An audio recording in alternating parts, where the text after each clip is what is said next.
like 2 clips. One where he got asked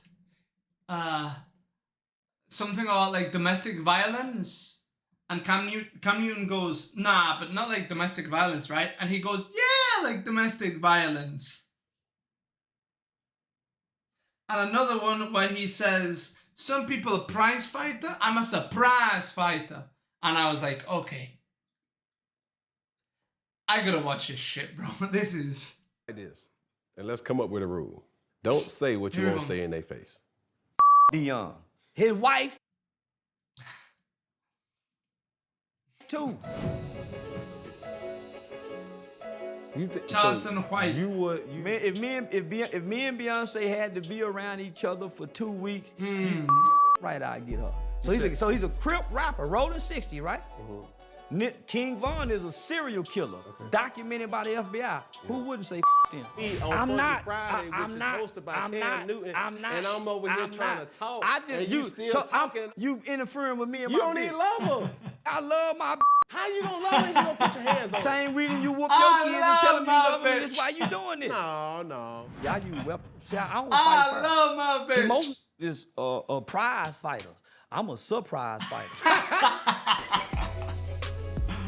Hey, Charleston.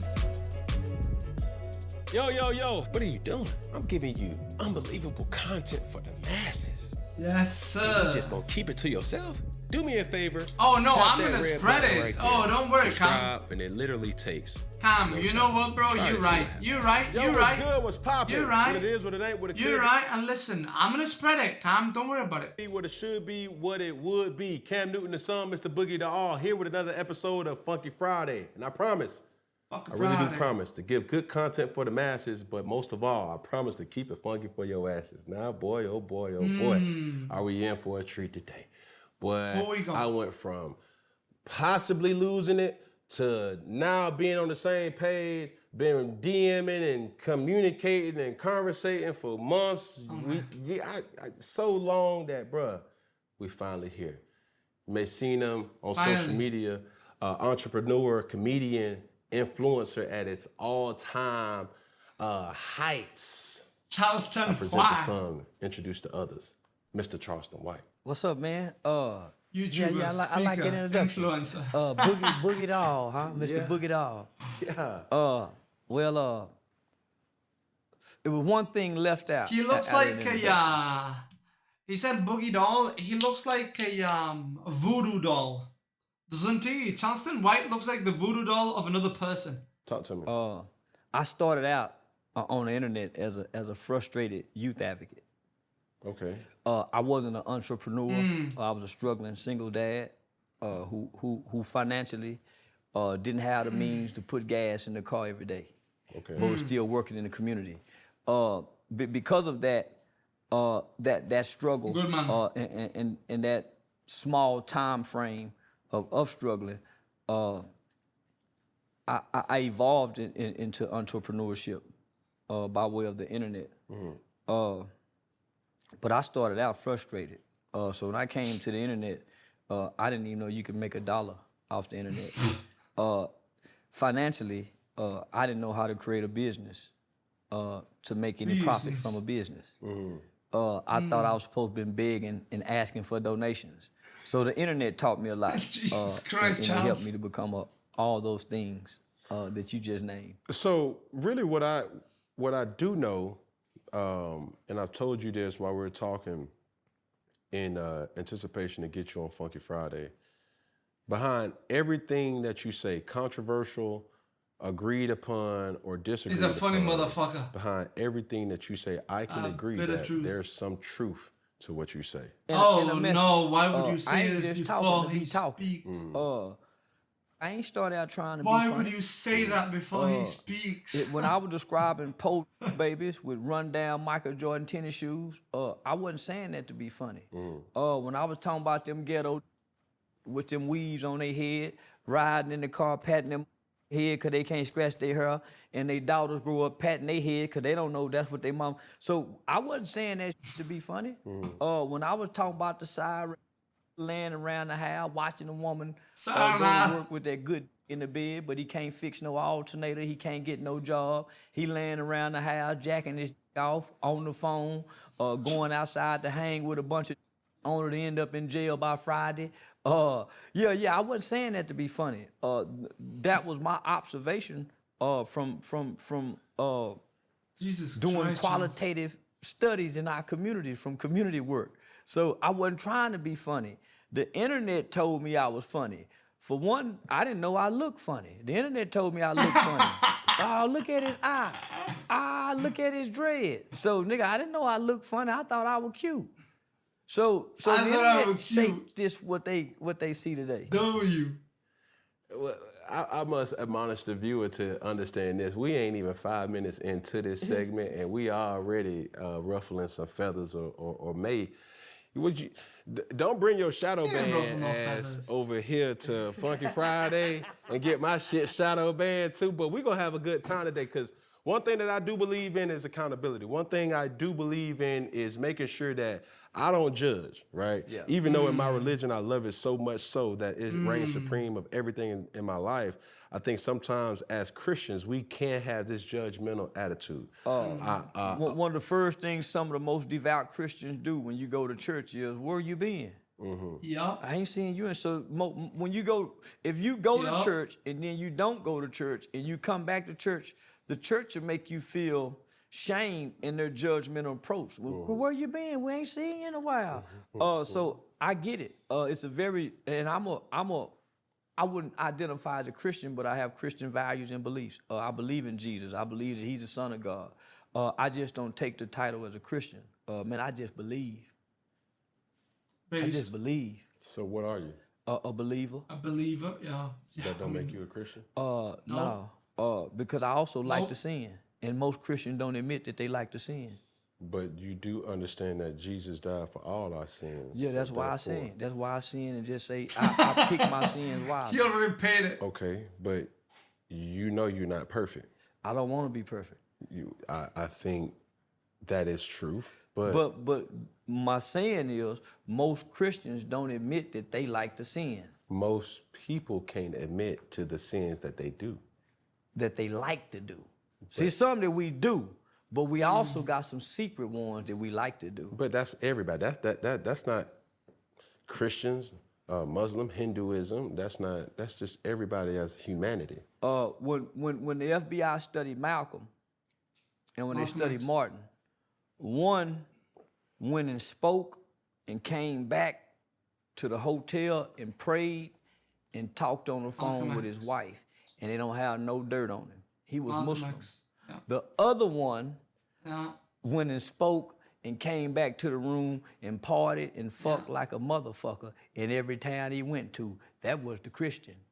So it's a difference. One was studied full time. How you know that though? Because see, it- now you're using my platform trying to bring all this because speculation of Martin Luther the King. Because it's documented evidence. The FBI said that Malcolm X was a saint compared to the doctor.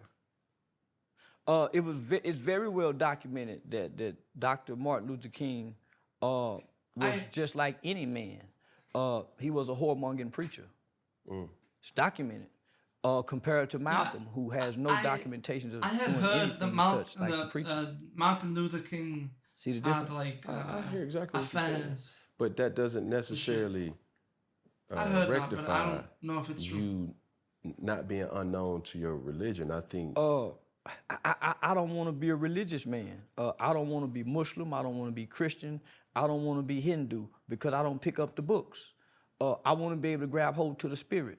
yes, sir. Most of the people who I heard talk the books and can recite the books don't show the spirit. They can't access the spirit. But this is where I can agree with you, but also it's for me to also admonish you to say you use your platform for people to receive the word in your own right. You see what I'm saying? I don't Yeah, deliver he the word preaches because I in don't know some the way, word. but I walk with the spirit. My mother and them know the word. I don't know the word. I hadn't picked up the Bible to read the word. I got the spirit. Because when I wanted the word, I couldn't get the word. just I said was he's locked away in the hashtag cell, blessed. and they wouldn't give me the Bible.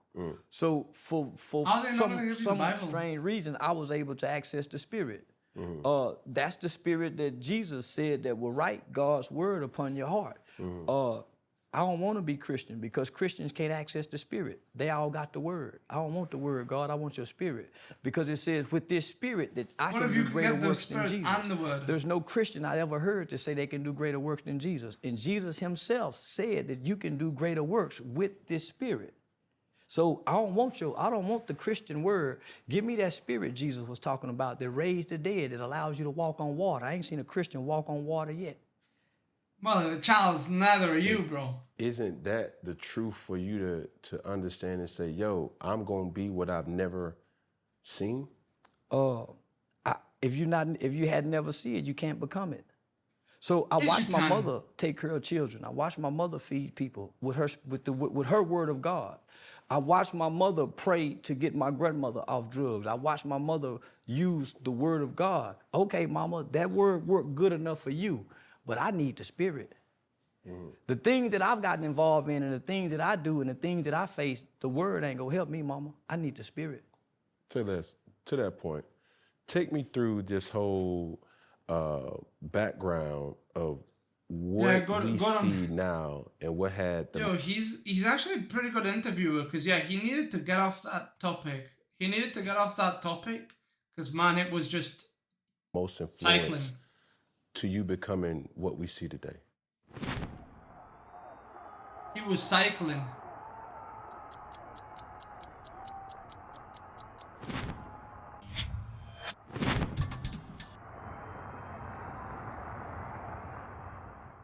I fell in the washing machine when I was 5 years old. So my mother was asleep. I snuck outside and I was in the laundromat playing on top of a washing machine. And I was jumping up and down, getting ready to jump off of it, but I was jumping hard. The lid popped open and I fell in and I broke everything from my waist down. We ended up suing Quick Wash.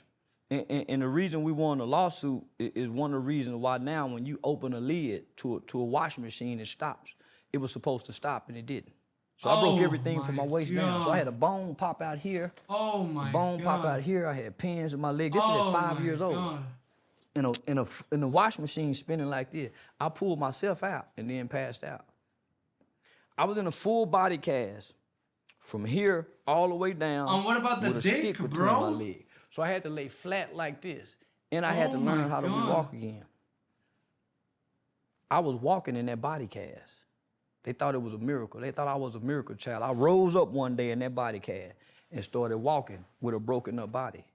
I got the Spirit of God at an early age. So 2 years later after that, I put my right eye out. So I've had 9 eye surgeries. When they used to put that oxygen mask and make a nigga go to sleep, somewhere in the Bible they says to be absent from the body is to be present from the Lord. Whenever you go to surgery, you're absent from your body. In my mind, I vividly remember having dreams going somewhere to heaven as a kid. So you only have sight in one eye? Yeah, this is a prosthetic limb. It's a glass eye. Oh, wow. So that's from 5 to 7. Okay. So I had to learn how to re-walk again with no problem. And also see. So I ain't got no hip or nothing. So if I was to stand, I ain't got no hip or nothing. So that's at 5. At 7, so from 7 to 12, I had 9 eye surgeries. So I never really got to go to school. So I had a private tutor. It's things that I remember educational-wise that I don't know how I got this knowledge. They don't teach us about Jim Brown in school. Nigga, I know everything about Jim Brown, the abolitionists.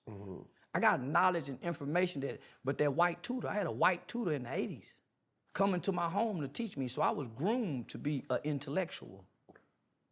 So I didn't really get to go to school to the 6th grade. By the time I got to the 6th grade, I caught a capital murder case in the 8th grade. What? So I'm an institutionalized baby from medicine, hospitals, to now incarceration. I'm a book-driven baby. 8th grade? I've been reading books all my life. I ain't been outside playing. I ain't played no sports. I've been reading books. Yeah, I can tell. I've got a brain full of knowledge. I've been watching television, studying movies and actors. That's how I can act. So what you see now is a product of a system. Nigga, I'm an educational baby. That's why my knowledge and my articulation is what it is, because when I went into the system, I began to read more books. So when niggas was playing dominoes and watching And rap cons. videos, I was reading Danielle Steele Love novels. So I'm very charismatic. I'm very charming. Yeah. Well, that's how He I've was been able to learning get how by to by getting in raise. trouble. But let me Getting in front of a judge and being able to say, yes, sir, no, ma'am, yes, ma'am. Getting in front of a probation officer, knowing how to make eye contact, sit up straight, look them straight in the eye. All of that was charming things I learned as a kid to get out of trouble. Out of all those books that you had access to, Not you ain't one never was had wrong. access to a Bible? Yeah. I refused to read the Bible because I couldn't, as a kid, I couldn't connect to the language that the Bible wrote. Thou art. My understanding couldn't comprehend that. Okay, were you coherent to understanding that there were different versions of the Bible? Yeah, I understand about the council when they introduced Cesar Bagaria as the white man with the blonde hair, and they took out pieces of the Bible. So I know the Bible have been dissected to brainwash, to control. Yes, sir. So what I did was, But not more or less that level. I'm talking about the international version. I understand it, but as a kid, you don't know that. Yes, sir. As a kid, you don't know to pick up this book and say, okay, they got a King James version. Okay, you don't know this. All you know is here, read the Bible. And say, read the Bible. Correct. And you can't really understand what the preacher's saying. Correct. But I have a mother who are quoting scriptures. And I'm hearing her say these scriptures, but they're not making no sense. All things work for the good of those who love God, is called according to his will and his purpose. Mama, I'm locked up here for murder, and I'm gonna be here for 4 years. How is this gonna work for my good? But she's trying to explain this to me. And I'm saying, man, that shit don't make no sense. I'm rejecting everything she's saying. For one, most kids reject what their parents teach them, because you think the world know more than your parents. So this ain't making sense, mama. This God that so loved the world that'll give us his son, then why this kid over here get molested if God love us? Yup. Where my dad at, mama, if God's so good? You keep hollering about God good. How he good? How? And so it ain't making sense. So you don't believe in this scripture, raise up a child in the way he should go? As a kid, don't know scripture makes sense. I know it now. Yes, of course. So, but as a kid, it says train up a child. Yes. How many parents are really training? We're raising our kids. We ain't training them. That's why when they get in situations, they don't go to their training to make good choices. When police get in situations, they go to their training. They training is to shoot. Shoot. Where? Shoot to kill. Why you didn't shoot him in the leg? Because he was in a situation where he had to fall back on his training, and there's a silhouette where they're trained to shoot center mass. So that's why they don't shoot you in the leg. So what training are we giving our children where they get in a situation where they choose the training? We're not training. We raise our kids. How do we raise them? Food, shelter, clothing. We ain't training these kids. We ain't training these motherfuckers. So we ain't trained. We got to go to work. Mama got to go to work. Daddy cross town playing stepdaddy, making more babies. Who training us? Nobody. We've been indoctrinated at school, and we've been programmed by the culture. Who's training us? So we can mistrain up a child. That's why the kids ain't going no way, because ain't nobody training them. They're raising them. They're providing good homes, good clothes, good foods. But other than that, there's no training. That's why we're not in Boy Scouts. That's why we're not in ROTC. That's why we're not in no type of physical training to teach us how to do push-ups outside of sports. So as a kid, your parents are trying to introduce you to God, but you looking at the circumstances in a situation that y'all growing up in. So God ain't making sense to children no more. It ain't making sense. Was I blessed? Because when I go to school, the kids at school ain't blessing their food, but you got me blessing my food. It ain't making sense. Ain't nobody at school blessing their food, so I'm supposed to go to school and pray over my food. No, I ain't doing that, Mom. Because my peers supersede what you're trying to teach me if you don't have a bunch of money to buy my attention. So my mother was financially stable to buy our attention. What your mom do? My mom worked for General Motors, retired from General Motors. The backbone of America, the blue-collar worker in the 80s. In the 80s. Factory worker, so we were very financially stable. I had my own bedroom, homie, in the 3rd grade. I had my own phone line. I had the bunk bed, bed with the desk. own phone I had the line? basketball goal. I had the remote control car. We had the Oh, Nintendo no, with she the was- power she pad, was- the duck hunting game. she was I had up the there. Jabos. I had all the name brand stuff that a kid could want. But for one, mom wasn't at home. She had to work. So she provided a great home life. She was But up when we there. got out of school, she was going to work. Daddy retired from the Navy. He doing his own thing. Were you raised in a household with your mom and your dad? No, just mom. Were they ever together? Yeah, they were together the first part of my life. Well, But when you say- that's a vague memory. Yeah, but when you say first part, I have no 3 memory. years. okay, now do you think that had any type of trauma in your growth as a man? The absence of a father in any child's life leaves a child hurt, but ultimately develops a child as an angry kid, and he can't nobody explain why this little motherfucker just angry. That's the absence of a father. But So both my brother. You so- speaking as from the son's perspective or the female's perspective? I'm or speaking both? from the son's The son- perspective. So the both son. my brother and I grew up with just a good mother, a good loving mother.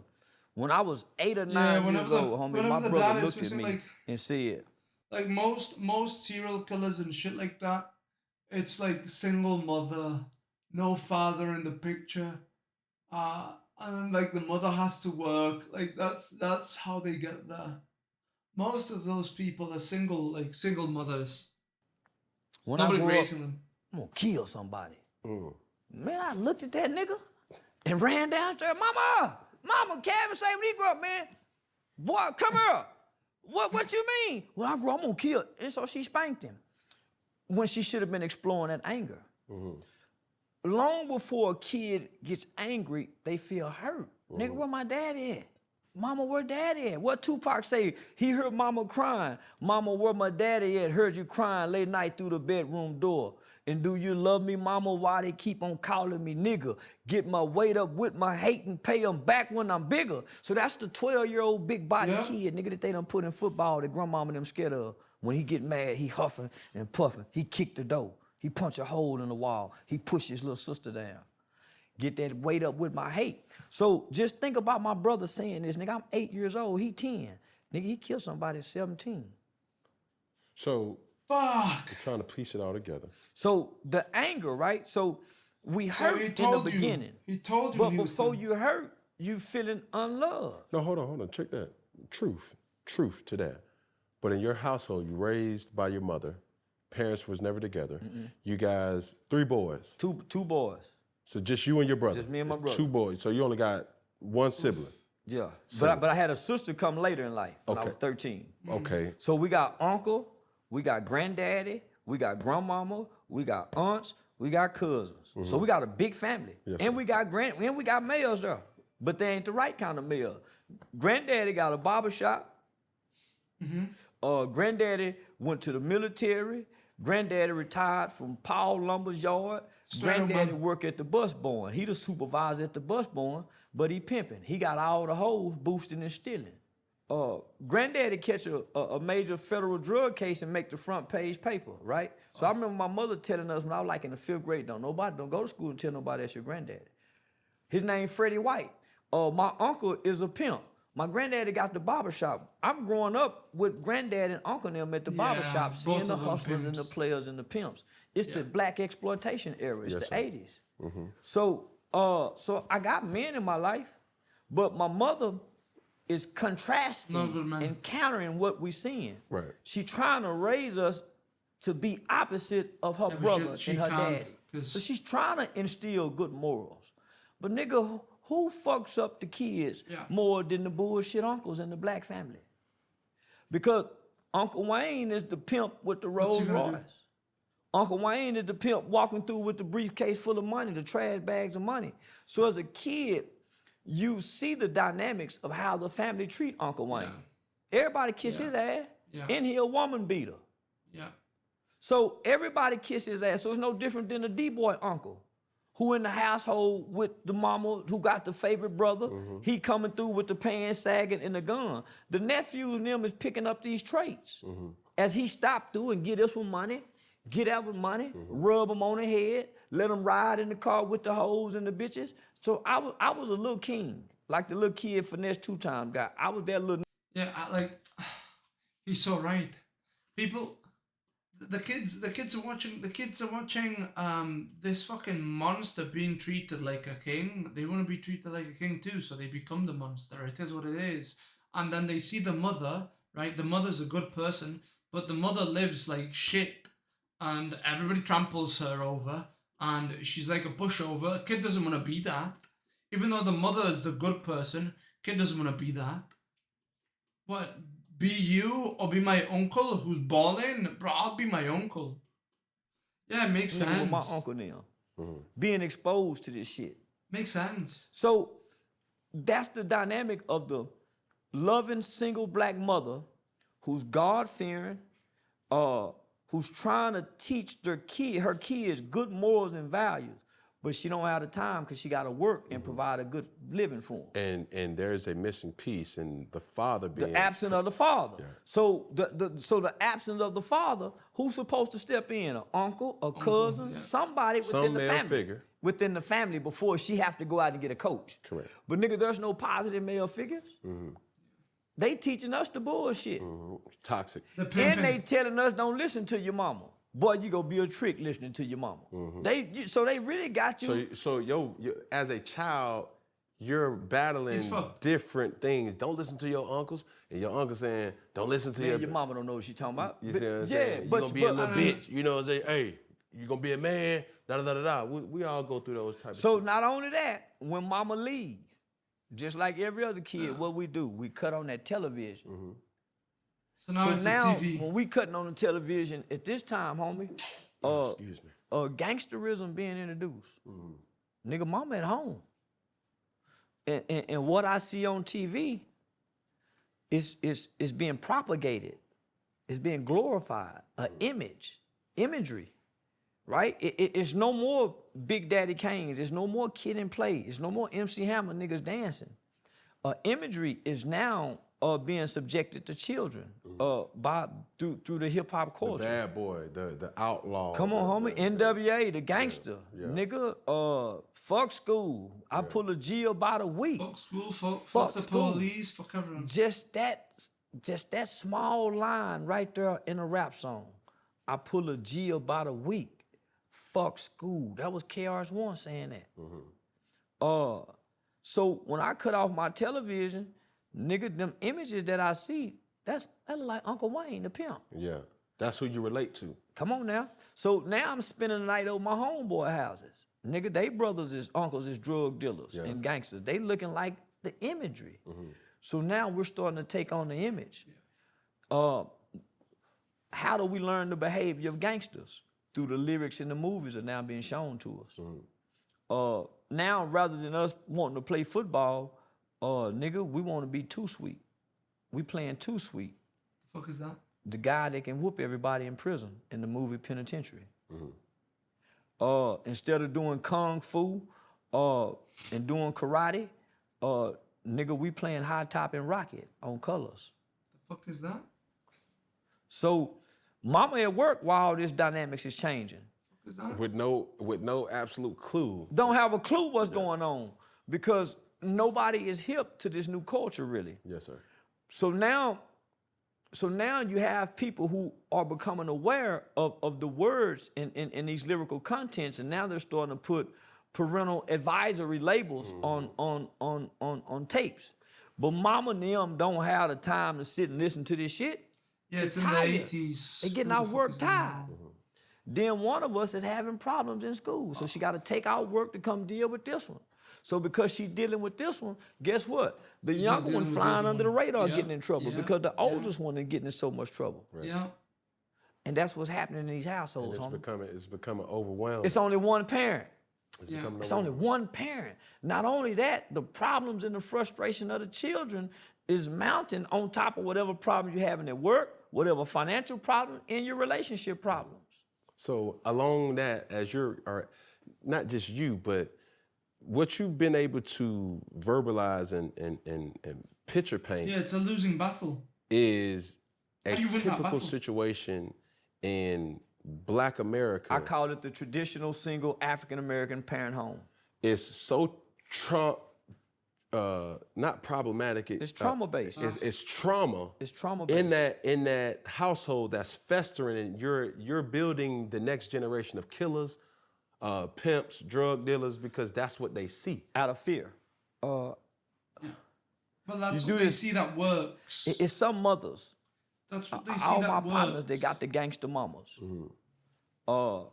Them niggas was some of the most hardened killers in the streets because their mothers groomed them. The nigga who was groomed to be hard on a woman, he's very abusive because his mother taught him these traits. And whatever mama teaches us, we stand on it. I'm gonna say it again, nigga, whatever mama teaches us, we stand on it. But you That's just why, said- nigga, I repeat a lot of the shit my mama say. Nigga, mama said that the Bible, so nigga, so if you, But he the just street said that mama, when he was young. that's why the When he whole was- mama is so dangerous. But the loving, just- over nurturing mama is just as dangerous as the. He just contradicted himself. He just contradicted himself. He was saying that who's gonna listen to his mom when you got your uncle and your granddad, and that shit's working. And now he's like, no, whatever mom says, you do. Well, but you didn't do that. You didn't do that. Now you're doing it. Way later in life. But, like, that's not what you did. Whole That's not mama what who you're teaching saying. him the street That's the shit. opposite. Yes, sir. Because she handicaps him, and what ends up happening is, out of his rebellion to be free as a boy and a male, he overcompensates with being over masculine, because mama done gave him all this everything, so he try to play over masculine. He too tough. He too tough. That's the nigga too tough. Over masculinity is the driving force for niggas to crash out. Nigga want to fight all the time. That's mama. He don't know to think, because being analytical is a man's natural behavior, not an emotional state. Nigga, we've been groomed to be emotionally responsive and emotionally driven men because of our loving mothers. She's so loving, she only whoop us when she's frustrated. That's where we learn to hit, when we get mad. That's Sit down somewhere. Bow, bow, bow, they hit you. And secretly they feel guilty, because I've done it as a parent. Yeah. Feel bad in the motherfucker, but you done already delivered the lick. Yes, sir. I got a friend by the name of Terrence Sampson. He did 29 years on a 30-year sentence for murder. When he was 12 years old, he stabbed a next door neighbor 93 times. 12? He said he had his first homicidal thought when he was 5 years old, Oh my God. after his dad had brutally beat him. But right after the thought, he said his dad walked in with tears in his eyes and said, "Son, I'm sorry." Oh my God. Imagine had his daddy done that before the thought. He would have saved a life. Come on, homie. So Frustration is a motherfucker as a parent. before we get too ahead of ourselves, I'm trying to paint a picture here, and I'm trying Jesus to Christ. take people on this journey. When you took me through 6 to 8. You talked about your brother committing a crime when he was 19. for you at 14, or throughout that whole process of juvenile. What was that like for you? It was traumatizing. Because you got to think, homie, I'm a mama's boy. Nigga, I'm the baby. And I just come from being hurt. So I've been in the hospital most of my life. Yes, sir. I'm a nurtured child. I'm a nurtured child who needed to be accepted. I didn't play football, didn't play basketball, so I needed to be accepted. And I found acceptance through negativity, ultimately committing crimes. I learned to be violent. I'm not a violent person. I can be violent. I learned how to be.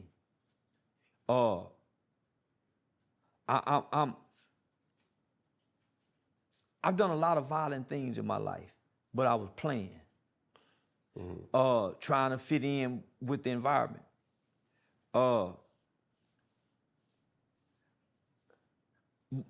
We laughed after we committed that murder, but it wasn't funny. But what happened though? We went to the mall to go steal some starter jackets. So I had ran away from home. So my mother, I told you I got a younger sister. So my mother was pregnant. My brother was already off in the boys' home. So my brother had already been to the boys' home like 2 or 3 times, right? So he was already troubled.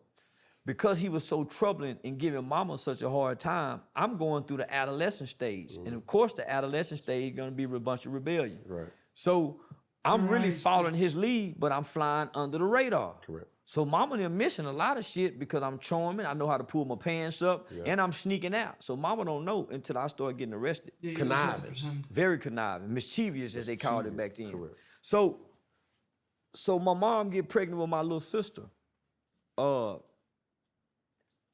And naturally that triggered me into another part of rebellion. I ain't gonna be the baby no more. Right. You the man. Yeah, Like, yeah, you I ain't gonna be you the the baby big no brother more. now. Yeah, but I didn't want to be the big brother. I want to be the baby. Nigga, yeah, I'm the baby. And so naturally I rebelled at 13 years old, going on 14, mom for to have another baby. So I ran away from home. And Yeah, I 'cause tell you was this getting story. replaced. I used to run away from a good home, nigga. My own bedroom, walking on marble floors, a bathtub trimmed in gold, nigga, food in the icebox to go play poor with my partners in the projects because I wanted to be accepted amongst the poor. good home. Because the culture in our community make you feel like you ain't real if you ain't embraced by the poor. So well-to-do kids throw everything away just to go hang with the poor in the projects all day, doing nothing, just hanging. So that's what I wanted to do, man. So I ran away from home and went and did it. And went on a crime spree from snatching purses, stealing cars, breaking into houses. But what about the That's how we shooting was people? able to get the gun. We What broke about the into shooting the person? one of my former girlfriend's houses, whose dad was a Dallas police officer at the time. Stole their Nintendo VCR, went and pawned it. Bro. Just on a crime spree. But Boy, you was hell, boy. we see, Guys. see, children are impulsive, right? That's where brain development comes in at, right? The prefrontal cortex. So most kids, unless they come from extreme poverty, are not committing crimes for financial gain. It's for the thrills and feels, the excitement of this shit, the rush. Yeah, the rush. So that's the impulse. adrenaline. Yeah, that's the I never impulsiveness did of a crime kid. when I When was a young you're kid. supposed to be getting this playing football, you're supposed to be getting this in boxing, Yeah. but we're not. So this the element of children that's getting their sports fix, right? Yeah, you need So- energy outlet. It was just as a for kid. fun, and it ultimately ended up costing a innocent man his life. So we go to the mall. The plan is just to go to Foot Locker, grab some hats and some starter jackets, and run out. So the first time we went, they had a young black dude look like he run fast. So we didn't do it. I got two partners right now today, nigga named Tawan Harris and Denarcus Miles. Both of them niggas older than me. So the first crew we went to go do it with, we were like, nah, man, fuck that. He too I said, fast. man, let's go get Denarcus. So I went to go get Denarcus just to drive. And Tawan was over there getting his haircut. Them niggas supposed to caught a murder case. He was cutting Tawan hair out. The nigga said, nah, man, come back and get me. Well, I was too anxious. I ain't go back and get Denarcus. I went and got Tawan, Big Tawan, and Little Tawan. What the fuck are those? Went to the mall, grabbed the jackets, grabbed the hats, ran out. And in the process of us running out, my victim, which was a little small white guy by the name of Michael Levy, he had just got married 3 days prior to that. He saw what was happening because he was working on his car in the parking lot. And so he tried to stop us. He ran and dove on top of the car. He started hitting the windshield with whatever wrench he had in his hand. And so I'm in the back seat saying, man, go, nigga, drive. My partner in the front seat, he can't put the car in gear. You know, back then, them motherfuckers go up and down. Yeah. And you can have the car and drive and cut it off and take the keys out. And so that's what he did. He reached inside the car and cut the car off and took the keys.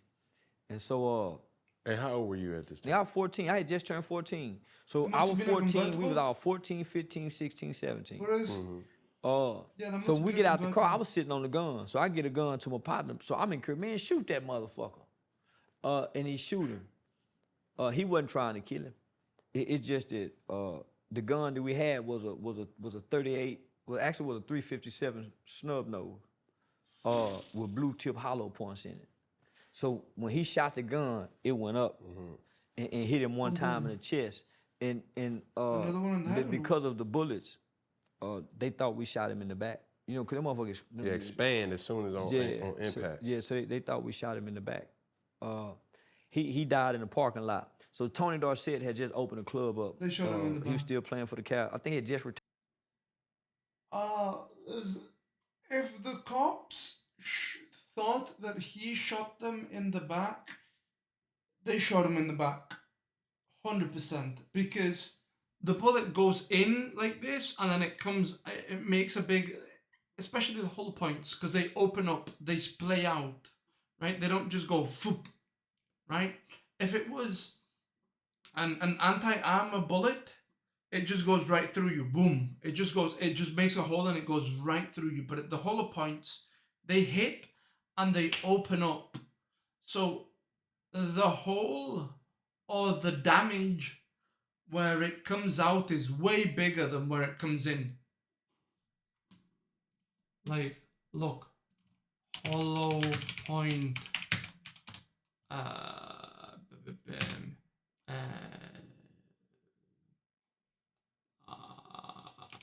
impact, but okay, I don't wanna, hold on, I don't wanna, okay, yeah, so,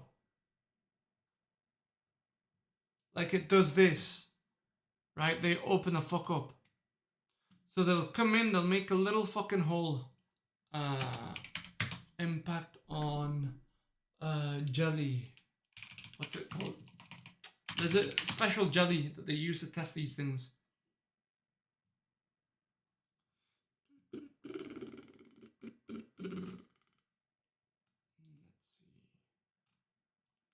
Ballistic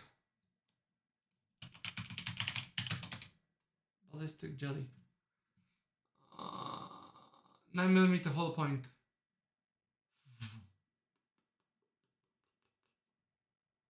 Holy fuck.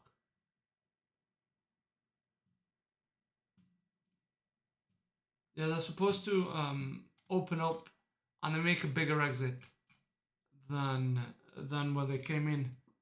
And so if they thought that they shot him in the back because the bigger hole was in the back, they probably did. Tired for the Cowboys, was still playing. He had just opened a club up right where the incident occurred.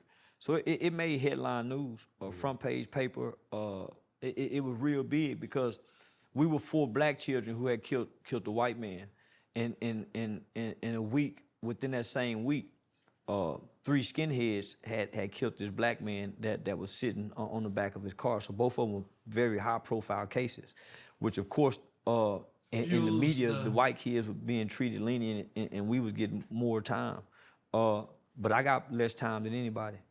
But my mother was financially able to go out and get some of the best lawyer representation in the city, which was a guy by the name of Carl Mallory and Louis Stearns. And Carl Mallory is dead now. May God rest his soul. And Mr. Stearns ended up becoming Judge Louis Stearns. So he just retired from a judge. So I had 2 of the best lawyers in the city. My co-defendants, their mama and them couldn't afford that shit. One of my co-defendants got out on bond. And his mother moved him to, I think, Oklahoma or something. And he ended up dying, running from the police in a high-speed chase. My oldest co-defendant got 99 years, went back on appeal, and was released on a 25-year sentence. The 16-year-old shooter got 75 years. He's still incarcerated right now to this day. Our crime happened September 18, 1991.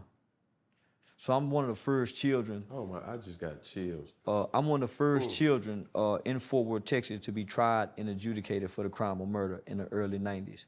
In the state of Texas, I'm one of the first children who followed in a group of children who was tried, adjudicated, and sentenced for the crimes of capital murder and murder, who was sentenced under Texas juvenile law. It's called Texas Juvenile Determined Sentencing Law, where a kid can be sentenced up to 40 years. So I got a 12-year sentence for capital murder. So take me back real quick. So he was out at 25? To the individuals who killed the black boy, 27? how long did they get? Boy, I almost said his name. Josh, I think Josh got like 12 or 13 years. Like the white guy who pulled the trigger, he got like 50 years. 75 to 50. And then the other guy got like, barely 20 years. So all of them got significantly lower amounts of time than my counterparts. A third. So me and Josh, we was in the boys' home together. He was just a white kid, homie. You know. The same dude that was a part of the. Yeah. Yeah. So his co-defendants was tried as adults and sent to prison as teenagers, like mine was. Josh should have been tried and sentenced to prison, but he was a white kid. The only reason I wasn't tried as an adult is because I was 14, so I didn't meet the certification age. But the following year, the state of Texas lowered the certification age where a 14-year-old can be sent to prison. Ultimately, they lowered the age to 10 years old, where a 12-year-old can be sentenced to life without parole. So many people don't know, up until 2016, that there was only three countries on this entire planet that would take a 12-year-old kid and sentence them to life without parole. That's America, Sudan, and North Korea. Yeah. At 12 years old. At 12 years old. Catherine and Curtis Jones is 2 children out of Florida who was sentenced to life without parole. Sarah Cruz in life without parole. Man, I can go on and on. George Toker, life without parole. I can go on and on. These were children. Still incarcerated, or have. There's like right at 2,000 individuals who have been locked up in America since they was children for crime they have committed as children and have life without parole that would die in prison. I don't like it, but like there was this one kid, 9-year-old kid, who wanted to kill somebody, and he ended up killing his best friend. Stabbed him to death. That kid cannot be part of society ever. Like, that kid can't. And they asked him, why did you do it? I wanted to. He didn't have a bad home life. He didn't have anything. He just wanted to feel what it felt to kill somebody. Like, that kid can't enter society ever again. You know? In those cases... In other cases where they shot and they didn't mean to. Florida will take a 12 and 13-year-old and send them on a prison yard at 12 and 13. Catherine and Curtis walked from adult prison at 12 and 13 years old, both were brutally raped. Like that. At 12 and 13 years old in prison. Like, bro, you're staying in America. So what I'm hearing in this particular moment is like prison reform is essential. It's real. It's very essential. It's very essential.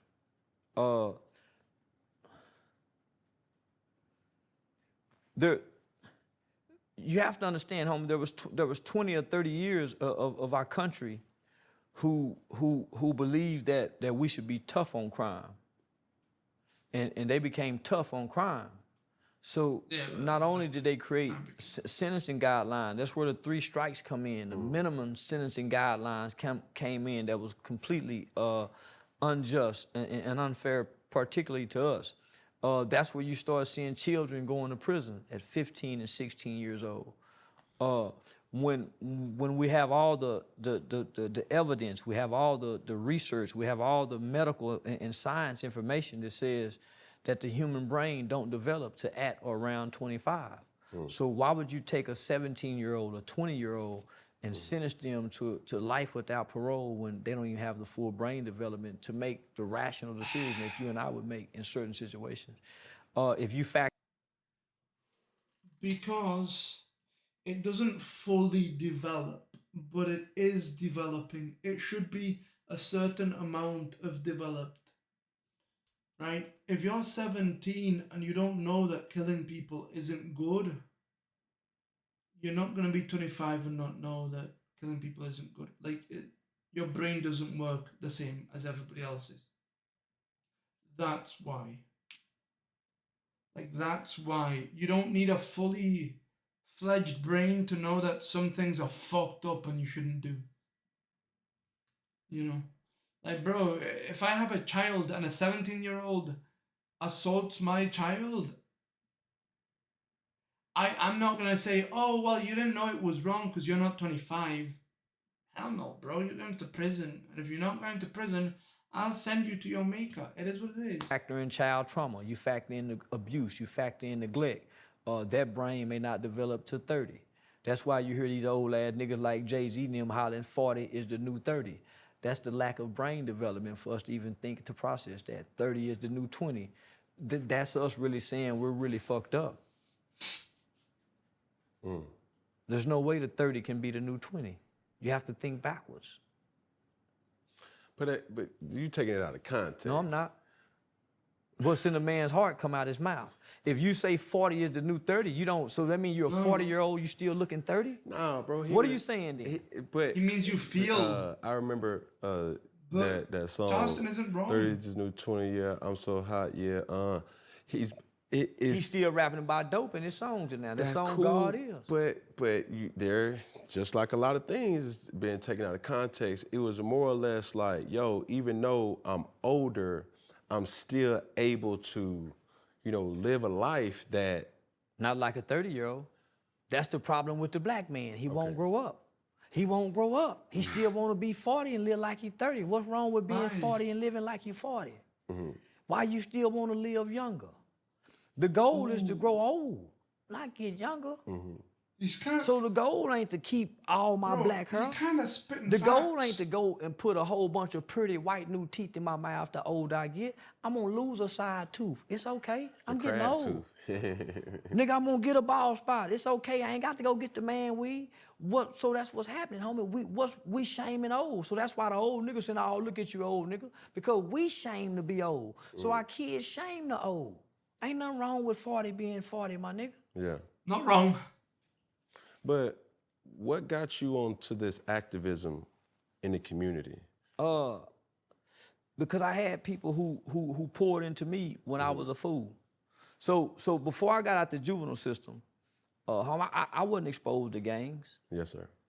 I grew up in an upper middle class neighborhood with white kids from the 3rd grade. I don't know nothing about the hood shit.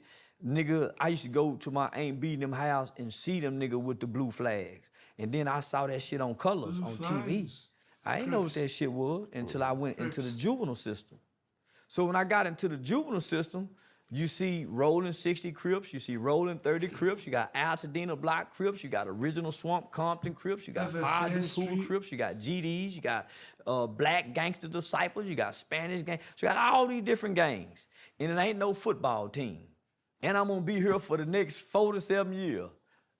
Get in where you fit in. Yeah. Because this the boy sport in here.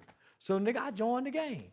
And when I got introduced to it, coming from and I want to say this to all the mamas, coming from a single parent home with just mama in the house, never been spanked by a man, never been disciplined by a man, never had a hug from a man, never been kicked in the ass by the man.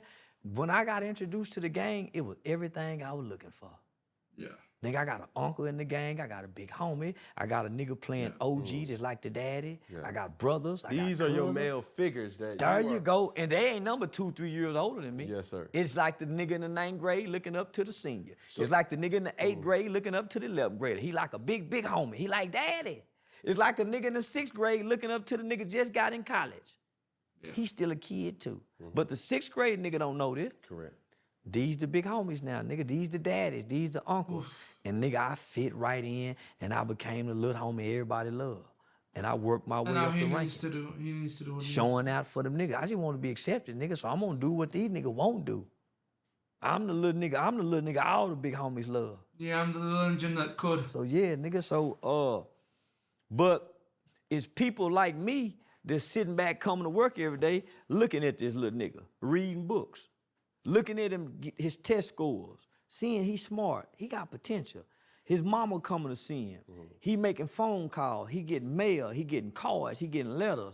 Man, this little boy playing. These other kids ain't getting none of this. So you got workers who sitting back looking at the dynamics of all these kids they work with. And it's their job to say, man, why y'all hanging together? Y'all don't fit together. So it was the workers who was seeing the good in me. I ain't seeing the good in me because I'm playing bad. They seeing past the act. Yeah. It's a facade. It's just a facade. Homie, I'm playing. Nigga, I ain't none of this shit. That's why it was so easy to quit when I got my senses. So it's some niggas get stuck playing that because they don't have no out. You said something though, and I want you to say it. Nigga, I got an out. I'm smart. Yeah. Nigga, I can pass my GED. I can take college courses. Nigga, I can go before the parole board and look at all these white people out and talk. It's a lot of niggas can't. Yeah. So they don't have no out. Nigga, they ain't got no mama sending them scriptures. They ain't got no mama calling, praying with them. They ain't got none of it. So I'm hanging with these niggas with no app, but I got an app. Yes, sir. So it was the workers who made me realize, homie, you bullshit. Yeah, you're not so like them. When it was time for me to go back to court, part of the law is you go into the juvenile system until you're 18. 30 days prior to your 18th birthday, you go back before your sentencing judge. And the sentencing judge will make a determination whether you're going to be transferred to the adult prison system, him, right? whether you're paroled or you're recommitted back into the custody of the youth system. Now, if you're recommitted, then that means the juvenile system has jurisdiction over you until you're 21. You get out at 21 and you're free. Your record is sealed. If you go to prison, then you do the remaining of your 12 years. So I'd already done 4 years at this time on 12. My victim's family played a big part in me not going to prison, because they was a forgiving white family. So I could never be angry and hate white people, because I took a white man's life only for their family to be loving and forgiving. And they give him his life. And so it's hard for me to develop hate in my heart. I hate things, but I don't hate people. So I actually got to look at these people and hear the words, I forgive you, we forgive you. Not only that, I had a compassionate judge. My judge is the same judge who sentenced the little white kid, Ethan Couch, to the 10 years probation for those 4 DWI murders. Judge Jean Boyd. So in her defense, many people believe she should have sent that little white kid to prison. The kid who... And many people believe she should have sent me to... The kid who dodged... that's the kid who came over to Mexico, right? The kid who was already in a DWI and then killed people and then, like, ran away to Mexico. Like, his parents sent him over here, right? That's that kid, right? The rich kid? Prison. Because that was a recommendation for the... Ethan Couch. Yeah, this is the kid. Yeah, this is the kid. Okay. State for me to be transferred to the adult prison system. Remember I told you my mother said, nah, I'm not asking for him to be released. If I would have been released at 18, I was bringing home the gangbanging mind. At 21, I brought home the youth advocate mind. Because in those 3 years, I began to work the programs. Hold on, sit tight real quick. So you say at 18, you went back in front of the judge for a transfer hearing to go transfer to prison. hearing. Your mom had the opportunity to either say, I would have been paroled home that day. I would have came home and been on parole for 3 years. And free in essence, but you had parole. Yeah, I would have been free. I could have, at 18 years old. And she said what? The judge specifically said, Ms. White, are you asking for your son to be released today? And my mama looked at me. He ain't ready. He and ain't looked ready. at the judge and said, no, Your Honor. Yeah. I think he need to go back and work the programs because they were great programs. He ain't ready. They was programs that That's a good mother, bro. on not just rehabilitation, but resocialization and repairing a child from the childhood trauma that most children who commit these type of crimes endure. I hadn't really had no trauma, homie, that I thought at the time. Well, he was pretending, but he did. Other than the fact that my daddy wasn't there. That alone is trauma. I mean, that alone is traumatizing. Yes, sir. That alone is a on fucking... top of the fact that your mother is is there and she's not there. That's even more traumatizing. Yep. On top of the fact that you're having surgeries where you're being put to sleep, which is hindering some brain functions, right? So, and then you got uncles. So I learned a lot in those 3 years. But there's a fast growing process from 18 to 21 where a kid can develop and grow at such a rate, it surprises many. It's not a big difference from 18 to 21, but if you nurture a child and you put a child in the right environment, in the right setting, that kid can grow to full potential in 3 years. And that's what happened with me. So within 3 years, so from 18 to 21, I went from playing leader of the Rolling 60 gang to within 2 years, and this wasn't me fronting. This was the real me. I was fronting as a gang member. This was the real me excelling. That's real strange. Homie, they used to take me off campus. That's where I told you I spoke at Blaine College. I spoke at Tech. Usually a change like that comes from a religious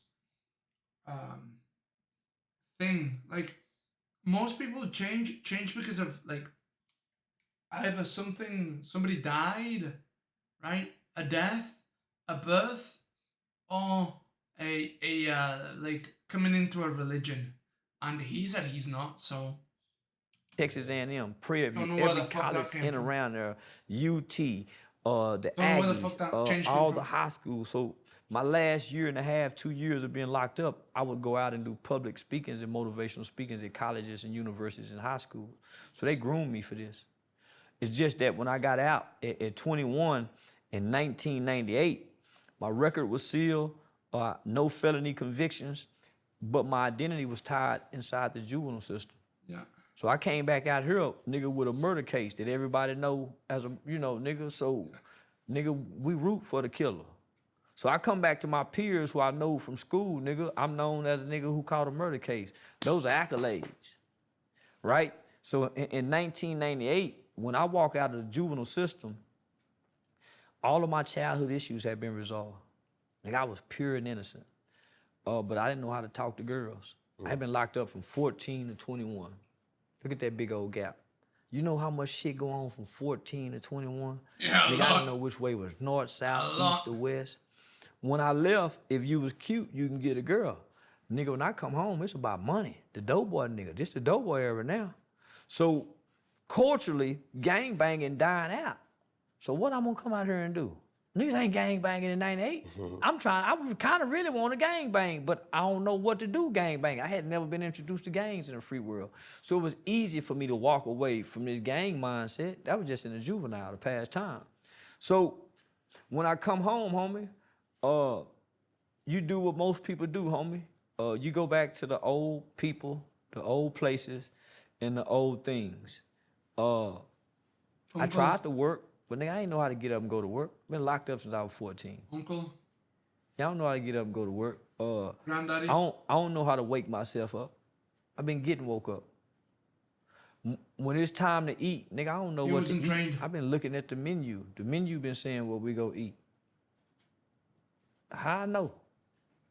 I've been locked up. So there's nobody you really can talk to because at that time, nigga, re-entry is something big now, but nigga, re-entry was unheard of back then, let alone juvenile re-entry. So there was no church, there was no family member that a nigga can talk to and say, man, I'm having some inadequate issues, nigga, I don't know what to do. So I'm trying to date girls my age, but the girls I'm dating saying stuff like, you need a high school girlfriend. Man, I don't know what the fuck she mean, but my conversation ain't on their level. So, nigga, what do? You go with the culture, right? So what was the culture doing at that time? Selling dope. Master P had just dropped that motherfucking ghetto dope. Man, crack like this, ghetto dope, and taught you how to cook crack from step 1 to step 10. So I decided to go to college because one of the benefits of aging out of the dope. juvenile system in the state of Texas is that you become a ward of the state. So once you get adjudicated for a crime, your parents are no longer your parents. You become a ward of the state. So meaning you're a state baby. So one of the benefits of being a ward of the state is they pay for my college tuition up to a PhD. So right now I can go back to college and they still pay for my college tuition. Bro, what? So that was one of the things that I That's tried to actually do when really I good. first get out, but I ain't have nobody guide me. So I went to go enroll at the That's actually a University of really good Arkansas idea. in Fayetteville, Arkansas. That is In the process, I had a really cousin good who was idea. going to school up there. He was the president of the BSA, Black Students Association, and he had a fascination with wanting to be the weed man. So me and him come home one day. He done got the football playing niggas money. He done went and got 10 pounds of weed. I don't even know how much a pound of weed cost away. I just decided to drive. Get stopped and get pulled over with 10 pounds of weed. catch a drug trafficking charge. I hadn't even been out 8 months. No, After bro. gone been 7 years. No. 90% of juveniles are rearrested within 1 year after being released. 85 to 90% of adult inmates are rearrested or back in prison Yeah, within 5 years it's real after bad. getting released. It's Those real bad. numbers Most don't people lie. go back in. So I fit in those stats. I ultimately ended up getting 6 months prison boot camp, 5-year deferred adjudication probation. In the process of trying to complete those 5-year deferred Bro, now I know adjudication what a woman probation, feels like when she got a blessed. nigga just trying to find an identity. From 21 to 30, the black man, the black boy, he struggled with trying to find an identity. That's why you see him in his 20s, and from 19 to 21, he hanging with a certain group of niggas. He trying to find somewhere to fit in. Then he with this group of niggas. He trying to find somewhere to fit in. Then he over here trying to do this.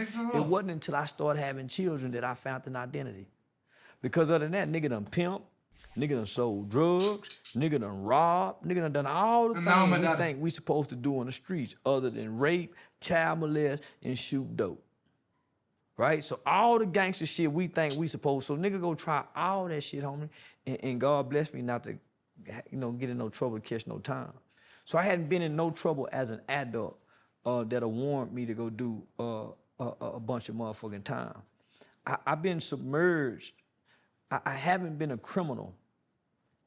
I've been submerged in the criminal elements of our society because of our culture. Right? So, what do you mean by that? A nigga get a job and have a quarter pound of weed at the warehouse and be selling weed at work just to have a little extra money for gas. Correct. A nigga have a homeboy who sell weed and got another homeboy who trying to buy some weed and here, middleman, a little drug deal to get him extra $700. So I was submerged in the criminal elements, trying to find an identity. But that's all you know, too. Well, it wasn't all I know. Because I'm educated, homie. Yeah. Homie, I can read, I can write, I can do a resume, I can go get an interview and can sell myself in an interview. But it's what's easy. To get a job. Because those are the things I started doing when I was tired of doing wrong. You're doing wrong because you think wrong is the right thing to do in the mind state that you're in. Right? We got an element of our culture to tell us doing wrong is right. Yeah. You got your parents teaching you what's right and what's wrong. When you do wrong, it don't feel right, even when you try to justify it. Yep. And so that's where I had gotten in life, homie. I had a son, and I knew that I have options. Man, my nigga them gotta sell dope because their mama was on crack. They have to do this. I don't. And so that's when that light came on. That's where my fear came, because I started telling myself that it's only so much mercy that God can give me because I know better. I ain't supposed to be doing this.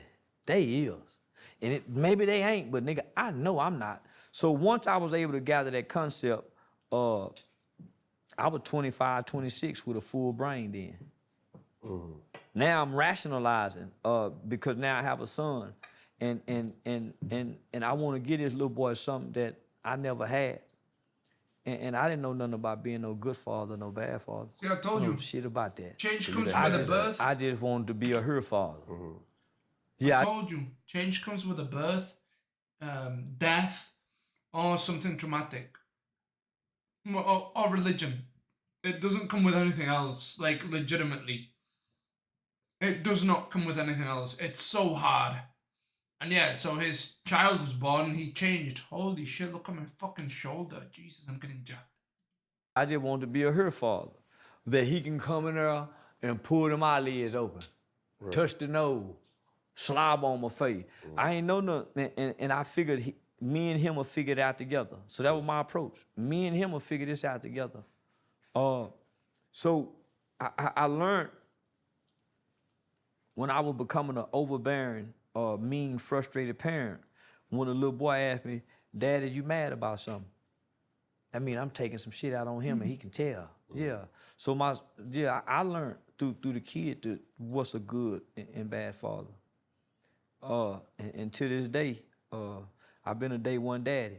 I don't have no unexcused absences. I've been having perfect attendance in fatherhood. Yeah, I got perfect attendance in fatherhood. I like that. Hey, how many children you got, bro? I got 2 by 1 woman. Okay. So I had my son, I like that. and then when she was pregnant with my daughter, I didn't want to continue to have children out of wedlock. So I made a conscious decision, to marry, even though we divorced. But I wanted to give them something. I wanted to break the curse, homie. You want more kids? Nah. Yeah, I want to be reckless with that dick and just run around and fuck. Them baby grown now. Yeah, I don't want to be tied down no more. If I make a baby, I want one overseas that I can leave behind. No, man. Yeah. Them overseas baby don't matter. No. Yeah, man, fuck them overseas baby. I'm gonna have me some overseas babies like granddaddy and them did in Japan and Vietnam. You can't do that. Yes, sir. man. Yes, sir. Yeah, I know, Say but that. yeah, I know I can't, but I think it all the time. Yeah, I just want to make an outside. But this like 90% of this video. Yeah, up he until just this changed. point, Yeah, he just you changed have energy. been- I want to be a sorry motherfucker sometime, homie. It's hard being a good daddy all the time, man. Nigga, I want to be a sorry. You see that? He just changed energy. He was just telling the truth. He was telling the truth all like the whole time, and then boom, he just gonna laugh. Full character on now. Oh, it's I gonna wanna be see full at least character what it on feel now. like. Watch. He's gonna I say at least some wanna wild see what it shit. feel I like. did. You want to feel? You It's know coming. what it feel like? You He was a won't go part back of to that. the series. No. I know what it feel like not to have. I don't know what it's like to be the one to cause. You see? You see? That's so contradicting. I know, man, but shit, fuck it. Man, I want a Section 8 baby, man. I just see sometime and send the child support there too. Come fuck the mama, high five the baby, play the game, rub him on the head, and then he go up and Motherfucker. make it to the league, and I show back up. You think he gonna show up in the league with who skill set, the mama or you? The stepdaddies. Cause that's normally who developed them niggas, the stepdaddy. Then taught that nigga how to run them routes. Go that way, go that way. Yeah, nah, homie, but listen, it's all right to want to be a low down, dirty motherfucker and admit it, but you're not. I'm listen, I want to have a baby where I done left behind, Jesus Christ. I want to be, man, shit, yeah, I want to be dirty sometime. I want to be. Do you think you got that really in you to do though? No. Nah. Okay. Nah, But He was saying playing- it is just something. It's just, fun, It's just it's left fun, out there in it's the fun. universe to just be say, I don't want to be an ain't It's shit. fun. Well, I'm just saying there's a possibility that I may make a baby here in the future with the fame and stardom that I got, and I may not be able to be there for the baby. This is coming from a person who has 7 children and 1 on the way. Oh my right? God. I could Cam. never see Oh my myself God, Cam. not being a part of my children's life. Me too. This is what I used to say when the first kid. I had my first son. I said, man, mama, I can't see myself loving no other kid the way I love this child. I couldn't imagine, nigga. Then that little girl came. Boy, you love her equally. So I'm saying that. I also said, nigga, as soon as I get a chance to sell out, I'm gonna sell out. First chance I got to sell out, I ain't sell out. No. Sell out what? Sell out. Your people. Yeah, I had a chance to sell out. It's like you talking about snitching. No, sell out, be what they want us to be Yeah. against black people. Yeah. Cooning. Yeah. Yeah, I had a Yeah, great sell out. opportunity to do that. And you don't think you've been doing that? Nah. No.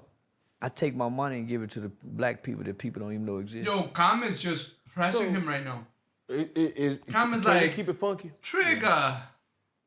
Like Bro. I'm talking about real funky. This the funky podcast, eh? That's what Funky it is. Friday. Just keep it funky. Say that. So when I see Charlston White, right, and I know of really what you stand for, I respect what you stand for. How it's articulated sometimes is something like, why you gotta go all the way over there? For example, this is quote unquote coming out of what you said. Fuck Deion Sanders and his sons for leaving Jackson State. Fuck Nipsey Hussle. Fuck King Von. Fuck Jay-Z. Yeah, fuck them niggas. Yeah. What? That ain't cooning? Yeah. No. What enlighten No. me? They don't say that niggas say fuck LeBron James. LeBron James get mistreated more than any athlete in the world. I ain't saying that for white people. But niggas don't say that. Niggas ain't my kind of niggas. These niggas go to white people stadiums and buy popcorn and hot dogs. So you ain't never been to a football game? I do, but I ain't paid for it. And I don't buy no hot dogs and popcorn. So what you do? I really don't watch sports at all. So what's your thing? Strip club, hoes, and po nigga babies. And not fucking they mamas. Like the Little League football coaches. See, I'm the nigga in the projects and in the ghetto that give away the toys, make sure the kids get and don't touch their mama's pussies. I ain't like them other niggas. So I can say fuck Dion, cause nigga, Dion coached in my city before with Prime. Nigga, I know the East Side Falcons used to play, so I know about Dion. And that ain't respect worthy for you to say, you know, even though. No, that ain't respect worthy. Because what I saw was, and I ain't really saying fuck Dion, I'm telling black people to say fuck Dion. Because what happened, we took our love and our support to Colorado and we forgot about all these HBCUs that's winning or losing. We ain't said high five them. We don't know one black coach at HBCU. Okay, now stop. Because, like I said, behind everything that you say has some truth. But to that, I would suggest you say in that statement, I ain't gonna say per se, fuck Dion. But look, let's leave that part out. I'm saying it. But why do you want to police what he says? Would be like, yo, even though Deion Sanders had to make a professional decision to go chase a bag that Jackson State didn't necessarily have, let's not forget about the other HBCU coaches that's out there. Let me just say, Deion knew they didn't have the bag when he took that on. It was already an agreement that we know we go struggle. He even agreed to give portions of that to that facility. He already knew this. The white folks just came and do what they always do. Come get the nigga and take the attention that he was gonna bring to the spotlight on the HBCU. Now this big old light that could have been on these HBCU is now on this one white school that's 92% white. So let me ask you this. If you was in Deion Sanders' situation, you would have stayed at Jackson State? No. You missing what I'm saying. No, you missing what I'm saying. I ain't saying fuck Deion. Deion done what he was supposed to do as a husband and the coach. I'm saying fuck the husband and the coach. Nigga, we don't rally behind no nigga that'll sell out for the white man job. Nigga, go get with the nigga that's still with the niggas. Down there on that field with them hoes in it, like the schools and the shoes that nigga, we always had a Negro League. Stay in the Negro League, my nigga. Why you gonna take our best and I see what he's saying. He's not saying fuck Dion. He's saying support those that are in your community, trying to uplift it. Not the people who leave your community and try to make their own lives better. Support the people that try to make your people's lives better. That's what he's saying. But he says it in a fuck Dion because, hey, listen, bro, that gets clicks. That gets clicks. More than saying, hey, listen, support your own community, he's saying fuck Walmart. You know, instead of saying buy local, he's saying fuck Walmart and fuck all these fucking massive ass companies. You know? Not brightest. I see what so he's you saying. done went and took the best and the brightest players over here for who to benefit? Not your people, and you done took all your people with their fame and their support for who? A school that's 92% white, and y'all ain't gave not one game to the black HBCU, not Grambling, not Pratt, not one. No celebrity. So you're gonna come over here and rally all the best and the brightest players to come over here on Whitey's porch. And you the bait, sir. You and your son, y'all the bait. Nah, my nigga, I ain't with that. So I'm saying fuck him and his son. Nigga, why y'all ain't doing this same support for these little league football teams in y'all city that help them babies get to where Dion is? They don't get that kind of support. They stand on the corners and have the... What he's saying is he didn't have a good role model, right? His daddy wasn't home. So with Dion leaving, when so many people are leaving, he is like the daddy that left home. You see? He's part of the fucking problem that they're having no good father figures, no good male figures, right? The only figures that they have are deaders, you know what I mean? Like, that's what he's saying. I see what he's saying. I see what he's saying. He's saying, dude, look, we have a problem, and you leaving is also making that problem worse. Because you could have been a great example for these kids, and you left. So now these kids are abandoned with their single mothers and their fucking pimp cousins and pimp uncles and pimp granddaddies. You know? And so there's no good role models. That's what he's saying. Surely the little girl looking That's like what he's hoes saying. That ain't dancing, begging cooning, for bro. money That's with buckets. Okay, now speaking facts. That's just a Little League fundraiser. Let's just keep it a buck. All right.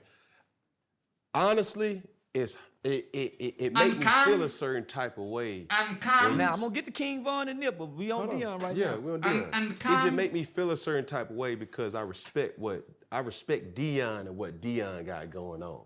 So it's hard for me to hear you say and that. Cam doesn't understand. In a way where I know. Cam doesn't understand what Charlston White is saying. Cam is like, yeah, he's getting his money. That's a good role model. You should get your money. And Charlston is saying like, no, bro, but not at this expense. Not at this expense. No. Which is at the expense of black kids not having anybody to look up to. Deion Sanders' impact in our culture has did way more than anybody else in this society that we live in. What impact have Dion had? He brought notoriety to a space that, in essence, really wasn't there before. What, Denver, Colorado? He brought notoriety to Colorado. To Jackson State. He brought notoriety to Jackson State. And then he took it where? To Colorado. Okay. Now, to make my point, all right? So I'm asking you, Charleston White. You go to a, matter of fact, can we keep it funky? Mm-hmm. What's the most that you've ever gotten to do or to be Charleston White? $40,000 for a 2-day interview. Okay, $40,000. Now, if you could say, I could change that $40,000 to $400,000. But you're going to would do you it in just a White leave House. that $40,000? In a white. Or would you go get $400,000? I'm gonna go get $400,000. Is that not what Deion Sanders did? Mm-mm. Okay, what did Deion Sanders do? Deion's son is a star quarterback that he's trying to get to the league, and he's fathering his son to the league with nobody else's children in mind. And he's getting a pretty big check to do it.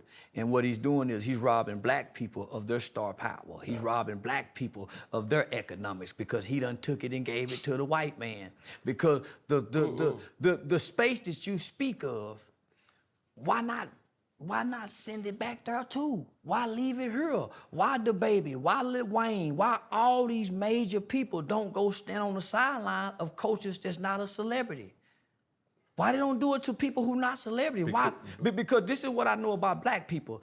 They worship and they idolize celebrities. That's why they are worshiping and idolizing Deion. They worship and idolize celebrities. And so I'm here to say, fuck them celebrities, from King Von to Nip, because when us regular people need... And I'll tell you why. Because those celebrities are the ones who make it. You know, because like, if you got no education and you can't become a lawyer, you can't become a businessman, you can't become this, you can't become that. Only thing you can become is an athlete, an entertainer. That's it. Or a bad motherfucker. That's it. You know, those are your options. You don't have that many options. When all your role models are gangbangers and athletes, you end up either idolizing the gangbangers or the athletes. He's right. Right. When we need help, they don't step down and come fuck with us. That ain't true. Man, I've been in the community for the last 12 years. Man, I know Deion lived in Prosper, Texas, Dallas, Texas. Deion was never there outside of his prime organization, football. But that's him there, though. But that's why I'm saying fuck him, because I was in the community with him. I was at the football game with him. I watched how his arrogance walked past the parents and the kids. I saw how arrogant he was to his people. He ain't loving. Man, I done fought with the police. I was at every city council meeting. So when the football and celebrity nigga go to talking, I said, man, y'all talking from up here. I'm talking from down here with these people. I'm in the schools, I'm in the juveniles, I'm in the jails, I'm in the prisons. I'm standing on stands swearing on murder cases and capital murder cases. Man, y'all talking from up there. It's easy to say fuck y'all. Easy to say fuck Dion and his son who driving a Rolls Royce, and these kids down here dropping out of school to go strip and sell pussy because they daddies don't have the money to send them because they can't eat, but he got a Rolls Royce that won't pay the parking fine. Now keep putting it in their face. Keep showing up, putting them watches in them kids' face. That's why y'all got robbed in UCLA. See, that's what I'm talking about.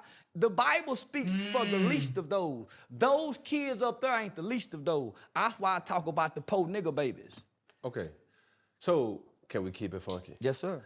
You kept it funky, Charles, bro. somebody sound like you a hater. No. No. I'm a realist. No, because you talking about materialistic things. No. Favor ain't fair. I'm talking when you about. talking I'm about talking about. Shadur I'm talking about Sanders socialism and classism. We ain't talking about favor. No, but when you put it in their face, that ain't favor. Because favor is meek, mild, and humble. So you mad that Shadur No.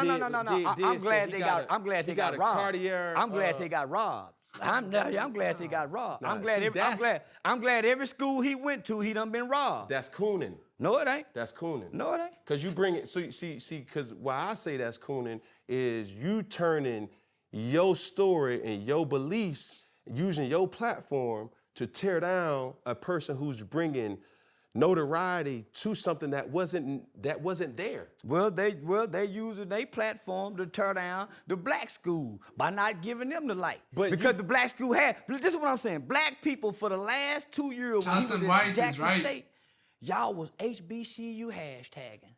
I'm talking about you couldn't get on the internet and not see HBCU hashtag. What happened, y'all? Y'all cooning now. With the white man with Colorado University. Y'all cooning now. What happened to the HBCU hashtags? That's all I'm saying. What happened? I'm still HBCU hashtagging while I'm cooning. Yes, sir. And I'm still showing up at the HBCU, buying HBCU girl, and rocking it on the major platform. I don't see nobody HBCUing it like me. So who cooning? The fuck is So I'ma tell you this. HBCU? You just sit up there and told me that you made $40,000 in 2 days. Yeah. And you also just told me that if you had an opportunity to make $400,000, you would take that. So the fact that Deion said, hold on, I'll let you finish. Let me just say, I turned down a $5 million deal with Aiden Ross and Kick to take a $500,000 deal with niggas. Bitch. I turned down a $5 million deal with Aiden Ross and Kick to come over here to sign a $500,000 deal with niggas so I can stay with my people. I believe him. Yeah, they say I'm dumb and stupid. Yeah, I turned down $5 million so I can go sign $500,000. So I can stay with these niggas. I ain't want to sell out and go beat up them white folks. Take all my star power over there with Kick and Aiden Ross with them Jews. I wasn't finna do that, my nigga. I stayed with the niggas. Culture TV. Don't even know if they can give me the whole $500,000. But nigga, I stayed with my people, my nigga. My spirit wouldn't let me do it. So I don't give a damn what Deion taught. Nigga, I sacrificed for it. Yeah, when I told them white folk I'm not leaving my people, they took back it's a curriculum. And for those that know, it's a curriculum called Thinking for a Change. When Obama implemented the My Brother's Keepers initiative, there's a curriculum that's called Thinking for a Change. It's damn near $100,000 curriculum. White folk gave it to me. But they said, Charlston, we want you. We don't want your people. I said, if you take me away from my people, you diminish the value of who I am for my people. I'm gonna say it again. When you take me away from my people, you diminish the value of who I am for my people. Yep. And I refuse to do that. And Deion diminished his value to his people for his people to go over there. You got enough money where you ain't got to do. How much money you want? I don't want 100 million. I don't want $1 billion. It's that much harder to get in heaven if you believe that word. I don't want 100 million, my nigga. I want to walk amongst my people. I want to be able to go to the bottom of the least of those. He can't do that. You know what? He know his son. They go rob him. I ain't been robbed yet, and I sure with no security. I done said fuck Nipsey. I done said fuck the Crips. Fuck Raymond Washington. I done disrespected everything these niggas done killed for, and I travel with no security. They can't do that up there.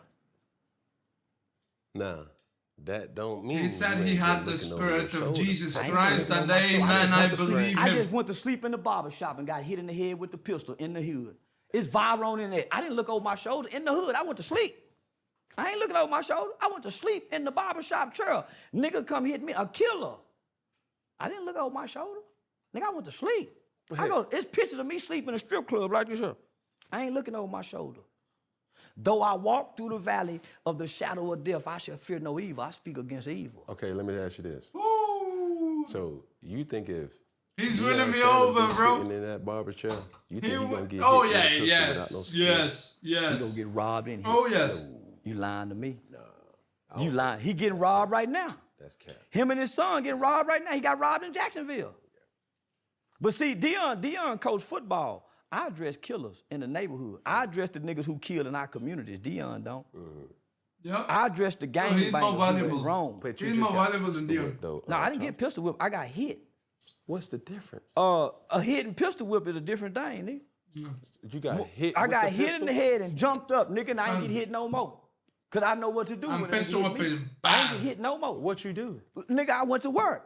Oh, y'all was fighting. I went to work. That's it. I went to work. What that mean? I ain't to get work? hit no more. So you Used to do it. This ain't even been a week. yeah, but y'all was fighting, I got hit sleep. and then y'all you got. How I'm gonna fight, get hit, sleep, and a nigga hit? I'm dazed when a nigga hit me, so there ain't no fighting. Nigga, I went to grabbing. So you got hit, and y'all got there. I went to grabbing shit. The nigga didn't touch me no more. I went to grabbing shit. Nigga, you don't hit me no more. But did you hit him back? I love him. Like, how I'm gonna hit? I'm dazed. I If love nigga him. hit you with a pistol sleep, how you gonna wake up? Nigga, you dazed. He got you, I'm sleep like this here. So let this me- is this is what I'm telling you. I wake up, nigga, and grab the closest thing I could as a weapon till I can come to, and it ended. So this is what I'm saying. Deion coached football. I address killers. I say fuck King Von, Nipsey, Rolling 60. And if you kill in my community, I'm gonna say you did it, nigga. You don't get to ride around here and holler no snitching. Who did that killing? I'm the nigga come out and say they shot that baby. And you bitch ass nigga better turn y'allself in, nigga. And we ready to go to war with that. See, Good. Deion don't do Who that. is when you say we? Who is? Me. And I got some niggas go to war. Good. Okay. Now I got some niggas go to war, homie. See this is the thing, Charlston. Like I think everything that you're saying has some truth to it. It's just the delivery. You standing. There's no denying that you're standing for and by your people. Well, here's the thing. When you addressing evil, you can't worry about the delivery. When you looking at the conditions of our community, you can't worry about the evil when you got kids that kill kids and say we smoking on Tuka. See, they wasn't worried about the delivery when these kids in Chicago were talking about smoking on Tuka. They wasn't worried about the delivery. I ain't got no manners for no slut. I'm gonna put He's my 100% thumb in her right. butt. The delivery? Yeah. What about the delivery, bro? I like girls kissing girls where I'm from, and that's on the radio. Girls on girls, that's promoting lesbianism to my daughter as we driving to school. This song they playing with Drake. Y'all worried about the delivery? These niggas talking about killing each other. They really, that nigga Thug said, nigga, I shot at your mama. You don't mention me no more. He really shot that nigga mama. And y'all worried about my delivery? These Yep. niggas are confessing to murders Yep. on songs. Yep. And I y'all got worried murder about on my my delivery? mind. Yep. The conditions of black sucking them, talking about Yeah. booty holes. Y'all worried about my delivery? Come on, don't be hypocrites, black people. Y'all can't listen to this music if y'all so caught up into my delivery. You're right. You're right. Don't do me like that. And the way y'all snap and pop y'all pussy to this music, the way y'all kill and drill to this music, don't trip about my delivery. Hey, yo, Easy, why you wear your pants like that? I wear my pants like that because that's easy access, baby. Easy, why you talk like that? I talk like that to get my point across.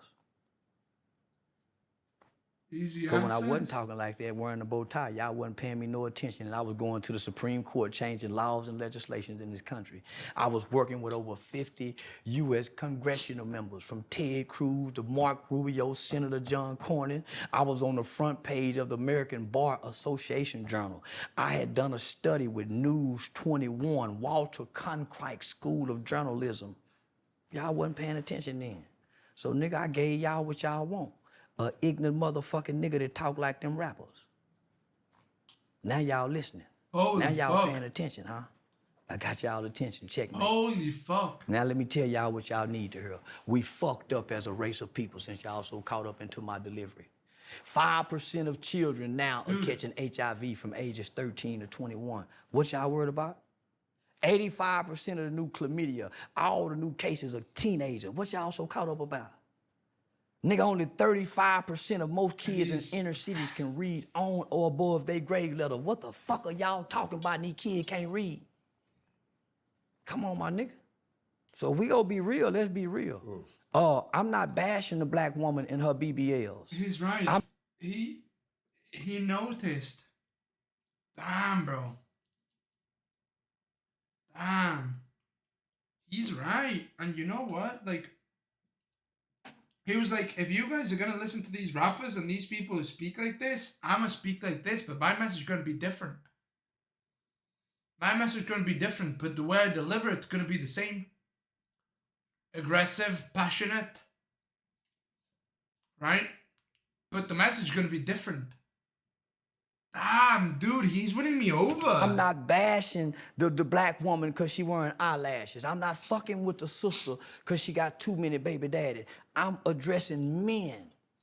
Boys and men, from Deion Sanders and his son to black people following a cult-like man, but won't support local.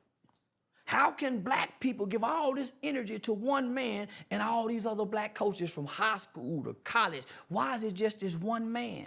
And we abandon hashtag HBCUs, just like we abandoned no justice, no peace for George Floyd.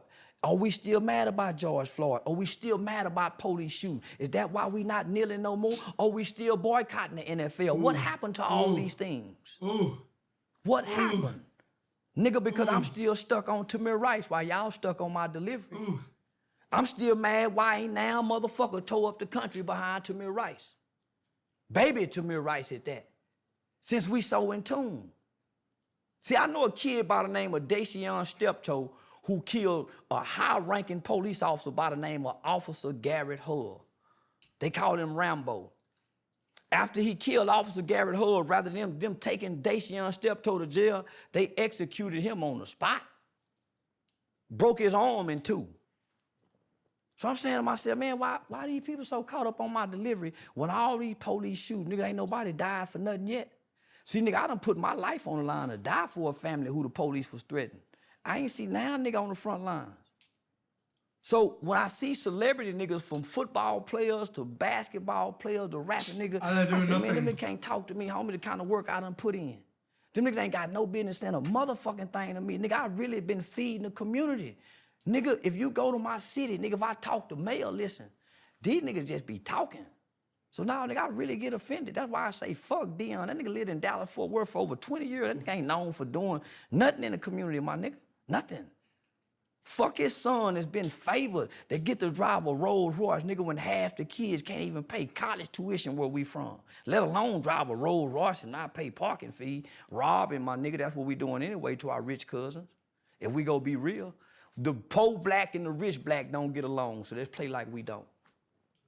If the rich Deion come down there, he go get robbed and hit upside his head too. Them niggas will rob their mamas down there. Let's just be real, homie. But I ain't left them people. I still go back to get my haircut with them. I still pass out turkeys. I still give them Christmas toys. When they call to get their kids out of trouble, I'm still there. I ain't left them yet with my stardom. Deion left. I ain't showed up in a bunch of kids' life and promised them that we go grow together. And my first chance I got, nigga, I left them and took the money. You know what I just did? I just left this whole group of kids right here with some more abandonment issues because they were seeing me as a father figure. Y'all just see him as a coach. They were seeing a daddy, a father, just the presence of that man. Just the presence of that man in them boys' life, homie. And you take that from them? You take that from them? You take the limelight from them, you take all that from them, you strip them from that, and now they back in the dark? They back in the dark? Shh, come on, my nigga. I'm starting to resent black people. Of course, fuck Deion Sanders. Nigga, next year I'm gonna be hollering fuck black people. Cause they the most hypocritical, fakest motherfucking people in the world. Cause if any motherfucker mad about what I'm saying and can like Lil Durk, can listen to King, nigga Nipsey Hussle say, I'm gonna turn all these bitches into lesbians. I started not liking that nigga when I heard him say that. Nigga, you'll turn all the hoes into lesbians? He said, I'm gonna turn all these bitches into lesbians. Nigga, not my black queens. Maybe you ain't got no black mama. I got a black mama, nigga. But hold on. You just told me that you wanted to doggone. He's angry about that line because he just said, I'm going to erase the black race. That's why he's angry about that line. That's why he's angry about that line. Because saying that he's going to turn them into lesbian means there's no more black kids, right? Have an exotic baby in another foreign country. I don't give a damn what's in another country. Them ain't my people. But you gonna leave them. That but ain't you my just. people. But that ain't my people. But hold on. I would make a white baby and leave that white baby. That ain't my baby. But you're saying something that you admitted that you wouldn't do. No, but I would want to do it. But you don't do it. That don't mean you will do it though. But listen, no, I won't do it. Okay, but I so wanna these do it. people are speaking about or having the ability to have freedom of speech. That don't mean that they want to do it. Well, people like me for people dislike me for what I say. I can dislike them for what they say. Come on. It's no difference. Okay, so let me ask you this though.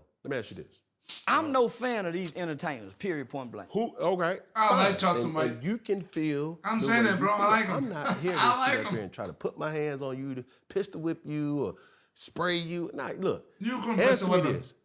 Come. With your feelings, how you feel, who's doing it the right way that you can say, okay, I fuck with him for doing that? Nobody. Because I ain't watching them. I ain't paying attention to watching what the no kids. nigga doing. Yeah. Niggas is watching me, worried about what I'm saying. I'm still doing what I'm doing. Yeah. Niggas is hearing me say shit and caught up into what I'm saying. Nigga, I ain't watching no nigga to know what they doing.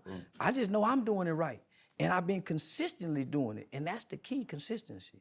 Since a lot of niggas start, but they don't keep doing. I ain't stopped. Every city I go to, whether I'm doing a comedy show or anything, nigga, I make it my business to go to the community to give money directly to poor people. I make it my business. Every city. So I hear a lot of people And talking, I believe him. and I'm saying, well, shit, nigga, I believe him. I ain't been doing this rich. I just got rich. Nigga, I was doing this poor, with no car, in the rain, feeling shame, feeling less than. You're rhyming. Because I understand it's obedience over sacrifice. See, it's a lot of people make sacrifices to help other people. I'm operating out of obedience. I do it even when I don't feel like it. I do it even when I think I hate something. Man, I hate these niggas, God, I still go do it. Because it's obedience at this point. But I'm a natural man. I don't like Dion. I don't like his son. I don't like them niggas. I don't like them rap niggas, homie. Because from my standpoint, I fight white people. I've been bucking the system. I killed the white man, homie. I've been doing things to white. But you didn't kill it. But I led the charge. Yes, sir. And the newspaper described me as the smallest of the bunch, but the brains of the bunch. I put the gun in his hand. I'm the dictator. But it still don't matter. It's a Listen, different. Larry Hoover didn't kill nobody, but he's in there for all them murders because he said go do it. Yeah. I'm the dictator. He's right. Nigga, if He I was a say leader. do it, he get done. The little bitty nigga with the big mouth. If I say do it, it get done. I've been like that since I was a little bitty boy. I'm the general. Nigga, I ain't this brazen online and ain't this brazen. I'm a general in real life, homie. If I got a problem, the whole city want to know what I'm mad about. But I ain't brought harm to my people. I ain't sold dope in the black community. I went across the railroad track because I was trained. I was trained, not taught. I was trained by the old niggas. You go across that railroad track, nigga, and do something to them. You don't do it here. I ain't you shot don't no fuck your gun at no community. nigga. I ain't had no fight with no nigga and kicked him in his face. I ain't done my people bad. All my crimes have been predicated across the railroad tracks. All of them. So I'm a different kind of nigga with a different kind of spirit. So I reign supreme over certain kind of niggas that want to talk to me that's been hurting niggas all their life. All my Like crimes Deion been across Sanders. the railroad track. Like And I Deion keep- Sanders, who abandoned all the people that he was fucking leadering. He abandoned all those kids that he was leadering for the moolah, right? For the Pride money, in that. for the cash, for his son's opportunity. So he sold out. He sold all the other kids for his son, which is why he's angry. See, most niggas don't know what it's like to stand over a white man and watch him die and look him in his face and watch him take all his last breath. Nigga, that's a picture and a vivid. I can't get out my mind. So every time I get mad at white folks, that picture come up. every time I get mad at white people, nigga. So can't no nigga talk to me. Dion, the nigga better keep playing football, nigga. We've been snatching white folk purses, breaking into white people's houses, beating up old white people because they won't let the purse go. Doing white girls bad in the name of doing them bad. Nah, homie, we've been vicious to white folk. And I don't speak with this to try to boast and brag, but that's the side of me that rides when my people got a problem with what I say and overlook what I do, because I'm watching what y'all do and listening what y'all say, and y'all just as hypocritical as y'all think I am. Better if he wasn't like that with white people. You couldn't find yourself kind of racist. Well, very racist, I'm not gonna lie. Nothing. If a white guy said, well, I don't do anything to white people, I'll do it to black people. You know what I mean? Yeah, of course he's racist, but does that mean he's evil? Been in my city for 20 years, brother. Have you ever met him? I've met him. I've actually talked to him after he got his toe amputated. Yeah, I met him. Did you say anything? Did you say fuck Dion in front of Dion? He was still at Jackson State then. Did you say fuck him then though? I will say that. Did you say fuck King Von in the presence of King Von people? Yeah. Yeah. Yeah. When you did that? It's on camera. What's the boy named 600 Breezy?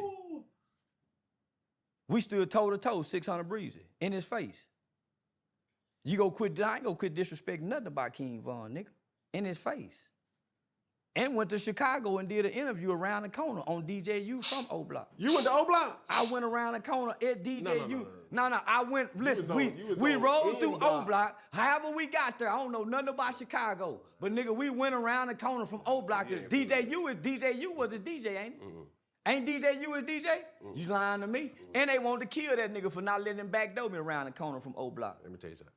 You was probably on P Block. I don't know what block I was on. C Block. I don't know what block we was on. You wasn't on no O Block. I don't know what block we was on, but we wasn't too far from whatever block they say you can't go on. Man, you could be at the airport talking about we wasn't too far. No. Let's keep it funky, Charleston. Come on now. Well, let me just say bro, this. They got the interview to prove it. So that's all. Bro, Cam acted like a little bitch. I'm not gonna lie. I ain't gonna lie, bro. Cam, you acted like a little bitch, bro. Alright? Like, what the fuck? You think this motherfucker ain't gonna press? This motherfucker's a perpetual presser, bro. He's like me. He don't give a fuck. Except if you're the cartel. I ain't pressing the cartel, bro, because I don't want to die. But if you're anybody else, I'll fucking press you, dog. I like him. Is he racist? Yes. Would he respect me? Probably. Probably, because he's a man of his people. You know? I respect that. I can respect that. But Cam is like, oh, you wouldn't say that to Dion. Oh, yes, he would, bro. Oh, yes, he would. He would say that to Dion. He would say that to Dion. All I'm gonna say. The Wherever fuck Dion gonna do? studio is, everybody know where it's at, nigga. They got the interview to prove it. But to the viewer that sees this, you ain't say no fuck Deion Sanders while you was You know talking what, bro? to I'll Deion. say it. Hey, fuck Deion Sanders for abandoning the To kids. say fuck Deion. So why would I just? But So I'll if say Deion it. Sanders were to come in here, you I I'll tell say Deion, it. nigga, fuck Deion and what you expect Deion Sanders? I don't give a fuck what he gonna do. I'm ready to respond to whatever. Nigga, you think I'm talking like this and ain't ready to respond? Okay, so let's flip it. All right, cool. Yeah, you think, hold on. You Bring think I'm Dion being out, this bro. disrespectful? Bring Dion and ain't ready out to right respond? now. Bring him out. So what if somebody were to say, man, fuck Charleston White? I hear it all the time. Sticks and stones may break my bones, but words will never hurt me. You better not put your motherfucking hands on me. And if they were to do, jail or hell is the only option. you gonna do that? Jail or hell. You gonna put it? You gonna take it? I ain't. Wait, I'm gonna steal that one. Jail or hell. I'm gonna steal that one, bro. Holy, I'm stealing that I talk a one. lot of shit, and I've been talking this all Jail my or life. hell. My cousin. I've been talking this shit all my life, and nigga, when I was in the I ain't institution, backs it nigga up. did not touch me, I and I can swallow, You can fight. and I'm dangerous, You can fight. and I'm dangerous. But can you fight? And I'm I'm dangerous. You dangerous. can shoot a pistol. You can shoot a gun. Yeah, but dangerous. I'm telling you, I fight. spent 7 years locked up, homie, and as much shit I talk, you ain't found one nigga that's been in all them Texas prisons to come out and say, nah, man, we used to beat that nigga up. But you good with words. You can No, talk no, your no, way no, out no. of You ass got a whooping prize now, fighter. Charles. You know, they'll a pay prize nigga fight. $20,000. Yes, a prize fight. Just think, It's coming, all this bro. noise I've been talking for the last It's 5 coming. years. I'm telling you, I grew up in an institution with murderers. Okay. It ain't one, and all these niggas online giving interviews. It ain't one nigga. I can pull up an interview right now, and the nigga say, nah, man, that nigga a monster. A monster. Charleston White, what's your whole name? Charleston White. What's your middle name? You Jamon. Jamon. Yeah. You. Yeah, I use weapons. See, I don't fight fair. Fair. See, most niggas is a prize fighter. I'm a surprise fighter. Yeah, most niggas prize fighting. I'm surprise fighting like a motherfucker. Yes. Yeah. You don't believe it. Yeah, Don't believe That's it. a good one right there. Nah, nigga, I'm a weapon using motherfucker. That's a good one. Hey, that's a good one. So, nigga, I just travel around the country with weapons. Yeah, that's all I do. Travel around the country with weapons. Saying I wish a motherfucker would, and I ain't the baddest. I just know I ain't done nothing to nobody. And all my life, nigga, I ain't done nothing to nobody. But I just keep it a buck with you. King Von killed people, homie. Y'all love him. So that's what I'm saying, nigga. Y'all worship King Von. You should and we love have Charleston White documentation 'cause that he he done had killed nothing. women and children and people. But I admire. So he got what he got. I ain't never killed nobody. I ain't never robbed and shot nobody black. So why would any bad come to me for what I say? Karma don't come for what you say. Do you think this is like the persona or like you act Nah, like this the that stage? is who he is. Charleston No, White. that's This who ain't he Jamon White. You feel That's who he No, is. this Charleston on the stage that he want the world to see. okay, but what's the daddy like? Tell me that.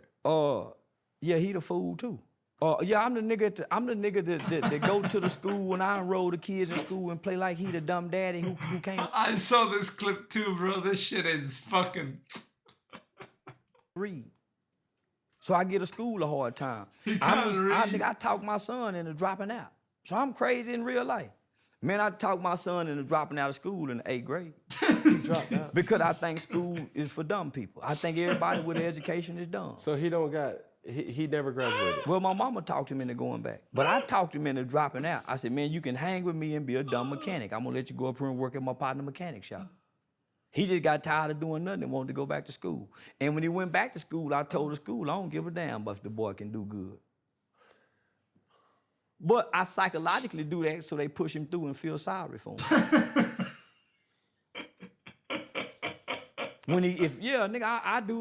I teach my son that ignorance prevails, so I play ignorant in real life in front of my kids. We ain't lost yet. The ignorant nigga fool ain't failed me yet. During the coronavirus, I played like I couldn't read, so I ain't have to do certain things, because guess what? They don't want to read it to me.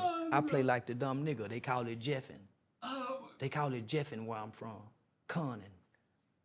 I play like the dumb nigga. I can't read and write. So I learned they give my kids a little favor. They kind of feel sorry for the dumb kids, because his daddy ignorant. So they push him on through. What they got a saying that say, sometimes you got to play the fool to the fool to make the fool think that you the fool, but really, they the fool. That's what I've been doing. So you basically saying this a front. Yeah. Oh, so you really don't mean like fuck Dion? That's just Yeah, I really mean that.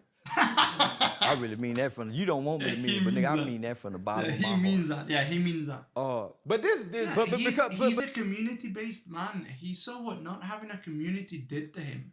What not having a community did to all the black kids around him. He saw what it did. He saw what it did. You know, and he got lucky. He survived. So yeah, of course he's going to say, fuck all these people who take those kids, all right, and who influence those kids into doing wrong, into being bad kids, into doing evil, right? And if you've got a bunch of kids that are following you and they are bettering their life and then you abandon them, you are even worse than the evil that they're getting dropped into, because you gave them hope and then you fucking took it away from them. You abandoned them completely. And you just reinforced what that other motherfucker was saying, the gangbanging uncle, the fucking mobster, the pimp. Now you just reinforced what they were saying. Now these kids that you had over here that were learning from you, Deion Sanders, those kids, their life is darkness now. So yeah, fuck Deion Sanders, bro. I don't even know who he is, but fuck him. But see what you Cause what you overlooking is I'm a young man that can relate to those kids who may be having abandonment issues because Deion. That's at Jackson State. Yeah. Yeah. So you gotta understand, nigga, I'm looking at this, y'all looking at it from a we love Deion standpoint. I'm that guy that say I love Deion. I'm the everything nigga, he I'm stands them for. He loves kids, black I'm men. them, And I'm not mad that he went and go chase that bag. I'm them No, But kids. he did Listen, his service to Jackson State and I'm still doing not a service listen, to the culture see, of black people. but see y'all, but see this is what I'm telling black But- people. but you you just named 3 components. You said the culture, you said Jackson State, but you never said those boys. See, that's what The y'all players. the players, those boys that he left. that he left. Yep. So you speaking on their behalf. I'm looking Yup. from their perspective. If you think they ain't saying fuck that nigga and his son, you come on now. Yup. The privileged son get to go with his daddy. The Yup. football coach who get to coach his son. We done seen that at every level. Yep. It's called nepotism. Yep. You go take the people you like with you. You go Yup. take our best players with you, cause you know they got a better jersey.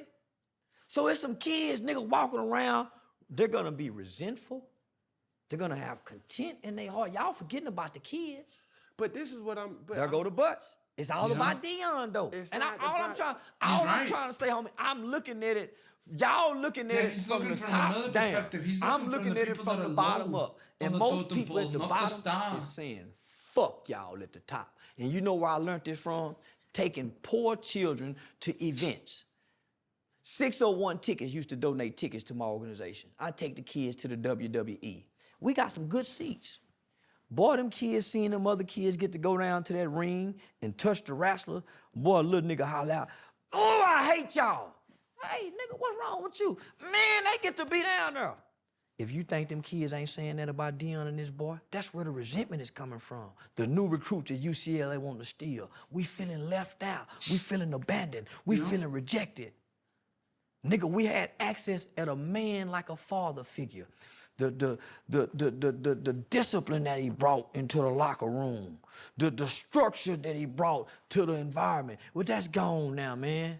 Where we go, homie? So let me So ask you I'm this. looking at it from their point of view. Point taken. But let me ask you this: Hey, he's empathic. if you could talk to Deion, and Deion probably will see this, there's well enough worthy clips for this. Well, yeah, his wife and the Pilar and all of them done spoke out. He done looked, yeah, he listened. So if you could advise Deion to do something, what would it be? I wouldn't advise my motherfucking thing. See, that's hypocritical.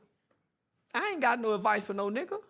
I speak with children. I got an organization called Helping Young People Excel. Hyped about Hype Youth Outreach. HYPE is an acronym for Helping Young People Excel. I don't waste my time talking to grown folk. I try to talk down on this level right here and say, look out, young brother. I ain't got shit to say to Deion. I gotta talk to these babies. They need my words. That nigga don't need my words. He got y'all clapping for him. Them boys need our words. I want y'all to come talk to these boys with me. Come bring y'all light and come ask them how they feel about Deion. Cause they saying fuck him too. Why ain't nobody went back to Jackson State and talked to them people? How do y'all feel about this? What's the name of your new quarterback? Who's the new coach that took over? We don't know. Okay. Can I give Don't you an give a example? fuck. Can I give you an example? Yes, sir. Yeah, So you're right. probably, let's take a young man who probably had his biggest impact or a large impact incarcerated. Juvenile detention, right? So let's say, for instance, his sentence gets shortened because of good behavior or favor from the judge or whatever the hell that you may have. That person gets awarded to a lighter sentence and is able to leave or get out. You don't want that person to get out? You want him to just stay there? Yeah. My God. There's a guy by the name of Eric Brown. He's one of those kids that I talk about that had juvenile life without parole. He was sentenced to life without parole plus an additional 30-something years to die in prison when he was 16 for a crime he didn't commit. Also, he just equated the Dion situation to somebody being in jail. Really, bro? Dion was in jail getting paid probably millions. Really? He was in jail teaching these black kids? For real, dog? Is that how you see it? Man, you know what, bro? Maybe fuck Cam Newton too, bro. Hey, maybe fuck Cam Newton too, bro. Jesus. There was another guy by the name of George Toker. George was also another 16-year-old who was serving life without parole for murder he did commit. And he had been in there 30-something years. George is the guy you just described. George took the out. But by George taking the out, it keeps all those other 2,000 guys life without parole in. Eric Brown didn't take the out. Eric Brown is being a sacrificial lamb. He's out on an appeal. But he did almost 30-something years too, homie. But nigga, it's a chance that he can be found guilty and put back in there on his crime. But nigga, he making a sacrifice for the others that's coming behind him.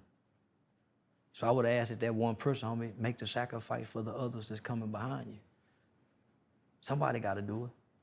Somebody in the family, homie, gotta make the sacrifice. Gotta be that lamb and say, man, I'm finna do it different. I'm making a sacrifice to make this. Somebody gotta do it. I see what he's Dion saying. could have been that. He's saying that one of the guys, right? One of the guys just got out. The other guys is wanting a retrial. The other guy is wanting a retrial and everything.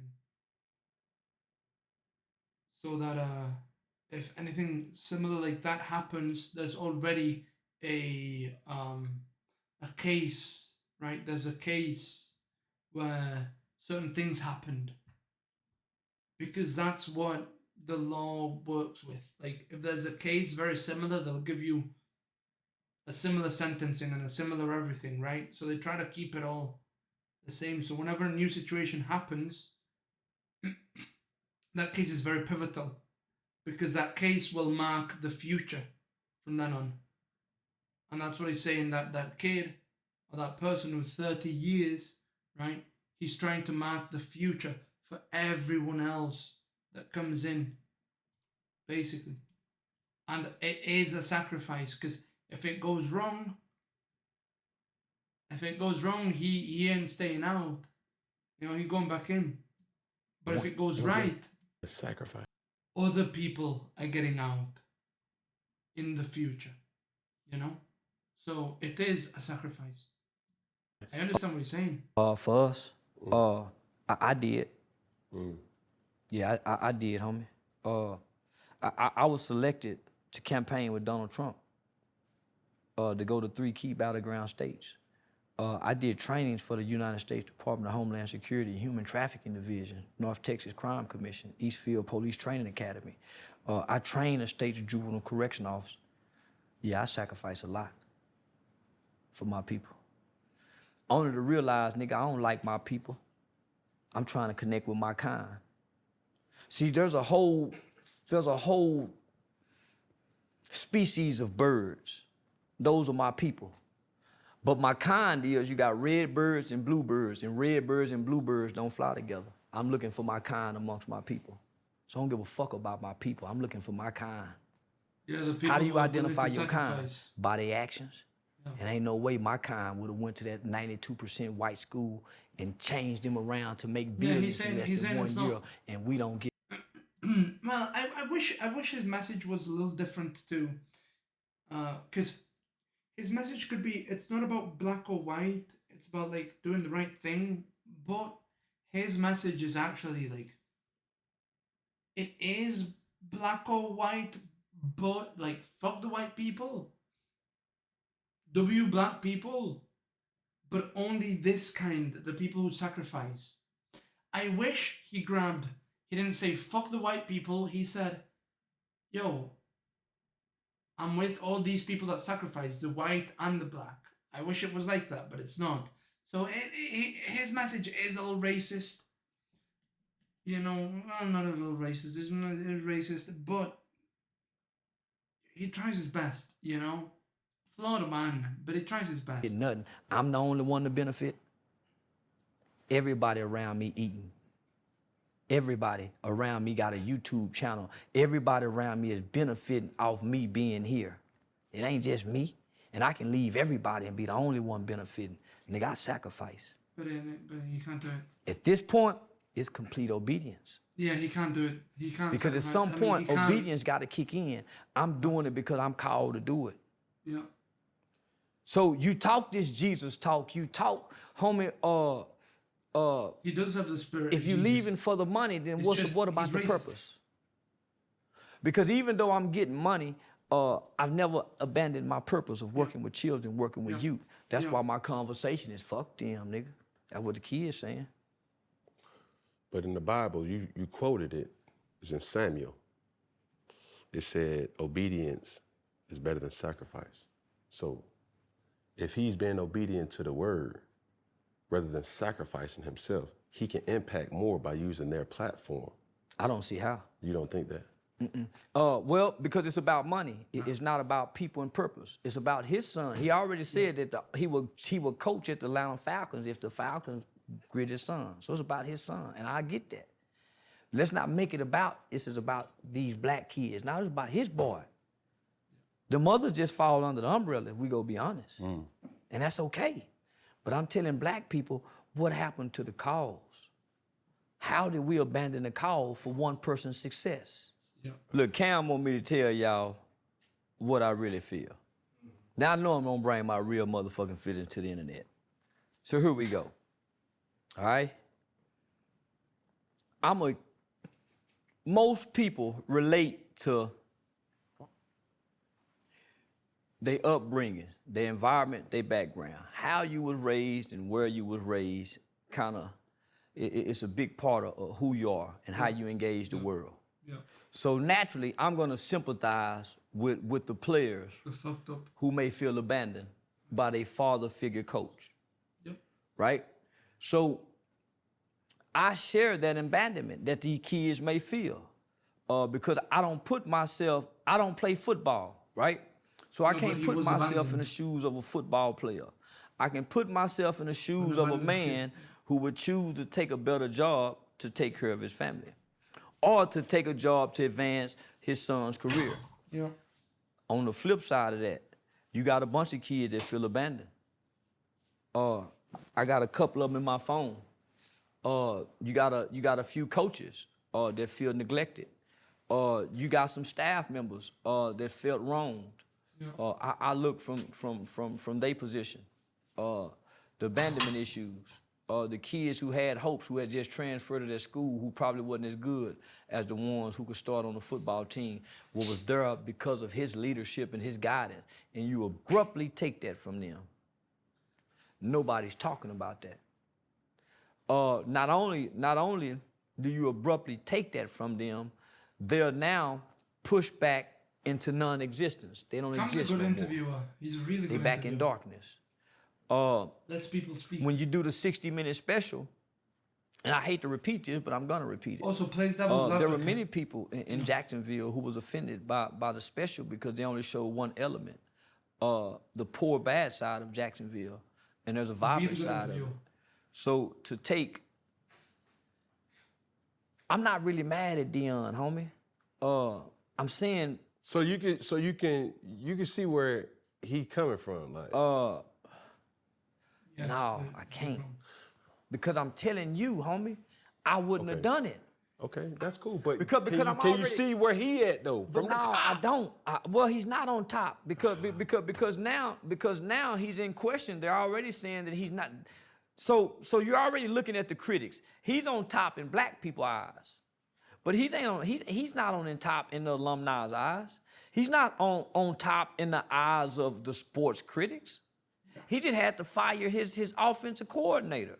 So he's not on top in our eyes. He don't have a 50-50 winning season. Black people are the only ones saying, well, they won one game last year. They wasn't even expected to. Man, everybody's expected to win, even when you come from losing. But hold on, Let- that's what you speeding now.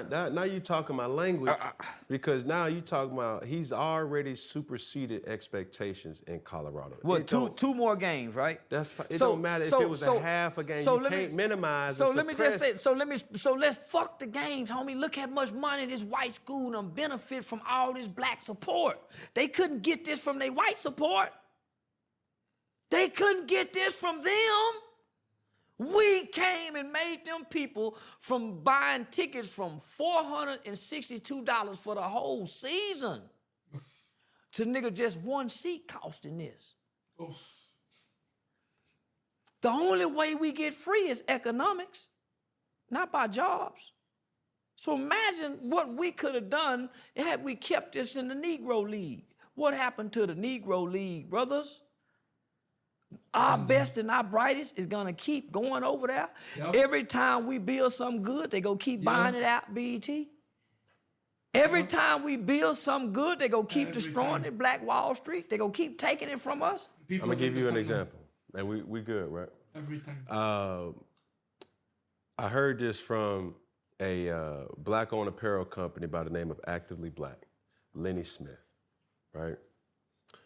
I was out with him and his lady, and he shared this story about one of his mentors who was an investor When Han in already played it Actively now. Black. He said, well, I asked him, I said, yo, would you ever sell Actively Black to like a White person. a juggernaut apparel company? White. Nike, Puma, white person. Adidas, XYZ.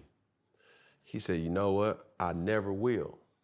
But I'm gonna tell you a story that I asked a person who sold his company to a Caucasian person and got a lump sum, $1 billion, right? And he asked him, he said, yo, why did you do that? They can do a lot more with The this man billion. responded and said, I did that because that capital that I got with that money, Yeah, I can I do was a lot able more. to impact my community with that. Yeah. To give more entrepreneurs that Yeah. look like me opportunity with the money that the white man gave me. So when you're Yeah, he's right. He's right on this. Like, you can't do this, right? Like, if you sold your black-owned company and then made another black-owned company and got more people in there, and then sold that, and then give back to your community and helped, was an angel investor to your people and got them to sell it, you are lifting your people up. You are, but there's also there is an importance, bro. There is an importance of leadership. Reported?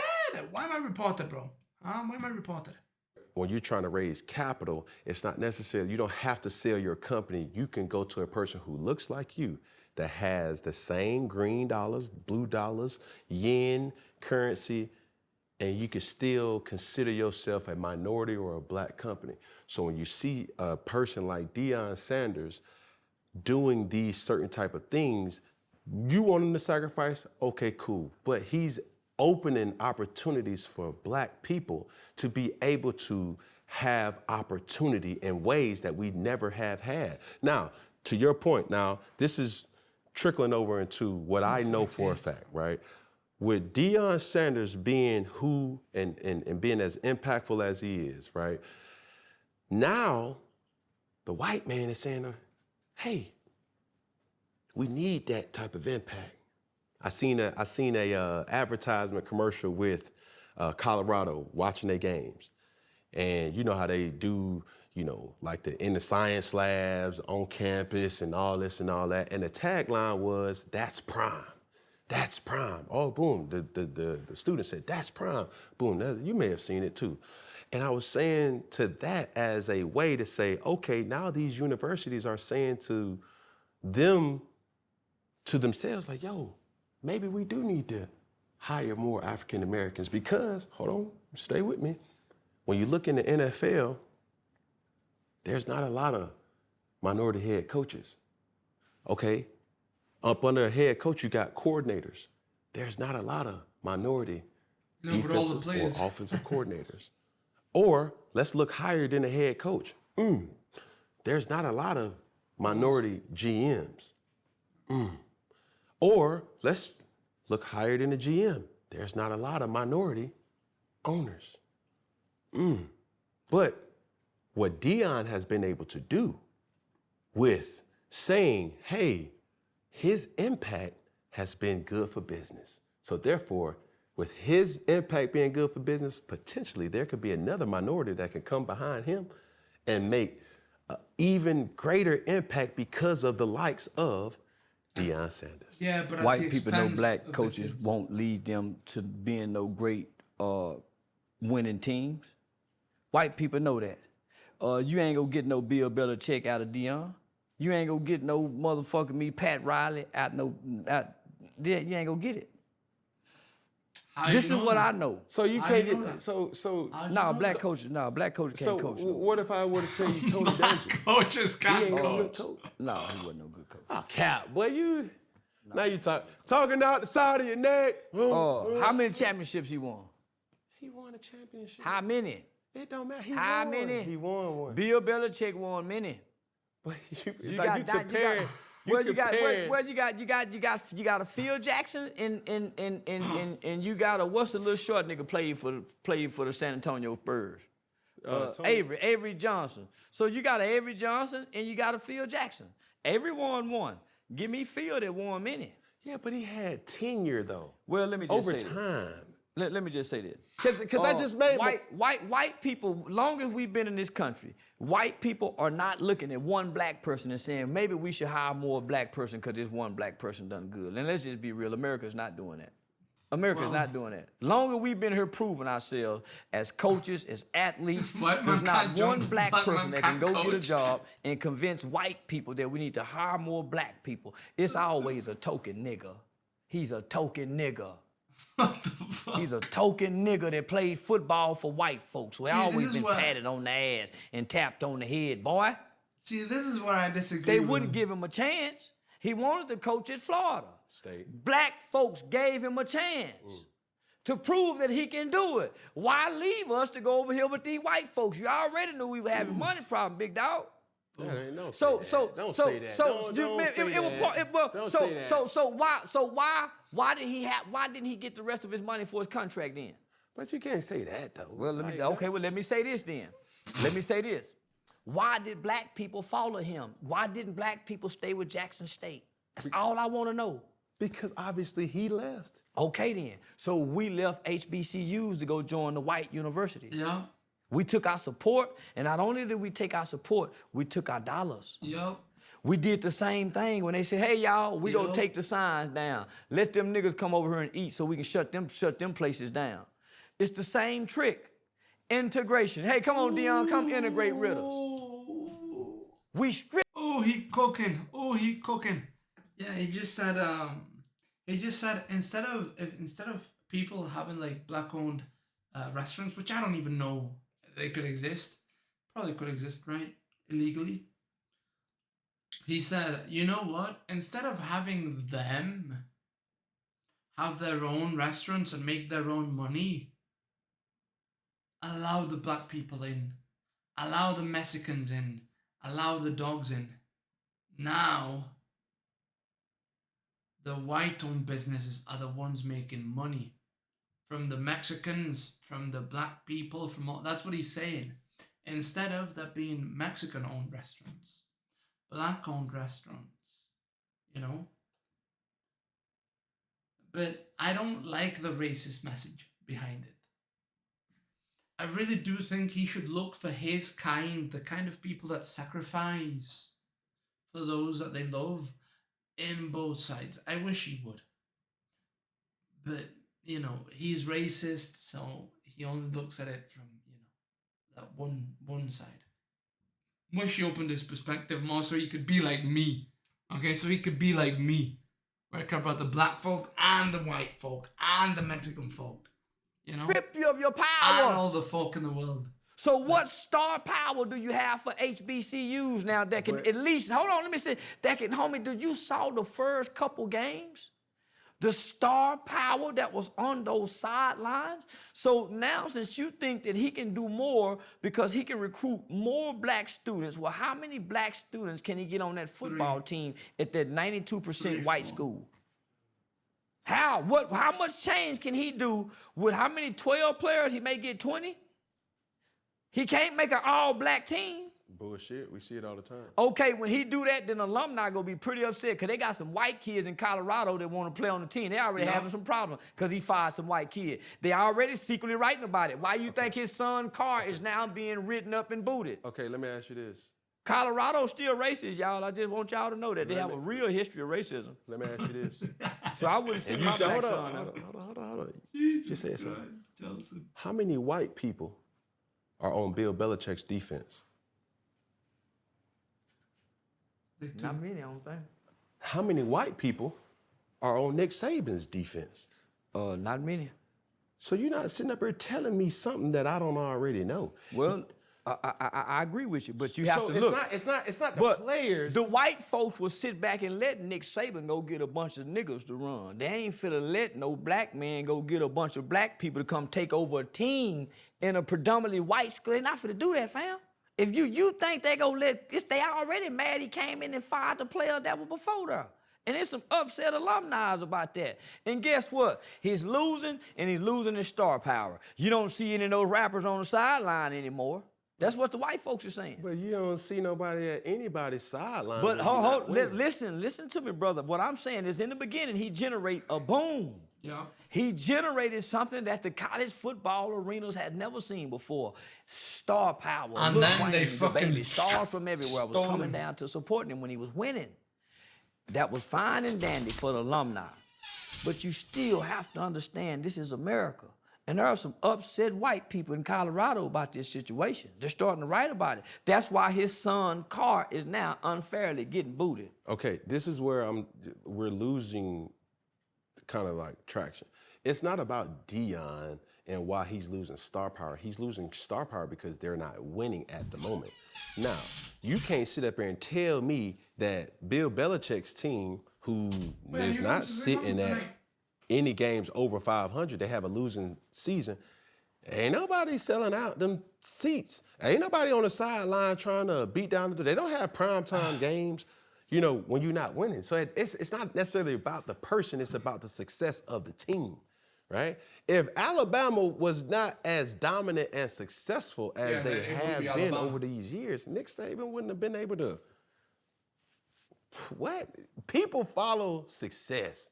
You gotta have a hard time saying you're the best coach without the success. So this is what I'm saying. He's not having a success anymore. Okay, but it takes time. Because I can guarantee you this. If you give Nick Saban doggone the same roster that Deion Sanders have in Colorado, you're gonna get the same product. So if you give Deion Sanders the same roster that Nick Saban has in Alabama, it will be hard for anybody to lose. So this is what I'm thinking. Everybody's missing my point. It ain't about Deion. See, y'all keep making it about Deion. It's about all y'all following him over there, supporting him. So now that he's not winning, he don't have this same star power support. So y'all gonna wait till he start winning years from now to come back and ride back the sideline? That's how I go. In the process, what are we doing for the HBCUs that's winning? Nothing. That's all I'm saying, black people. So if I have to say fuck Deion to make my point, I'm gonna keep saying fuck Deion. Because I'm trying to get back to hashtag fuck HBCU. What happened to we mad about George Floyd? What did they give us to solve that? Nothing. They gave his family 20 million? What about Mike Brown? So we keep following trends, and I'm saying, black people, look at us. Deion is a new trend. Y'all done quit this trend. What's next? What are we gonna be considered? So we done quit HBCUs. We done quit Deion now, he ain't winning. Look at us, y'all, is what I'm saying. We was in an uproar.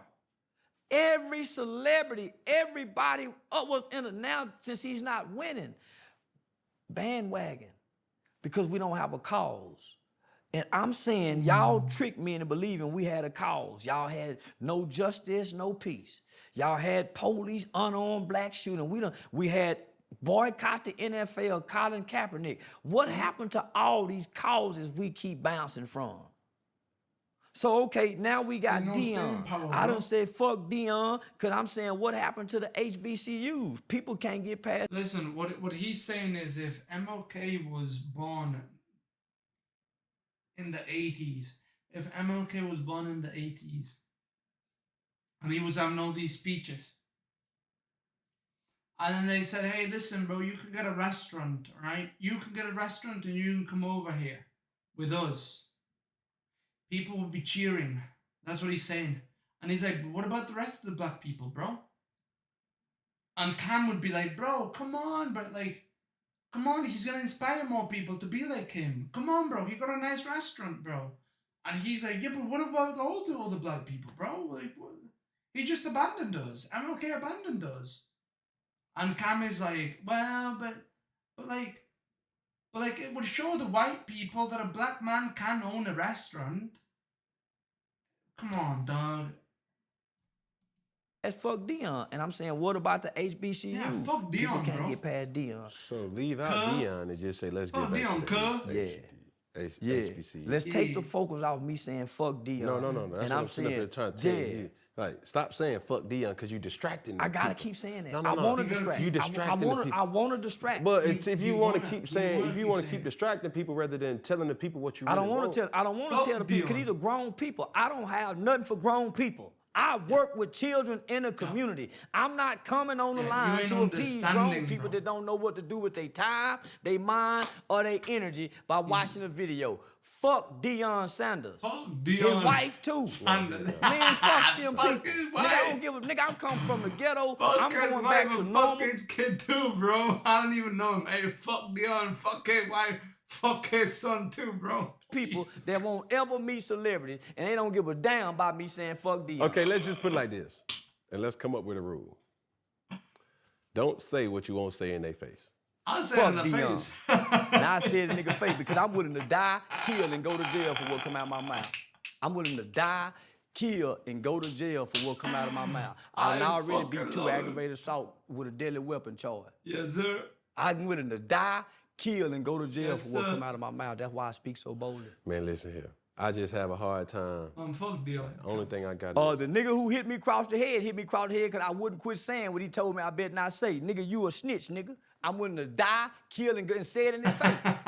That's why it's jail, nigga. I'm willing to die, kill, and go to jail. Once you get to this point, homie, and put this suit on, and you start saying the things that I'm saying, nigga, you have to know you go see these people in your face. I ain't back down and said, no.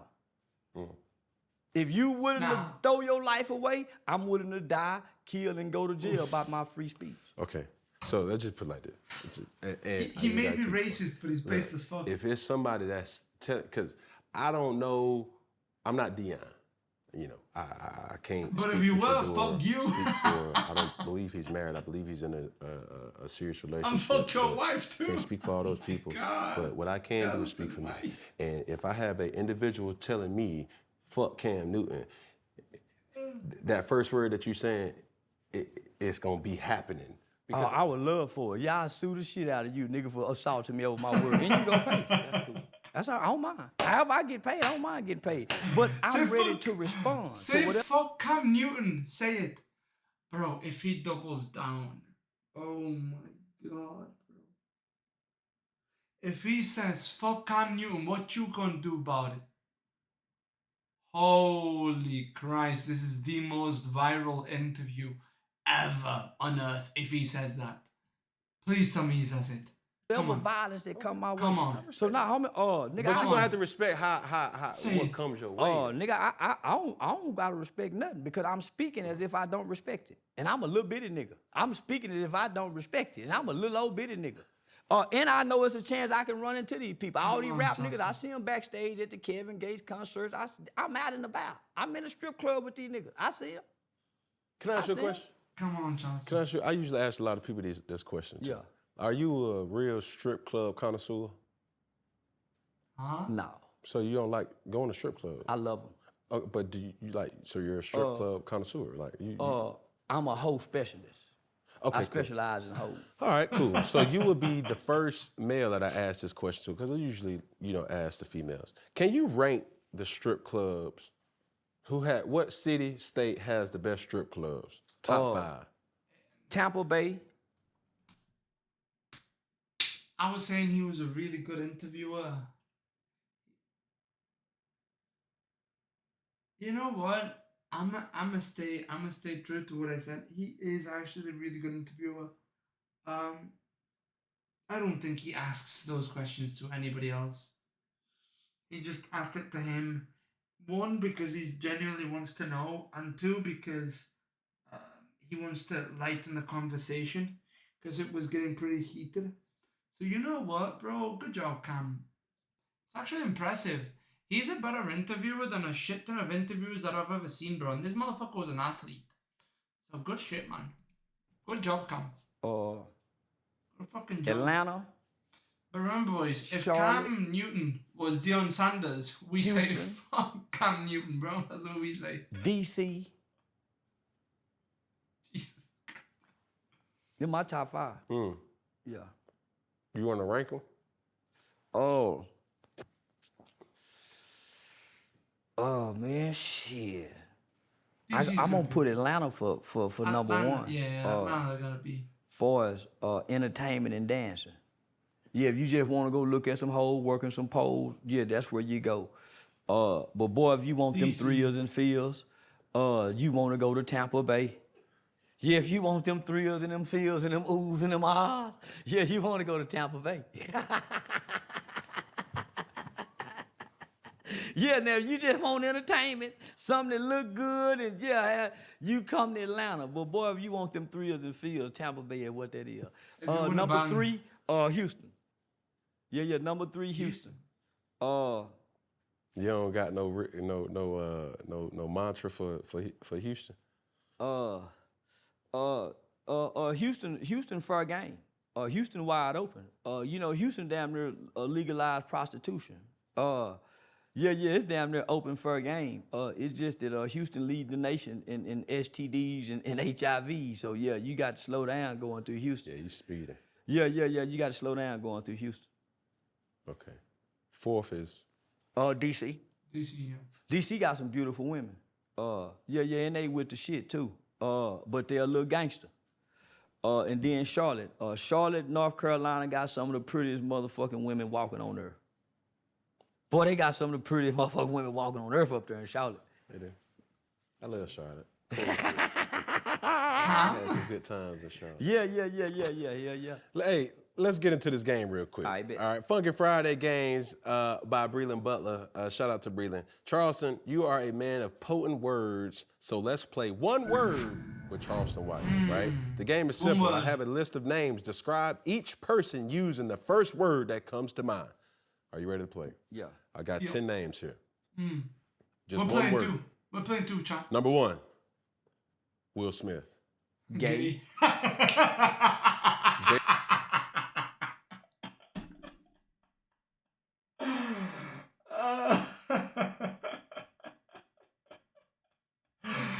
Of course, that's the word. There's no other word, bro.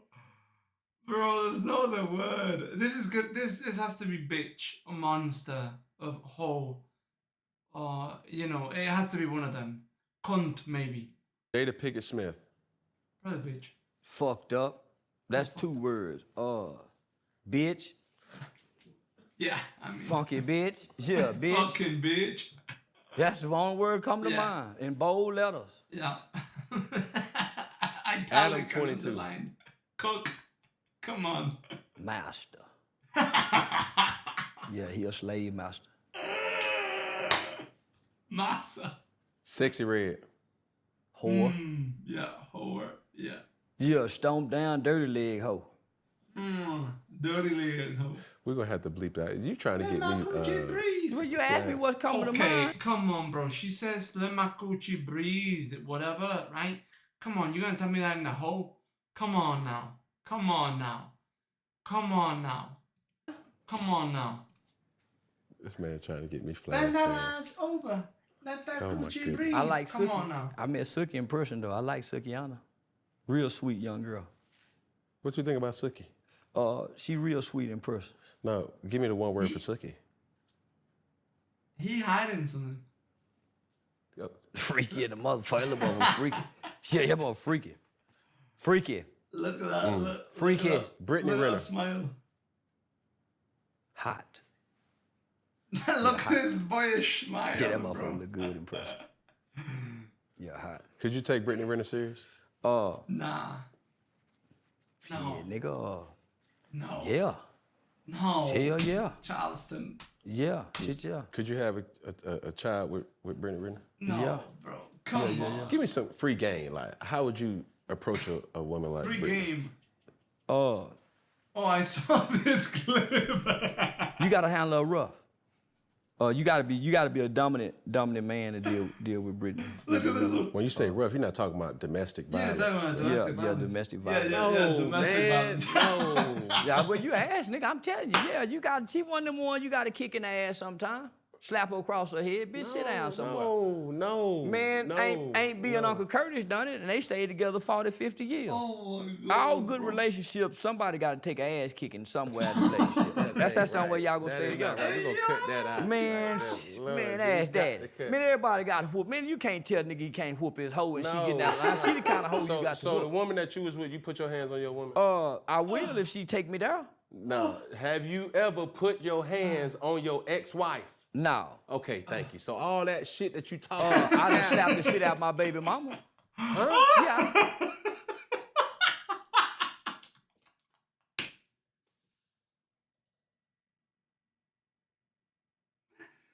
Yo, dude, Cam's reaction was that of a person who's seen that happening though. I'm not gonna lie. You see how hard he wanted to press him right there? I think that reaction comes from experience. I done slapped shit out my baby mama. Driving, bitch. Yeah, bitch.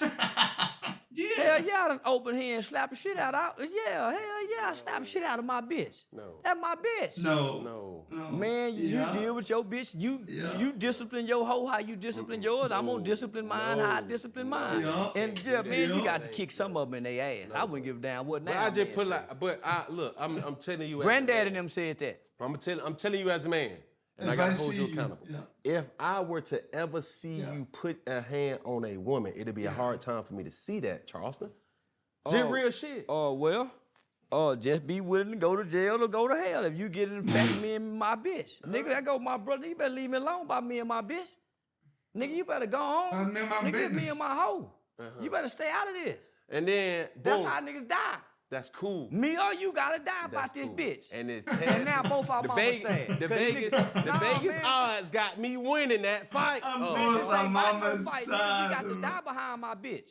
You interfering with me and you my don't bitch. even love her. Nigga, I love my bitch. How you gonna love her and you gonna put your He hands loves on her? her. Same reason bro. you whoop your kids and tell them you love them and this why you doing this. No. It ain't no different. So think about this concept. You So tell I- your, so you I- tell look, your look. children, I'm doing this because I love you. So why I can't whoop this hoe? 'Cause And I that's love why her? I'm gonna whoop your ass, because I love you, because I'm telling you, I Alright, have good to one, tell Cam. you that ain't right. So I'm Man, gonna whoop your Cam. ass and send good you on one, your Cam. way. Marvin Good Gaye comeback. had to kill his daddy, or his daddy killed his son for one of them for getting in Good fuck comeback, about that bitch. That's how don't get in that. Man, Listen, don't get in that. If I see a person putting their hands on a woman, I'm gonna put my hands on them because I love them. Yeah. And I'm gonna tell you that ain't, I'm we not shooting doing out it. anger. Yeah, I'm shooting out anger. Man, nigga ain't got no business getting in my business, what I'm saying. This my bitch. Nigga, you better leave us alone. Now everybody finna die. Cause you want now your kids finna be without their father cause you want to save this I'm bitch. gonna be at home. You don't know that. I'm telling you, I'm gonna be at home. Because what ends up happening, it's always the good guy that loses his life. It ain't never the bad. We done watch this situation hold, so that's why I don't get into domestic situation. If I see a nigga whooping this bitch, I mind my business. Yeah, that's I'm the on fucking my shit. beat. Cause I done got in far before and the bitch say, it's all right, Blue. Oh, okay, shit. This what they do. Let me get out of this. This what they do. No. Yeah, Because I'm speaking for the fathers. I got daughters. Bro, I do too. And I'll be so if somebody put their hands on your daughter, then what's gonna happen? Depending on what she did. No. Oh my Tell me now, nigga, I was raised like this. You might gnaw to you. Nigga, I won't know what the fuck she If done somebody my put their God. hands did. on, Gnaw to you. if somebody put their hands on Shakira or Shakira. Sovereign Dior, What? What? or Sovereign Dior, Two girls or one girl? Shakira or Sovereign Dior, Sovereign deal. listen here. Man, what you do, And girl? I would hate for that to be Charleston Especially if they White. fucking. Listen here, let me tell you something, bro. Especially if they fucking. Nah, that's where how about- I and you don't done get- said a lot of truth. I don't get involved. I Charleston, don't get involved in you done said a lot of domestic truth, violence relationship. but I can't agree with I done that. seen a lot of niggas play Captain Save a hoe trying to jump in a relationship, save a woman, and this nigga Oh, get yeah. killed, and she Oh, be yeah. putting money on that nigga books that killed you for trying to save him. yeah. She coming to see that nigga, she writing that nigga, she still taking care of that nigga, and you done jumped in. Now your family is sad, and this bitch still fucking with this nigga that was I've slapping seen on that. her. I've seen Nah, that. I ain't one of them kind of niggas. Yeah. No, that was a sucker Yeah, I've roll. seen My that. nigga be at the funeral saying, man, my nigga went out like a sucker. So, hey, to each his own. But I know if a nigga get in my business with my bitch, I live in a gun state, and I keep them bitches on me. And I got over 120 some motherfucking gun. I practice You shooting. only can shoot one. That's at a all time. right. I shoot them all Does he good have too, boy. 120 something. Keep them guns? bitches all up to shoot right like a motherfucker. All right. Moving along in our list of names with one Oh, line. he's still playing. Oh, you still wanna go? You don't wanna go, bro. But yeah, I had to grab Brittany Renner by her throat in the club. Tell her, bitch, let me tell you something. No, Yeah, I ain't no. bullshit. Yeah, we made Yeah. out like a motherfucker. That's what she You wanted. kissed Brittany Renner? Man, I just said we made out. I ain't said That's we made out in the middle of this motherfucking strip club. Hold on, But what I your had- made out be? That's what Because it's she two likes. different forms. Man, I gotta, man, I Listen, can't, y'all I kiss. can't, Listen, I'll tell you something, bro. Okay, I will tell you something. 100% those girls exist. All right, 100%. The girls that are bratty, okay, and wanna be like manhandled, that they exist. 100%. But I don't mean like actually fucking gang. You know what I mean? But like, bro, there are girls that will come up to you in life and be like, you know what, bro? I like being choked. I like being choked. So choke me a little, you know? And then there'll be a girl who's like, hey, listen, I like getting punched. And then you go, oh, hell no, I ain't punching you, dog. Nah, I'll choke you. I won't punch you, bro. Jesus, yeah, I've met some of those women. Brittany Renner may be one of those. Usually, it's the bratty girls, the girls that have a little bit of attitude. Those girls like to be put in their place. But I don't. But don't mistake what I'm saying. Okay, I'm not saying go to the club and if she gives you attitude, smack her across the face. No, I'm not saying that. I am not saying that. But if she's feeling you, you know. Sometimes they will be like that. More often than not, they will be. Okay? And that brattiness is how they flirt. And they'll even tell you, I like being put in my place. So, you know what I mean? But on no domestic violence shit, okay? Like, no. Only consensual only. man, I can't go into details. Nah, about me and nigga, that you woman. gonna go into Consensual detail law. today. You been telling everything else from fuck this person, fuck that person, and you over here Yeah. can't sit up here and say Man, what I'm you- trying to fuck. What I'm gonna tell her for and I ain't fuck yet.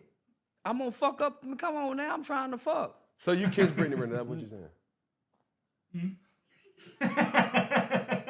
Y'all made out? Yeah, she got my dick hard on the podcast in my lap, gave me a lap dance, and I could feel that warmness through them jeans. And no. Shit, I'm damn near missed my britches. But yeah, nah, we didn't make out, but we kind of made out a little bit. I don't want to go into detail, but I had to be a little rough with it. In the podcast. Yeah, and they deleted all the footage, so and I'm glad they did. Good. And guess what? I'm gonna delete a lot of footage. Come on, there, my nigga. Please play this shit. Please let this No, go, I man. got to. I got Nah, to. come, 'cause don't You ain't delete it, acting bro. right. Don't And you delete saying it, some bro. outlandish shit. But keep saying some outlandish shit about this right here. I thought that's what you got me here for. Niggas just shit. You gonna delete it? Think I done spent all this time thinking of this crazy ass shit, and you go delete it? He's fucking funny, Come bro. on, man, shit. Aiden Ross. Confused. Lizzo. Fat. Dwight Howard. Sick. Soldier Boy. Weird. Charleston White. Oxymoron. Complicated. Yeah, oxymoron. That's actually. Nah, Yeah. you had part of that word right. You can leave out the oxy. Yeah, oxymoron. Nah, Yeah, I'm nah, an you can leave oxymoron. out the oxy. Good Yeah, I'm You what you just- like. I'm Good what one, you like Cal. but can't love. I'm an oxymoron. Yeah, I'm what you like but can't love. You like the bravadiness. You like the harsh, brutal truth. It's But very you can't love the truth self-reflective. because the truth hurts. He's very And the truth self-reflective. don't care about people's feelings.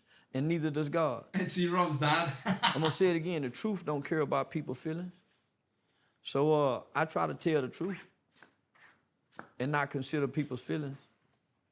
So I seen this recently, where it's like, I prefer to slap people with the truth rather than kissing them with the lie. Tell me the truth. Yeah, give me the truth so I can be free. Yeah. I want to be free. I've been tricked with lies all my life. Yeah. I bought the lies as a kid. I wanted to grow up and to realize, nigga, that the lies that we thought was true was bold lies that was told to us boldly.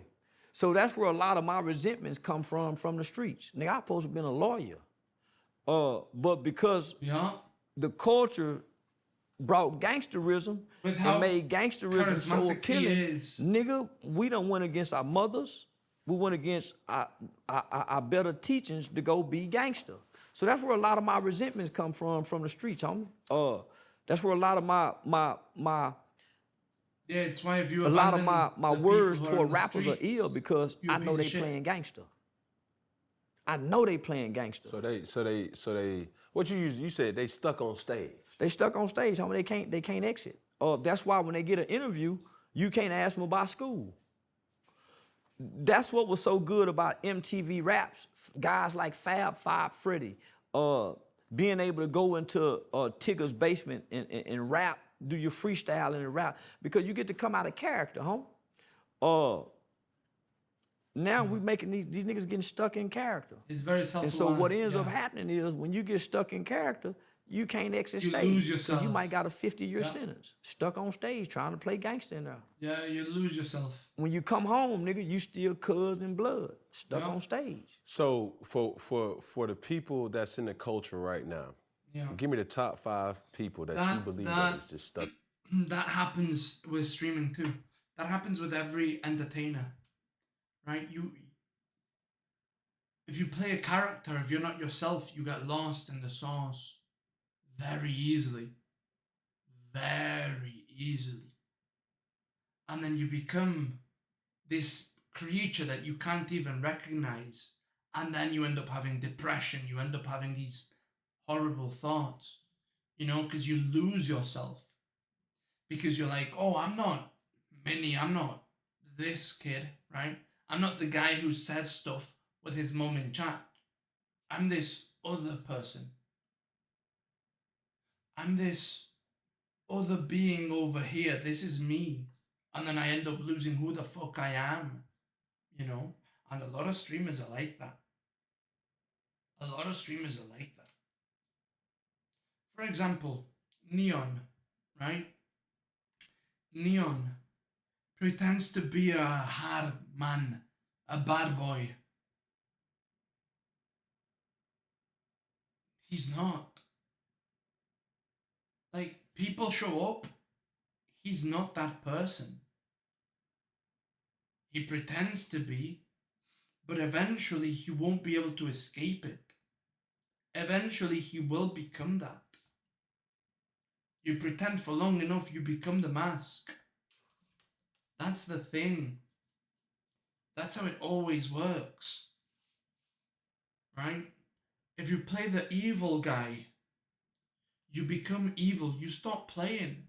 You become evil. I've seen it happen multiple times with streamers, right? Like, Dunkel, when he first started, he wasn't the bad guy. But he leaned into being the bad guy. Now, most of the times that I see him, I'm like, bro, you're just being a piece of shit. And that wasn't the guy I met. That wasn't the guy I met that would joke around and stuff. Like, you became this Giga Chad or whatever the fuck. That wasn't you. That isn't you. But now you're stuck. Now you're stuck being a certain way because you think that's what gets you views and you think that this is what, pushes you forward and makes you money. But you look around and who's around Dunkel? No one. Abandoned by everyone. He's got no friends. You know. Only person he has is Latina. Because she's in love. He got nobody else. And he's interacted with a shit ton of people. Why? Because he acted like the bad guy. Became the bad guy. Became a piece of shit. And now nobody really fucks with him. It is what it is, bro. But you will see this happening so much. You know? Just be careful who you pretend to be. Be careful who you pretend to be because you will become that. Always. But also realize that that's very powerful. That's a very powerful thing. If you pretend, dude, if you pretend to be confident, yes, people will notice that you're pretending. But eventually, they won't notice. And you won't be pretending anymore. That saying of fake it till you make it is real, dude. That shit is real. You just gotta know how you use it.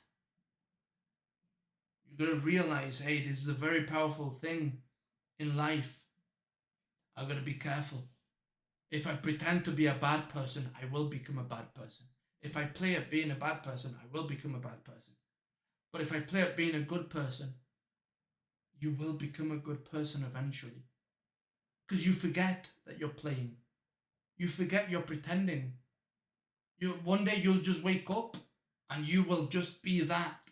And you will have forgotten that one day you chose, you know what? Instead of not wanting to talk to that girl, I'm going to pretend I'm the guy who talks to that girl. And for today, I'm going to pretend I'm that guy and I'm going to go over there and I'm going to talk to her. But I'm not actually that guy. I never do that. But I'm going to pretend for today. And you'll pretend for the next week. And I'll pretend for the next week. And you'll pretend for the next week. And on the 7th week, bro, you wake up, you won't remember you pretended. You woke up to the girl and you will talk to her like no problem. You won't be saying, oh shit, I'm pretending again. You will forget.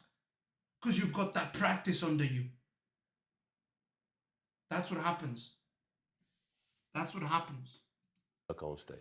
I don't know him personally. So I can't. I just know our kids are stuck on stage. Where are the LL Cool J kind of guys? When you look out into the culture, where are the LL Cool J kind of guys? Ladies love Cool James, the nigga who just known for fucking with the ladies. Everybody gangster. Every rapper gangster. Every rapper a killer. Even Drake talking gangster. So where are the cool Mo D kind of guys? Where are the Big Daddy Kane kind of guys that's still cool and suave that can dance? So even the football players have to play gangster. Yeah, true. Even the basketball, everybody gangster now, homie. Yeah. So I'm saying, nigga, where the playboy kind of guys? Where the nigga that really want to ride the skateboard? Yeah. That's still a skater, but he cool. So you respect that? I respect that a lot. That be you. So Yeah. Drake hasn't done that? No. Drake still be talking that. He kind of talk gangster. Homie. What about J. Cole? J. Cole in his own Yeah, lane. J. Cole is unknown. What about K-Dot, Kendrick Lamar? He in Oh his yeah, own he's lane. unknown. You respect their work, right? Yeah. Yeah, a great deal. Yeah, So Kendrick is, in recent, what I seen? Drake. I Drake has been like dropping disses in his past albums. As like he called the shots on people, and it's like, bro, you're Canadian. Shut the fuck up. You ain't a motherfucker from Compton, bro. You ain't a Crip. You ain't a Blood. You ain't a Pyro. You ain't. Come on, dog. Like, you ain't one of these people, dog.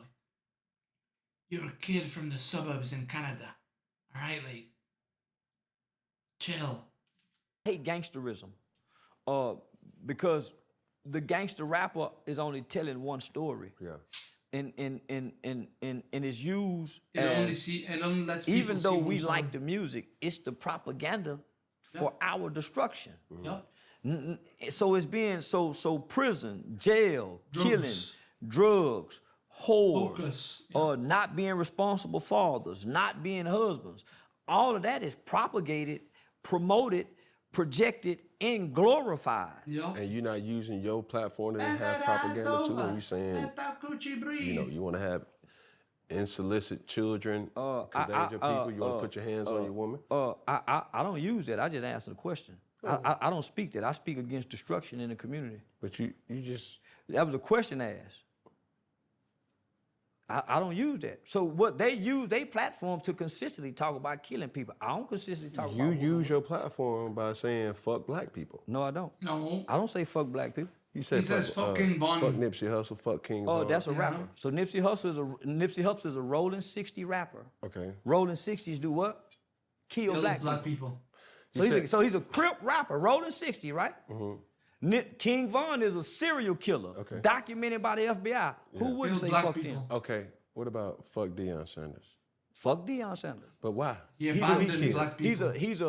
He's a How is Cameron He's an understanding idolized this? worship celebrity. How is Cameron But why understanding? fuck him? He ain't killed nobody. He's an idolized worship celebrity. So that's a hater. No, this is what I'm saying. Where was y'all at when they were saying smoking Tuka? Because Tuka was a kid. That was doggone. I'm talking about Deion Sanders. You Okay, already made your point about point about King Von. I'm saying Deion Sanders. So let's just say this. So Tuka's mother is still alive. You are So talking hold on. This is what I'm saying. So why are y'all so stuck on Deion Sanders, homie, when these kids' mothers are still alive who these rappers disrespect? And y'all don't have nothing to say about that. Yup. I'm not talking about that, Charleston. All I'm saying is you're pressing me by Deion, and I'm saying you just defended King Von. King Von, 5 people came up dead for King Von to come out of jail. What about their family? I'm not talking about. So King it's Von. easy to say fuck Deion. No, but Yeah. why? Yeah, You've what you made mean by- such Why? a. Because he's he a abandoned the worship people. That's what idolized he's saying the whole celebrity That sounds like a hater. who we Charleston. think sold out. He didn't sell out. You say he didn't, but it's some of us that say he did. That's cool. So we have our opinions. You just happen to be a celebrity who knows this celebrity. Yes, sir. But I bet if you come to the barbershop, I bet it's a bunch of people saying, fuck Deion, because they got to pay bills. Because I guarantee We this. don't give a damn about Deion. Because I Y'all guarantee you do. this. I guarantee you this. And I'm going to drop the mic with this one. Ooh. I bet you the same people who say fuck Deion, including yourself, would do the same thing Deion has done. I done already not did it. I just walked away from $5 million. That Publicly. ain't talking about. And I could have I could have done a whole lot for my community with that $5 million. Guess what? I'm still doing more without that $5 million. Yup. I walked away from $5 Okay, million. that's you. But everybody in that damn Well, that you barbershop. just said it. In that No, barbershop. 'cause You those just people said it, have if their you- barbershops If in you the were black have community. to ask a person if you would want Deion Sanders' life, or if you could change into Deion Sanders' life, to hell with Deion Sanders at this particular point. You would change lives with Shador Sanders. You would change lives with Shiloh Sanders. You would that you talking your little Comments 2 and cents in that further- barbershop. The only reason you would change lives because you're looking to see what the possessions they got. You don't know what soul they walk with. You don't know what spirit they possess. You don't know what demons they battle. You don't know what vices. You don't know none of that. So you're looking at the outer, and I don't think most people would do that. They would. I don't think most same people that's talking shit because guess what? would You switch got to No, understand. listen, You got to Cam- understand even. I've witnessed it, man. There's this derangement syndrome where when you're at the top, and you'll see this with streamers, you'll see this sort of shit with streamers. Once you get a certain level of fame, if you attack them, you're jealous. You're wrong. You're stupid. You're a monster. They never did anything wrong. Ever. If you criticize them, you're jealous of not having their money. Which is insane. Because but it lets you know how they think of the world. That's the only lens through which they see the world. Monetary value or power. That's the only way that they see the world. They don't see it as any other thing. Right? Which is weird because like they'll come up. These people will come up from nothing into stardom. You know, they'll come up from nothing into stardom and then be like, if I do anything wrong right now, it's because you a hater. Nah, bro. Sometimes your biggest lovers are the people who are gonna tell you you're doing this wrong. It's not your haters, bro. And you know what? Sometimes your biggest haters used to be your biggest lovers because you switched up on them. They never switched up. You switched up. I've never heard of these dudes, but this pod is dope. Yeah, it's Funky Friday by Cam Newton. He's a good he's actually a really good interviewer. But I don't know why he can't understand. Oh, okay. Wait. Hold on. There's a fucking spot. Oh, okay. I thought this was a dead pixel on my screen, but it's wait, is it? Wait, I'm stupid. Oh, it is a dead pixel on my screen. But wait, hold on. I can't see it anymore. What? Why can't I see it like this? I can only see it here. What? I'm tripping, bro. I'm tripping. Yo, I'm tripping. I can't see it. Alright, whatever. Though they grew up with their father, they had dysfunction mothers, and they had publicly fights between mother and father. Remember, Dion and them had an ugly divorce for a long time, Pilar. It was real ugly in the public. And they said a whole bunch of things about Dion. So come on, man, let's not talk that talk. We don't know what them boys was suffering with when their mama was publicly doing what she was doing to the daddy, and the daddy was crying out in public. Going through that divorce in court. It got fixed. All of his schools failing because they were stealing the money at them motherfucking charter schools over in Dallas and Fort Worth. They couldn't pass. Come on now. Let's talk and we go talk. So it's a bunch of people that's poor that's not looking at celebrities, wishing that they can trade places with celebrities. Because a lot of them motherfucking niggas like Dion and whatever their name is, for them niggas to get the helmets, gonna be trying to squeeze a camel through the eye of a needle. Rolls Royce driving motherfucker. Yeah, going to heaven gonna be hard, you Rolls Royce driving motherfucker, you. That's just what mama them said. I don't believe half that shit. I just pay attention to what mama them said. All right. Moving right along. Here we go. What happened between you and Wack? I don't see it anymore. Nothing. Me and Wack actually done become cool, man. My God, we talked a few months ago to do a podcast. Personas. You see yeah, it? We ain't never oh even my met in God, person. whatever. To have no altercation. It's just bothering my brain. You ain't never met Wack. I never met Wack in person. Boom. Never ever. Boom. I ain't met y'all internet beefing. Yeah, we internet beefing. And we ain't really even internet beefing. Wack really want to be a nigga friend. He want to be your friend. Yeah. And we done talked over the last. I like the way he says yeah. And is it true that the Michael Jordan had to intervene? Like, no, that's bullshit. Michael Jordan, you don't know? Nah, man, I ain't never even been in no place with Michael Jordan. That internet a motherfucker. Because the internet just shows y'all Michael Jordan. They ain't show y'all me. And I said, man, nah, nigga, I wouldn't dare be nowhere where Michael Jordan be. Man, I don't hang around them type of niggas be. Okay, can I be honest? Yeah. No. You will never be in those places. Never. Cause he's a big B. Like, not no banger, he's a billionaire. Like, yeah, I know. I wouldn't dare go nowhere with billionaire. You know what you got to do? You know what type of sick motherfucker you got to be to acquire billion? Here we go. You know how perverted your mind got to be to get why $1 you billion? Gotta be perverted? Because I understand life and I understand the realm of things.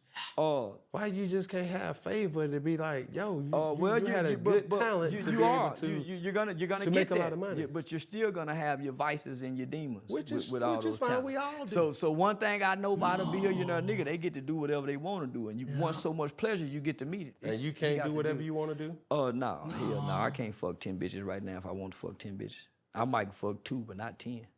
You got game like that? No, you gotta have money to fuck 10. Yeah. You ain't got that money. I ain't not to fuck 10. I can fuck 2 with the money I got. What type of, like, they gonna be 10s or they gonna be like 2s? No, they gonna be 10s. Like, what's considered a 10? Like, The eye of the beholder.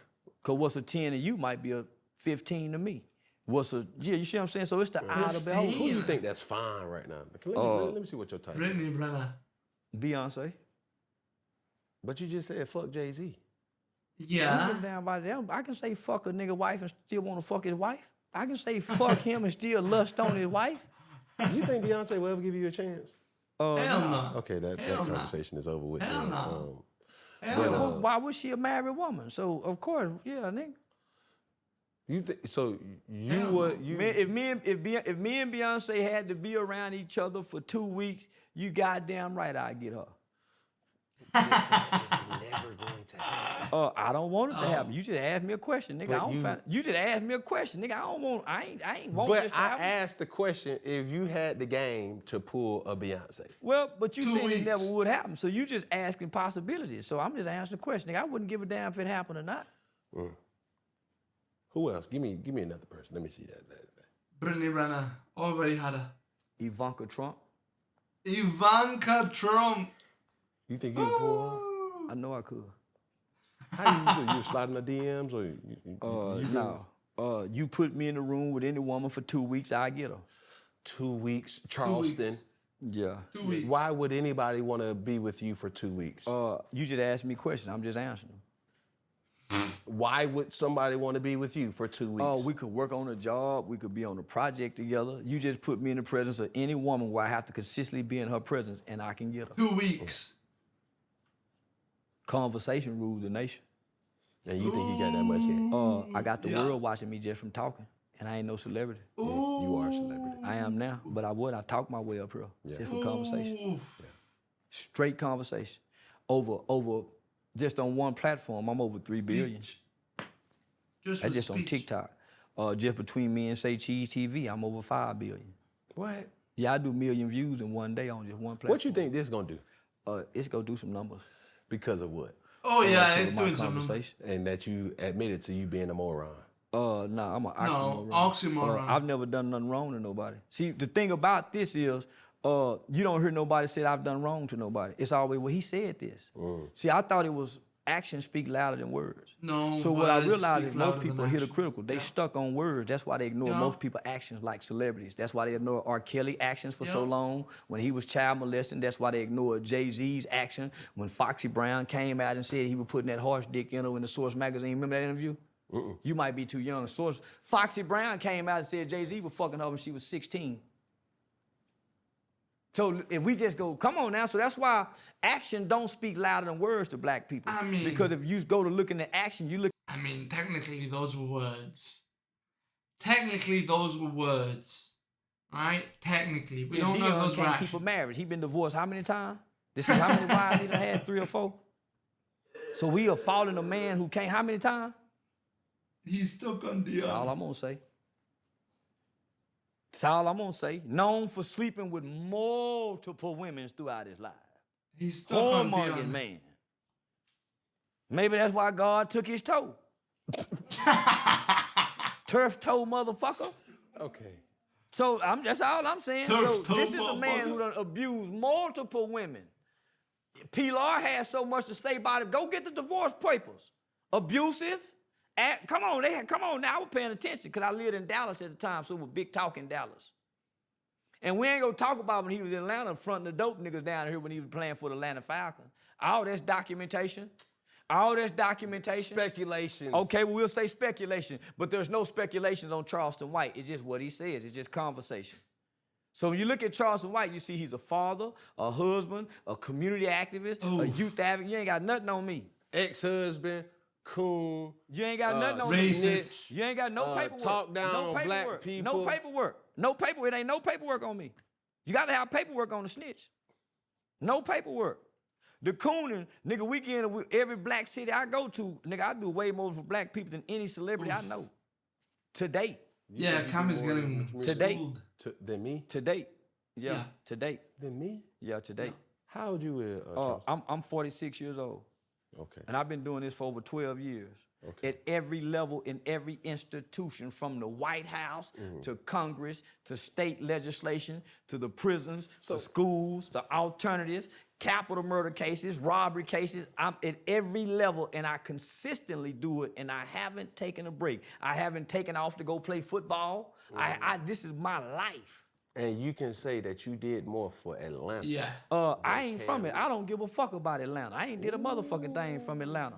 Nigga, why would I come here and do something with Atlanta? I'm talking about where I'm from. Don't you go nowhere else and do nothing if that ain't where you from. You got a village, and it says it takes a village to raise a child. So go to your village. Don't go to nobody else's village. Right. I come over here to shine my light on people like this brother here that's doing something. So I come to other places to shine my light. I don't come to help y'all.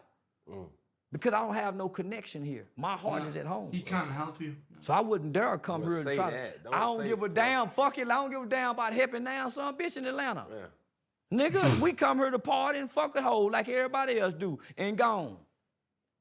Nigga, y'all help her. But I do work here though. But now, nigga, just the work that I do consistently over 12 can't now, man. And I'm bold with it. Bro, you got... Because what I've been doing... Listen, you got Low Tier God, you got Charlston White, bro, and Jesus Christ, you got one of the most racist podcasts you'll ever watch. One is, I ain't been asking nobody to help. I've been going to the community saying, say y'all, this what I'm doing. And the community watch me do it, and they come join in. So what I did was I pride myself in having a 501c3 organization that stayed in good standing and never asked for donations. 501c3 is charity, I think. Because I had a Jewish attorney show me how to become self-sustainable. Well, we don't ask nobody for nothing to help us take care of our people. And we damn sure ain't asking our people for nothing. So I don't post cash apps. I don't ask for money. I don't ask to don't share nothing. I don't ask to do that. This what I'm doing, whether y'all join in or not, and my people come join in. It's called self-sustainability. Yes, sir. No fundraising, no nothing. I don't apply for grants, no nothing. I make the doughboy nigga. That's where the snitching come from. Because if I'm giving away toys and you say a dope nigga, I'm gonna shut your house down, nigga. You don't come bring no toys down here. You gonna snitch. You goddamn right, nigga, because you selling dope in this community. Hold on, you been... Bro, he extorts the fucking drug dealers. Based as fuck. Holy fuck, dude. And then Cam goes, you a snitch. And he goes, yeah, of course I snitch on these motherfuckers, bro.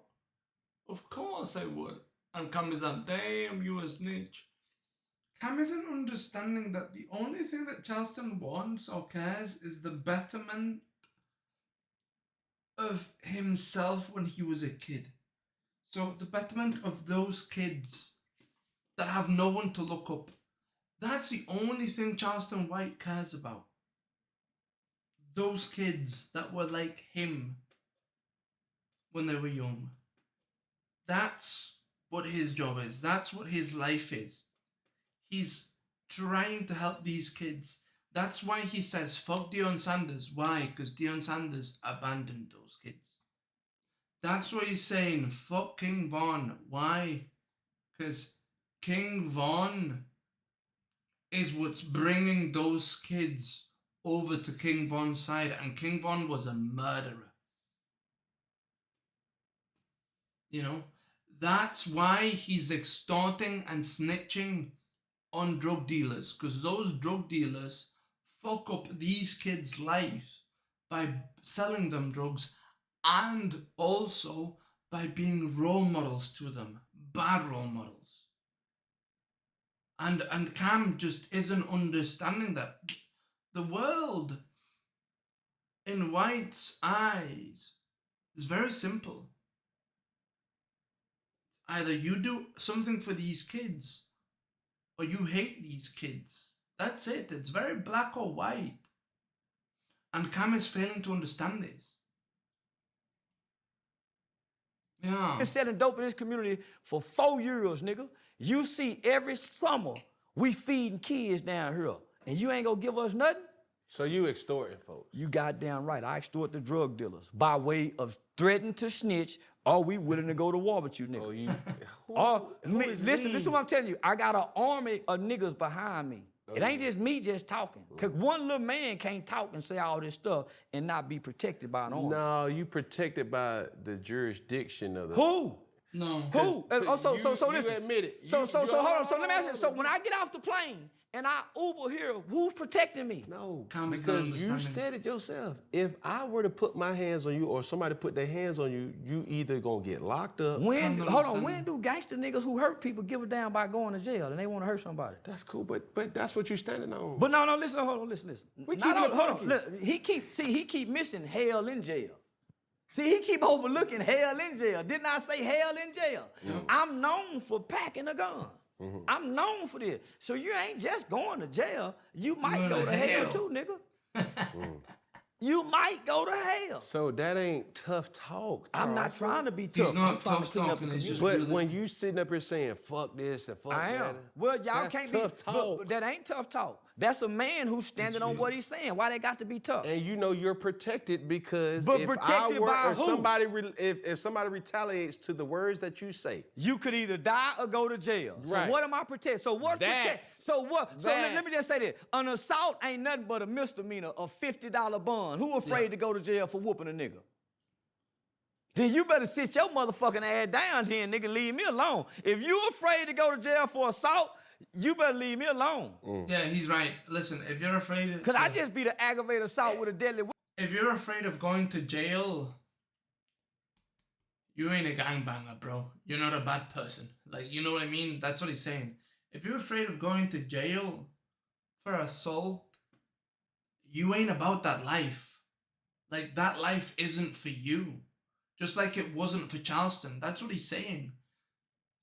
Weapon case against him. Nah, you better It's leave insane me that alone. Cam my isn't nigga. I ain't understanding. just talking just to be talking. Or maybe he is If you understanding, but he's trying to afraid keep him talking. to go to I don't know. jail, then you better leave me alone. I don't think he's understanding. Yeah, you better just keep your feelings to yourself. Cause I come from niggas don't give a damn about going to jail. Nigga, you do something to violate them, they don't give a damn about that jail or bond. Sure. Your ass is grass. Them the kind of niggas I be looking for. so I see what you want. So, Yeah. so A this real is what you one want, doesn't right? give a fuck. Right? Because y'all ain't doing nothing but raising No, blood. this Hold on, is hold what on. real I want to one happen. will This is be what I like, want to "Y'all happen. do the I time, want bro, but grown you're men dead." to get out their feelings and stop letting words of people that they don't know to affect them. Cause don't you got a woman to lead? Don't you got children? So if you sitting around saying what I'm saying, don't you know the law give me the right to defend myself for free speech. You can't hurt me for my mouth. So be willing to die or go to jail, you tough motherfucker. Listen, but so all you're doing is just saying this.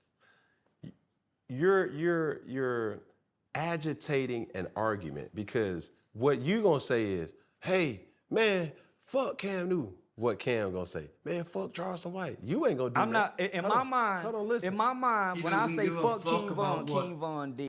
He doesn't understand, bro. Cam doesn't realize that he doesn't care if you say fuck Charleston White. He doesn't care.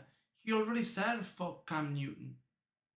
The kids who say fuck Cam Newton, they already understand he's one of them. They already know who to go to when they need help. And that's Charleston White. They see he's the big brother. The big brother don't give a fuck if the other guy claps back.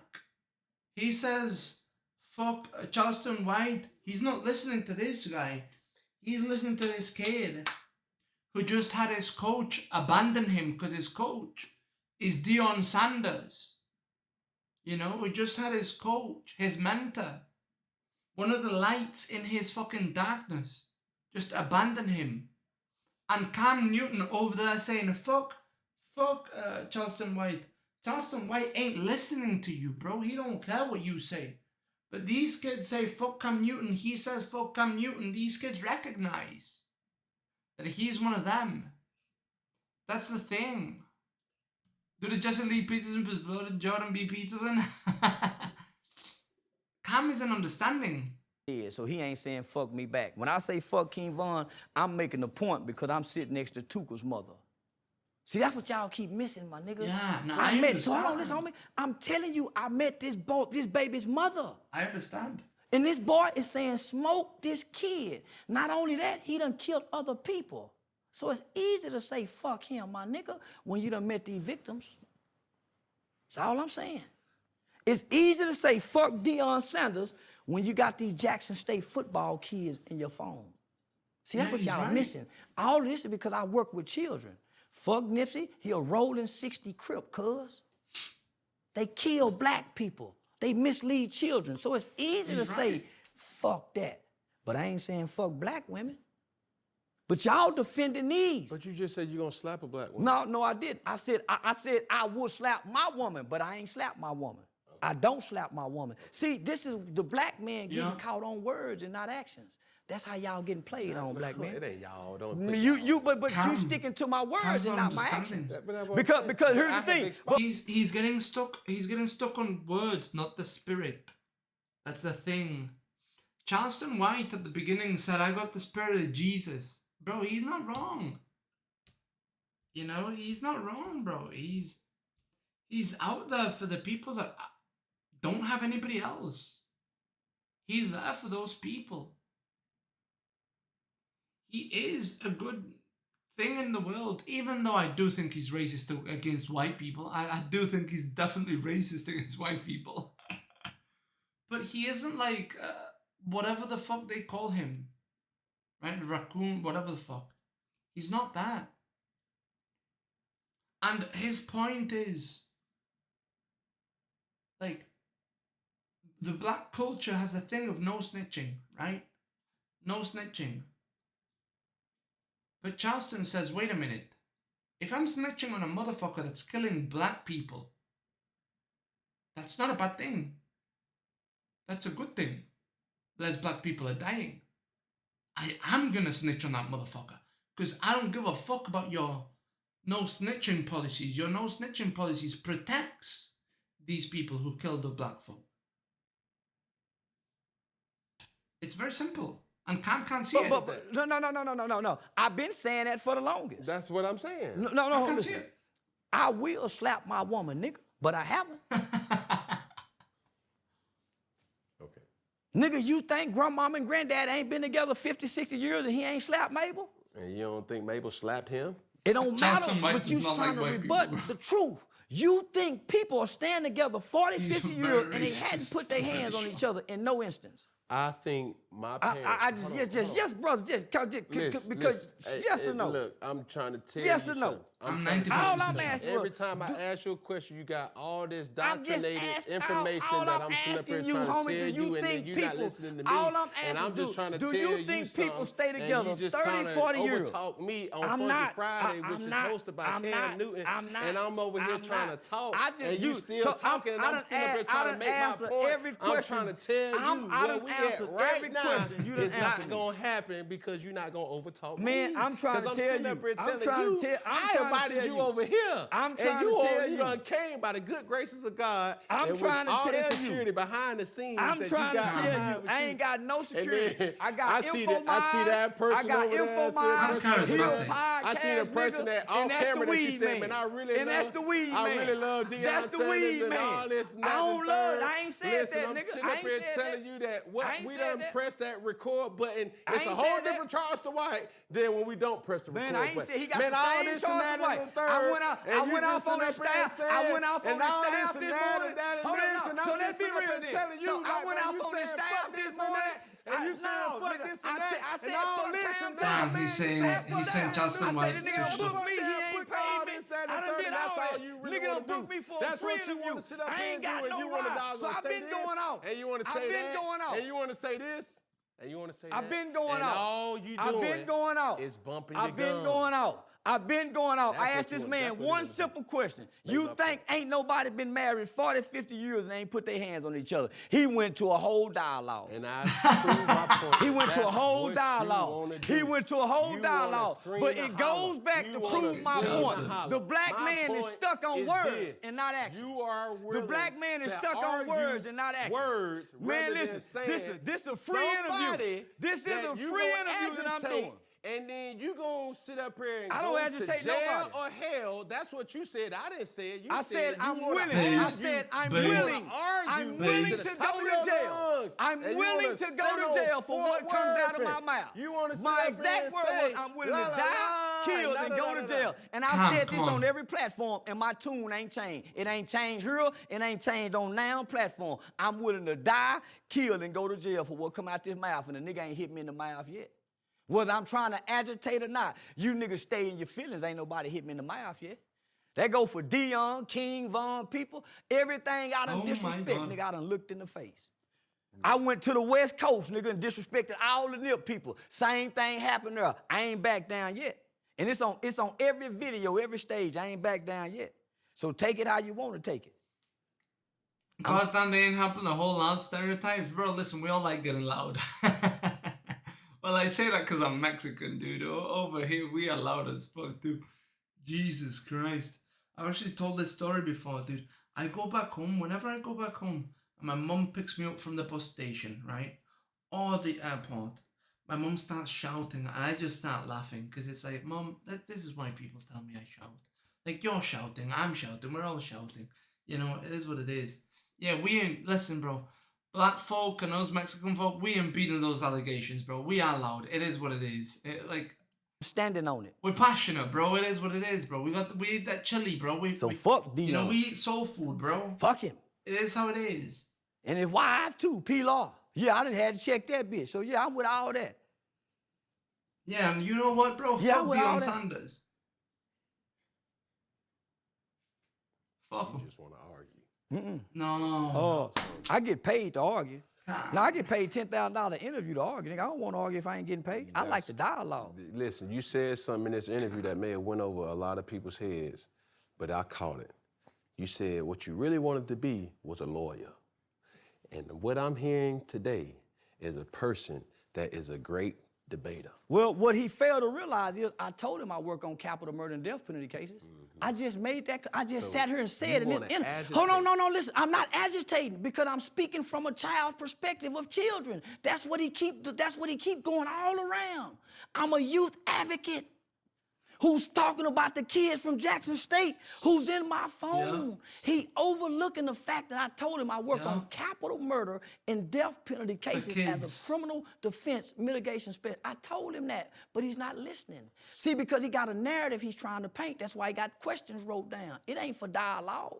This ain't for dialogue. This is a narrative. That's why we never got to King Von. That's why we never got really to Nipsey. We stayed stuck on Dion. This is about defending Dion. This ain't about Charlston and what Charleston do. This is about Dion. 40 to 50 to 60% of this whole interview been about Dion. Come on now. Yeah, come on now. Come on now. And this ain't supposed to be about Dion. HBCUs is what I keep saying, y'all. Come on now. As a Charleston community activist, come on now. As a spokesman for the youth, when you say, fuck you bitch, still stuck. What are you telling to them? Fuck that bitch, cause they got. What he's telling to them is don't become that. What he's telling to them is don't be the person who fucking abandons your mother, your father, your brother, your sister, your cousin. Don't abandon your fucking people, bro. Like, they need you. Your people need you. That's what he's saying, bro. That's what he's saying. That's what he's saying, bro. He's saying don't kill your people. Don't abandon your people. That's what he's saying. Come on now. Come on now. How a white man gonna understand him better than black man? Come on now. That's what bitches they bro, saying. what do you mean? What he's saying? It's He's not understanding, bro. He's not understanding. He's stuck. He's stuck on the fuck this person. He's not understanding the why. And the why is very important. The why is because those kids that are saying the same thing, they feel abandoned by Dion. Those kids aren't being abandoned by the pimp uncles, Crip cousins, right? Blood brothers. You know what I mean? they ain't been abandoned by those people. So what will they become? They'll become the crip cousin, they'll become the blood brother, they'll become the fucking pimp uncle. That's what they will become. Until they see somebody who's saying the same thing they're seeing. And they see this person being successful. And they see this person being successful and good and loved by the community. Instead of becoming a Deion Sanders, instead of becoming a blood brother, crip cousin, a pimp this, they'll become a version of Charlston White. Which isn't perfect, obviously, because I do believe he's racist against white people. But it's better than becoming a fucking, it's better than becoming a crip, bro. It's better than becoming a blood, a pyro, a gang member. It's way better than that. But Cam is stuck on the on the words, on what White is saying. He's saying black people get stuck on the words, which isn't all black people, obviously. But Cam is stuck on that.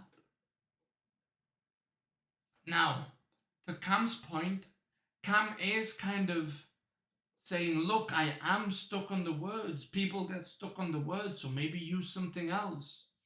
But the thing is, White notices that these kids are also stuck on the words. So he uses their own words, but then does completely different actions to everyone else, who is also saying, fuck Deion, fuck this, fuck that. Activism as a community youth, I talk to kids like that. Nigga, fuck that bitch. Yeah, I talk to kids like that too. Yeah, nigga, fuck that bitch. That white school teacher don't know the fuck she talking about. Nigga, fuck that bitch. Just do good in class and don't pay that bitch no mind. I talk like that to the little niggas. Yeah, nigga, fuck that. Yeah, I talk like that, because that's where we come from. See, I started out talking, saying, say, look at our young brother. Say, look at our young sister. They don't relate to that. I watch how they mamas come in and talk. If you don't sit your motherfucking ass down, boy, I'm gonna whoop your ugly ass. So I started trying how the parents talk to the kids, and it became much more effective. Much more effective. You cannot address kids who listen to cussing music all day and don't cuss to them and think you're gonna get your point across. All day long they're hearing, fuck you, bitch, suck my dick, goddamn it, kill mother. And you think you finna come, excuse me, can you? No. Say, boy, if you don't cut that goddamn shit down and go get your ass in that motherfucking buyout tub, better response. Qualitative study, I tried it. Yep. You talking to a nigga got over 12 years and can't nobody tell me nothing. Nothing. Especially no young nigga. I'm a young nigga. You a young nigga. Young nigga. Yeah, boy, you fresh off the porch. With a structured life. Yeah. Now, nigga, about as long as you've been in the league, that's how long I've been dealing with these poor nigga babies who've been killing for the last 12 years. And I swear in court as an expert with my hand on the Bible. Sworn in the court as an expert. So I think I know what I'm talking about. I think I know what I'm talking about too. I think you just came to defend Deion. Yeah. That's been the only position here that I got out of this. Out of all this talk, Can it ain't we about these me. allegations? I'm gonna let you talk and then I'm gonna talk. Well, we done already talked. So I'm gonna let you these talk. allegations. Okay, thank you. No interruptions. Now I don't want you to listen to no long, drawn-out speech. You got to, nigga, I don't want you to hear no nigga your talk. narrative is said, I came here and we talked about Deion Sanders for 70% of the whole interview, but that's the only time or the only thing in the subject that I can relate to. So I'm speaking on my perspective. Well, I done wasted my time, nigga. I ain't travel all the way here to talk about no another nigga. Only thing you can nigga, I ain't travel just to talk about no nigga I don't like. No, My lord, bro. Listen, this relating shit is garbage, bro. The only thing I can relate to, when people say that, what they mean is they can't be empathic. They don't know how to be empathic. They don't know how to listen to other people. They can't try to understand. Bro, my life very different from Charleston White. I've never stole anything. I've never been in trouble with the law. I had both of my parents growing up. I can't relate to him in that way. However, I understand what he's saying. I understand what he's saying, what he's trying to say, what he's trying to do. I understand his spirit. But it's not because, oh, I come from a similar life. I don't. I don't. I don't talk to gangbangers. I don't talk to cartel members. I don't deal drugs. I never shot anybody. I never fucking told anybody, yo, pick up that gun and shoot him. Been in a room with like one gun or two guns, bro. I can't relate to his fucking stories. However, I can be empathetic and I can understand what he's saying. I can see things from his perspective, even though my life very different to his. Because I can see the passion with which he says it. I can see what he's saying. And I can try to understand. You don't need to... This whole relatable shit is garbage, bro. It's garbage. You don't have to be relatable. You don't have to have similar situations happen to you for you to fucking understand. Bro, if you watch a really well-made movie, and people are dying at war, you will cry. You don't gotta relate to that. You never saw any war, bro. Most of us humans, we never seen any war. But you watch the Schindler's List, you'll cry. You watch The Pianist, you'll cry. I can't relate to that motherfucker. I didn't lose my whole family. You know what I mean? Like, but it's empathy. And when you say, well, I can't relate to you, it means you're not empathic. You don't have empathy. You don't even try to understand. You come into a conversation already ready with your preconceived ideas. You don't try to move around, you know? Who do the young people pick? Probably Charleston, bro. Ability, bro. I don't want to relate to no nigga because my time and my energy is for kids. Homie, my whole time I came here to fuck with babies. I don't want to spend my time talking to no nigga for free. Don't get no monetary, I don't want to relate like that. I don't like sports that much because I don't watch sports. I don't watch basketball, I ain't into sports. I'm into them niggas in the community. So my life revolves around, so I don't want to relate to nothing about them. That don't mean that I don't. That ain't got nothing to do with you. I'm speaking for me, Charleston, but we White hadn't Boy, talked I community here. But This is what I'm saying. We ain't been Very talking little. community here. We've been talking Dion, That he found celebrityism. We ain't been I'm talking a celebrity. and I ain't. So that's the divide. That's cool. That's why. So- that's why you notice I kept making reference. Y'all up there looking down, and I'm we up down here here. looking up. But I kept putting me down here with the regular people. And I I'm kept down putting there. y'all up there with the celebrities. But I'm down there though. That's what I'm saying. No, I'm no, trying no, to- no, you no, know. no, no. But the people down here don't give a damn what I'm saying about Dion because life don't allow them. See, that's what you don't know. Well, I'm around you the don't, community. You don't know what I do in the I'm not knowing. I'm not trying to know what you do. Okay, I'm cool. saying That's I fine. put me down here, That's fair. and what you just said on here is that you're a celebrity. So I'm not. Yeah, This had you nothing put to do with what yourself you in the with community. Dion. I said that's why Yeah. I kept saying y'all up here, Yeah. and we down here. Yeah. You are a celebrity. I ain't. You are. I ain't. You are. I remain down here. But anytime you get paid, I remain down here. you become a celebrity. I think therefore I am. So I remain down here. Okay, cool. So tell me this, Mr. Charleston, before we The car, right? I think the adjourn. fire. Wasn't that the car? Tell the people what you do in the community. Man, Yeah, by I this think it point was- they know what I do. It's documented what I do. Exactly. So you gonna sit up here and say, man, you ain't talking about what I do for the community. Well, we done already spent talking about what we talking about, so there's no need for me to talk about what I need to talk about. There's no need. Yeah, he's already put that spirit out. But tell me this though, respectfully. Though, I really Well, don't. tell me what you got coming out, man.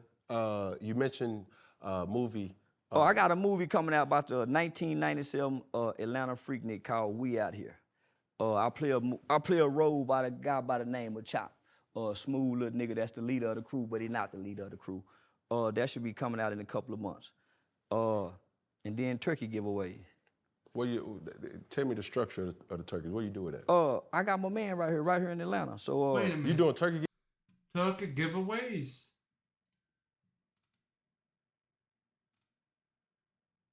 Okay, yeah, makes sense.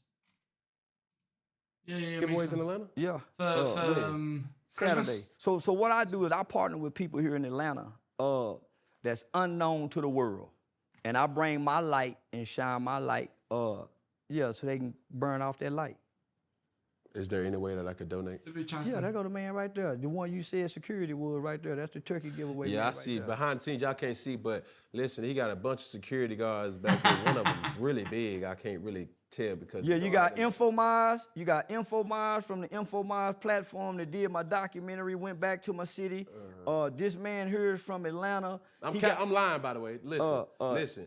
He got a good crew with him. I see three fellas. Yeah, all them nigga podcast niggas. So all them niggas is guys who I met throughout this journey, right? We've done a lot of work. He's come to my home city. He booked me for a podcast. He does community work. I find out that he does community work, so I got 3 different juvenile youth curriculums that I'm giving to him. One is an anti-gang cognitive intervention program that he can teach at the juvenile facilities after-school program. I met this young brother. He was a promoter he cares who about booked the me. community. So he and I have been doing business, traveling around the country, doing shows, podcasts. So I met all these guys doing black business on the journey. Makes sense. That's why he was trying to get in with Aiden so Ross. I come Aiden online Ross has got a big to black say community. fuck celebrities because I know it's a divide between regular common people and celebrities. The regular common people have what I call an entertainment whore's mind. So they either worship or idolize. So they make these people gods. And then there's another faction that's saying what I'm saying. Nigga, fuck them niggas. I got to pay bills. Nigga, I got 5 motherfucking kids. I don't give a damn about what that nigga doing. I'm with them people. But I'm also with the people that resent, nigga, those at the top. Those are kids. That's why when they cousins at the top come down here, they play on them. Because it's a big divide between the haves and the have-nots. And that's the biggest divide between black people, the haves and the have-nots. So who bridging that? Nobody. Charlston. And I ain't trying to. Nigga, I'm playing on the fact that it exists. I want to ask for your help with something.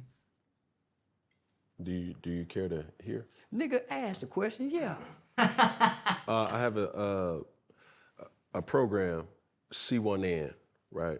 This is my Give Back initiative. I give back by using my God-given talent in football to educate the youth. Been doing it for going on 13 years. That's good. So when you see the lackings of a Deion Sanders player by the name of Travis Hunter, he came through my program. When you see multiple players that's in the NFL right now, Deshaun Watson, Justin Fields, so many different others, Heisman hopeful, Bo Nix, Sam Howell, who also is in the NFL, multiple players that I did not mention. I've been working with my team and I need your help, and I love your mind. Right, very educated young man, by the way. All that other stuff that we was doing, that was surely out of entertainment purposes, and that was just to get somebody to click. But now that I got your attention, Charleston White, I'm asking for your help to be able to work alongside with me. I got you. To help. It wasn't just entertainment, because it's something that I do. He's a very likable, charismatic motherfucker, but he's got a message behind him. There's a message to him. And the charisma, the charm, the jokes, he uses that to push the message. And that's another thing I do too. So I understand why he does that.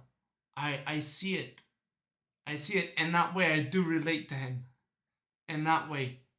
But I see it, but it's not just entertainment, dude. It's not just entertainment. It is the way in. It is the door opening. It's the door opening to let people, it's the door opening so that people can allow themselves to be led towards a better fucking place. That's what it is.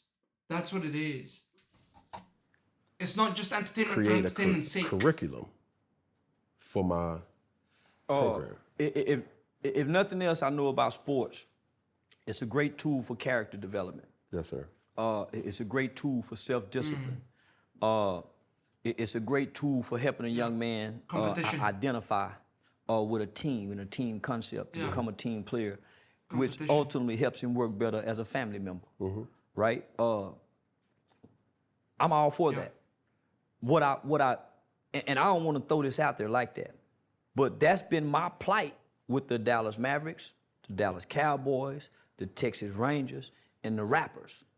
When they come to our cities, the poor children in the ghetto, in the communities, never get to touch these people.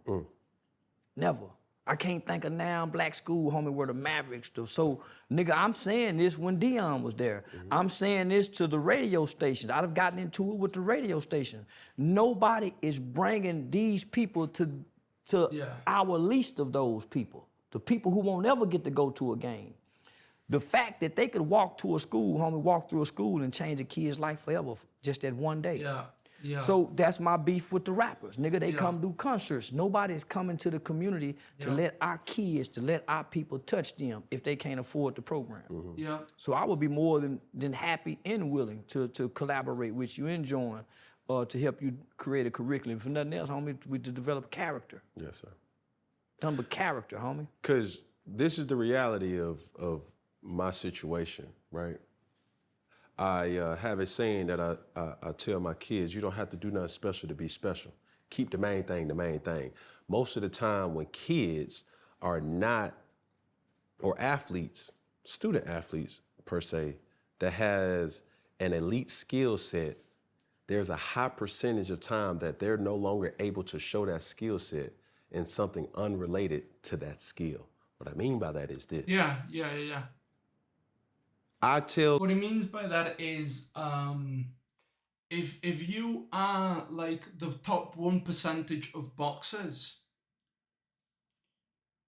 you should be able to use those tools that got you better in boxing to become a better lawyer, to become a better doctor, to become a better, because the tools that you used was obsession, was competition, was relentlessness, was practice. Those were the tools that you used. And there are people who can use those tools for anything in life, and then there are people who can only use them for boxing, for NFL, for NBA, for all these things. And those people, even if they make it into the NBA, NFL, boxing, whatever, they won't make it out of that because they will only forever be that one thing. They won't know how to build an empire, build a business. They won't know how to bring that competition somewhere else, right? Another thing that, for example, like the army teaches you, right? That discipline, all those things, they're basically teaching you how to be a really good fucking entrepreneur and a really good leader. But most of the people that go into the army don't end up using that. They end up going like, bro, the only thing the army taught me to do is how to shoot a motherfucker. Well, no, bro. They taught you how to learn. They taught you how to train. They taught you how to get better, how to improve. That's what they taught you. They taught you how to be a leader. They didn't teach you how to pull the trigger. How did you learn how to pull the trigger? Well, first you had to listen. You had to chill. You pull this, you don't jolt it. You know, you squeeze, you don't pull, for example, right? You learn these cues. But how did you learn those cues? By listening, by doing it, and being, hey, you know what? This person was right. So then when you go into business and you get a mentor and your mentor tells you, listen, this is what I did and it didn't work like that, and this is what I did and it worked, and this is what other people do and it works. What are you supposed to do? Listen, just like you listened when they told you to squeeze the trigger, not pull. That's what the army taught you. You see? And that's a very important thing in life to know how to do. Very fucking important. And that's why you will see like some of the elites in like any field. They can go into any other field and dominate. A champion can move to another sport and become a champion. Can move into a business and become a champion. Because they've got that mindset. It's a mindset thing. It's a willingness to learn, a willingness to improve, a willingness to let yourself be absorbed, a willingness to let yourself become obsessed. You know? Become one of those people. Don't become one of the people who, hey, I only know how to throw the ball. I only know how to kick the ball. And then once you're done kicking the ball, you become poor because you don't know how to run a business. You don't know how to work as a team. Hey, look, I'm the head, but you're my defender. You're my middle. You're the one who passes it to me. You're the one who saves all the goals. That's my attorney. Anyone fucks up, the attorney's there. You know? We're almost fucking up. Oh, the general manager is there, the mentor. That's how it is. So kids to be like me in regards to why I'm not in the NFL, because some. And the thing here that I'm watching is Cam is one of those people. He is a pretty good interviewer. He does have a great show. This show looks fantastic. His get up, the way he speaks, the titles, bro, the clips. Great job. He dominated in the NFL or whatever the fuck, and he's dominating over here. He's one of those people. Good Somebody shit. thinks Cam is not good, and I'm cool with that because that's discretionary. What you would never find, and the reason why I'm not in the league, I didn't slap nobody. I didn't get caught with drugs. I didn't put my hands on a woman. I never promoted violence. I did right by my platform. I promoted togetherness and unity in my community. I am so too. when you say, I go back to the hood, that's something I stand on. My father instilled that in me. So whether you knew it or not, I've been doing this for years. In regards to athletes, my heart goes out to a guy like Mikey, his last name Williams. See, I got some stuff to learn from Cam, bro. Because that's how most of our... His setup looks fantastic, bro. If I had this setup and this fucking... I wouldn't be a 20-viewer Andy. I wouldn't be a 10-viewer Andy, bro.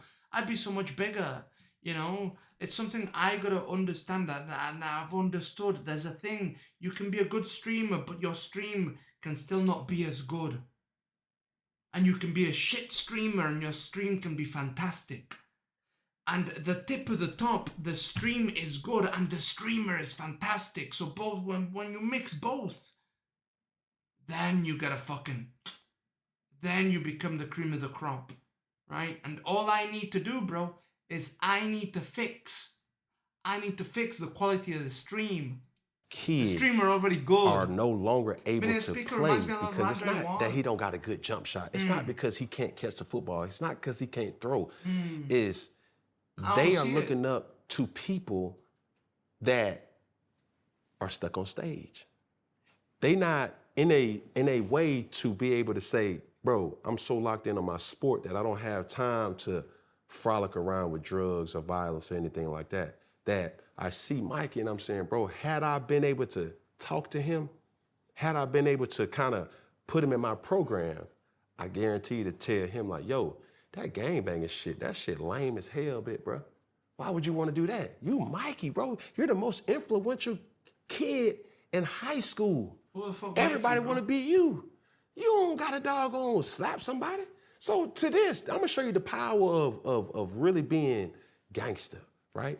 You say you can send out a hit. That's gangster to me. Because if you disrespect my name, I'm not gonna be the one that's gonna slap you. I'm worth too much money. I understand that. I understood that at a young age. But that don't mean people don't stand by me and say, bro, don't worry about it, bro.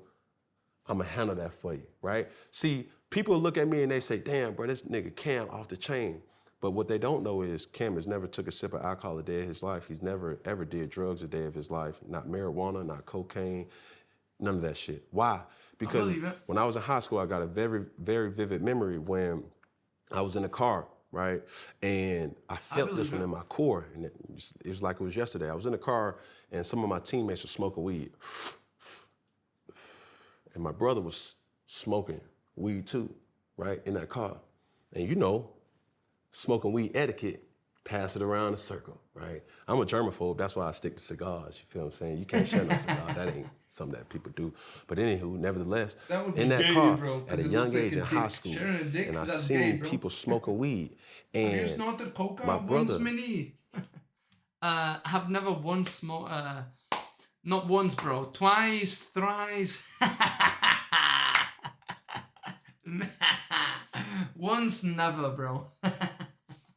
Nah, I've never done it, bro. I've never done it. No.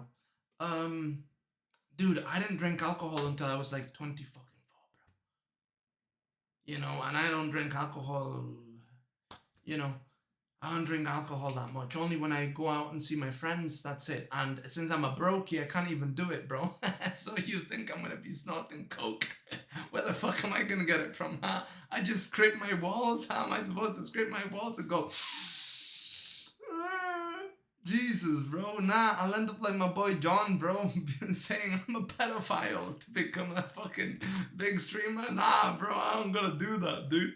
All I gotta do is I gotta get myself Cam's background and his clothing, bro. Alright, and his nice little rings. That's what I gotta get myself. And that's how we're gonna grow, dude. Slowly but surely. Yeah, there's been a mind shift, boys, I've told you. There's been a mind shift. I've realized many things. was smoking weed. He looked at me Hmm.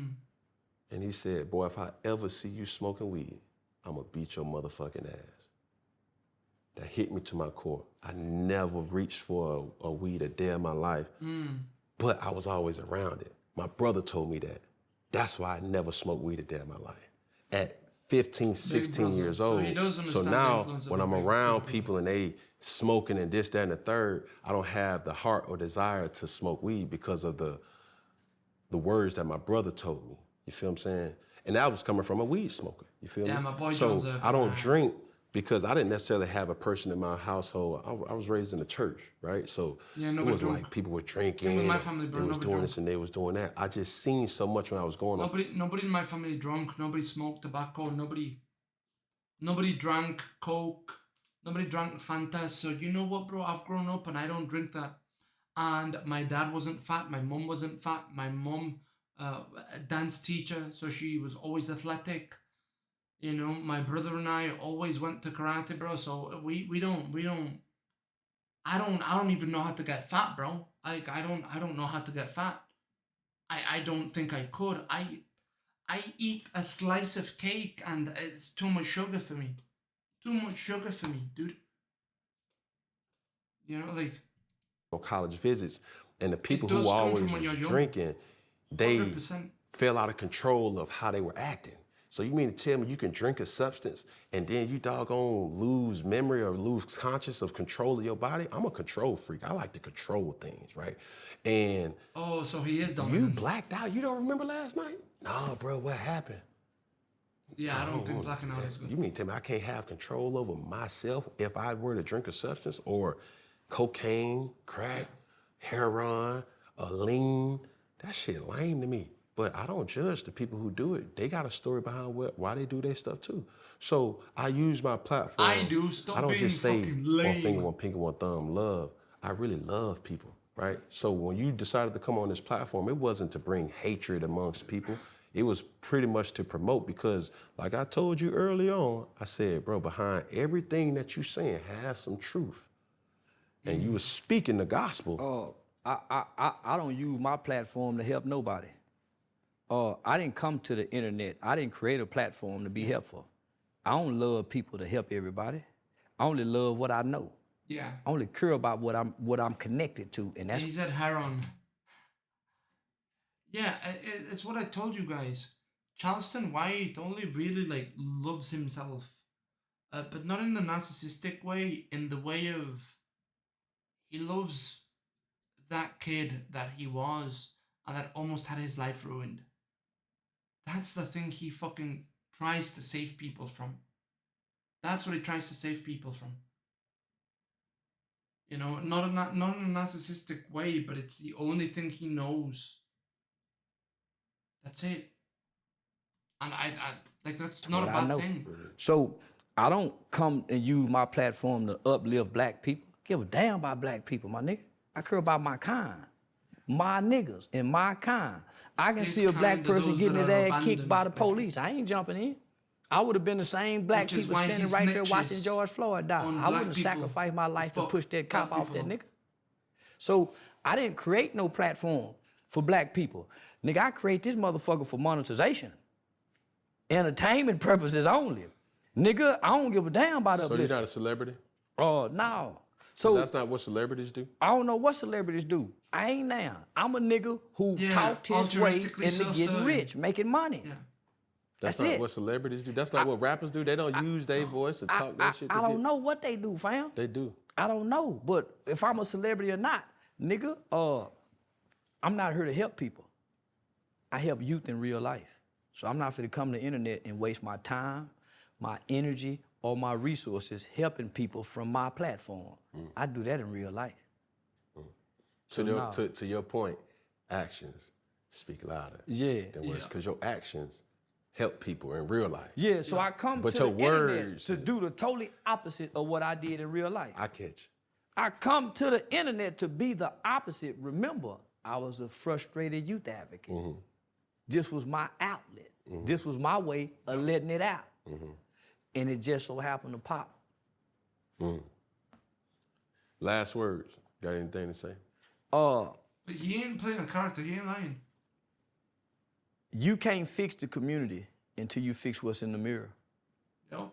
Which And is I why think that's he's the trying to problem fix most black himself in people the trying to past.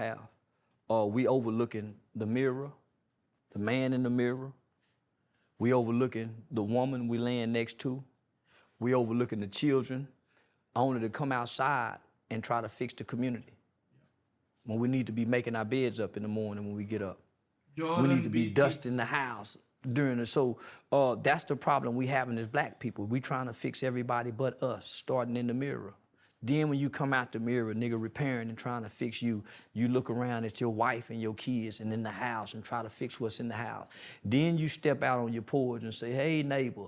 Then you look down the street and see what's wrong with the street. Then you go out into your community, but you don't start from nowhere but the mirror. That's the starting point. And I think that's what we forgetting as black people. I went and fixed me But not before I just black came people, to the everyone. internet and started saying what was wrong in the community. He's right. I became the change that I wanted to see. In the process of doing that, I became famous. I found out that I got a gift in comedy. I discovered my talents that I didn't know I had as a kid. Yeah. So, hey, nigga, fuck who mad. Nigga, it worked. And it's working. Love you, Charlston White. My niggas. Oh, man. Yeah. Boy. That path reveals. Man, how long it gonna take for y'all release this? Cause this shit go break the internet. This shit gonna kill you. That's all right. And then when they get, what they say in the school? Ooh. Hey, man, but with all love, man, listen, can you follow the instructions? Yes, sir. All right, here we go. Let me see. In unison, as we end things here at Funky Friday, we're gonna start with this camera right here. Then we're gonna This camera start right here. Which in one? that This one? camera, second, in unison, and we're gonna finish right here. And when I say all together, we're gonna say one love. You ready? Fuck Here we go. Deion Sanders. Right here, one finger, Here we go. Here we go. Here we go. One here we pinky. go, Here we go. Here we go. Here we one go. thumb, Here we go. all here we go, together, here we go. One love. Fuck Deion Sanders. That's the right, ladies and gentlemen. And we out, baby. Bro, if he came out and said fuck Deion Sanders, this would be the most goated interview I've ever fucking seen in my whole life. Good shit, good shit. Alright, Cam Newton out there putting out good interviews. Good interviews. Yeah, I mean, I like Charleston White. It's just he wouldn't like me because I look white. But I'm actually Mexican, Mr. Charleston. Jesus Christ. Yeah, his heart's in the right place in some areas, but I do think he's racist. But hey, listen, bro. People can't be perfect. You know what I mean? People can't be perfect. At least he's trying to do good in some way, somehow. You know. So good shit. It's a good interview. Cam is a interesting interviewer. He kind of got there at the end.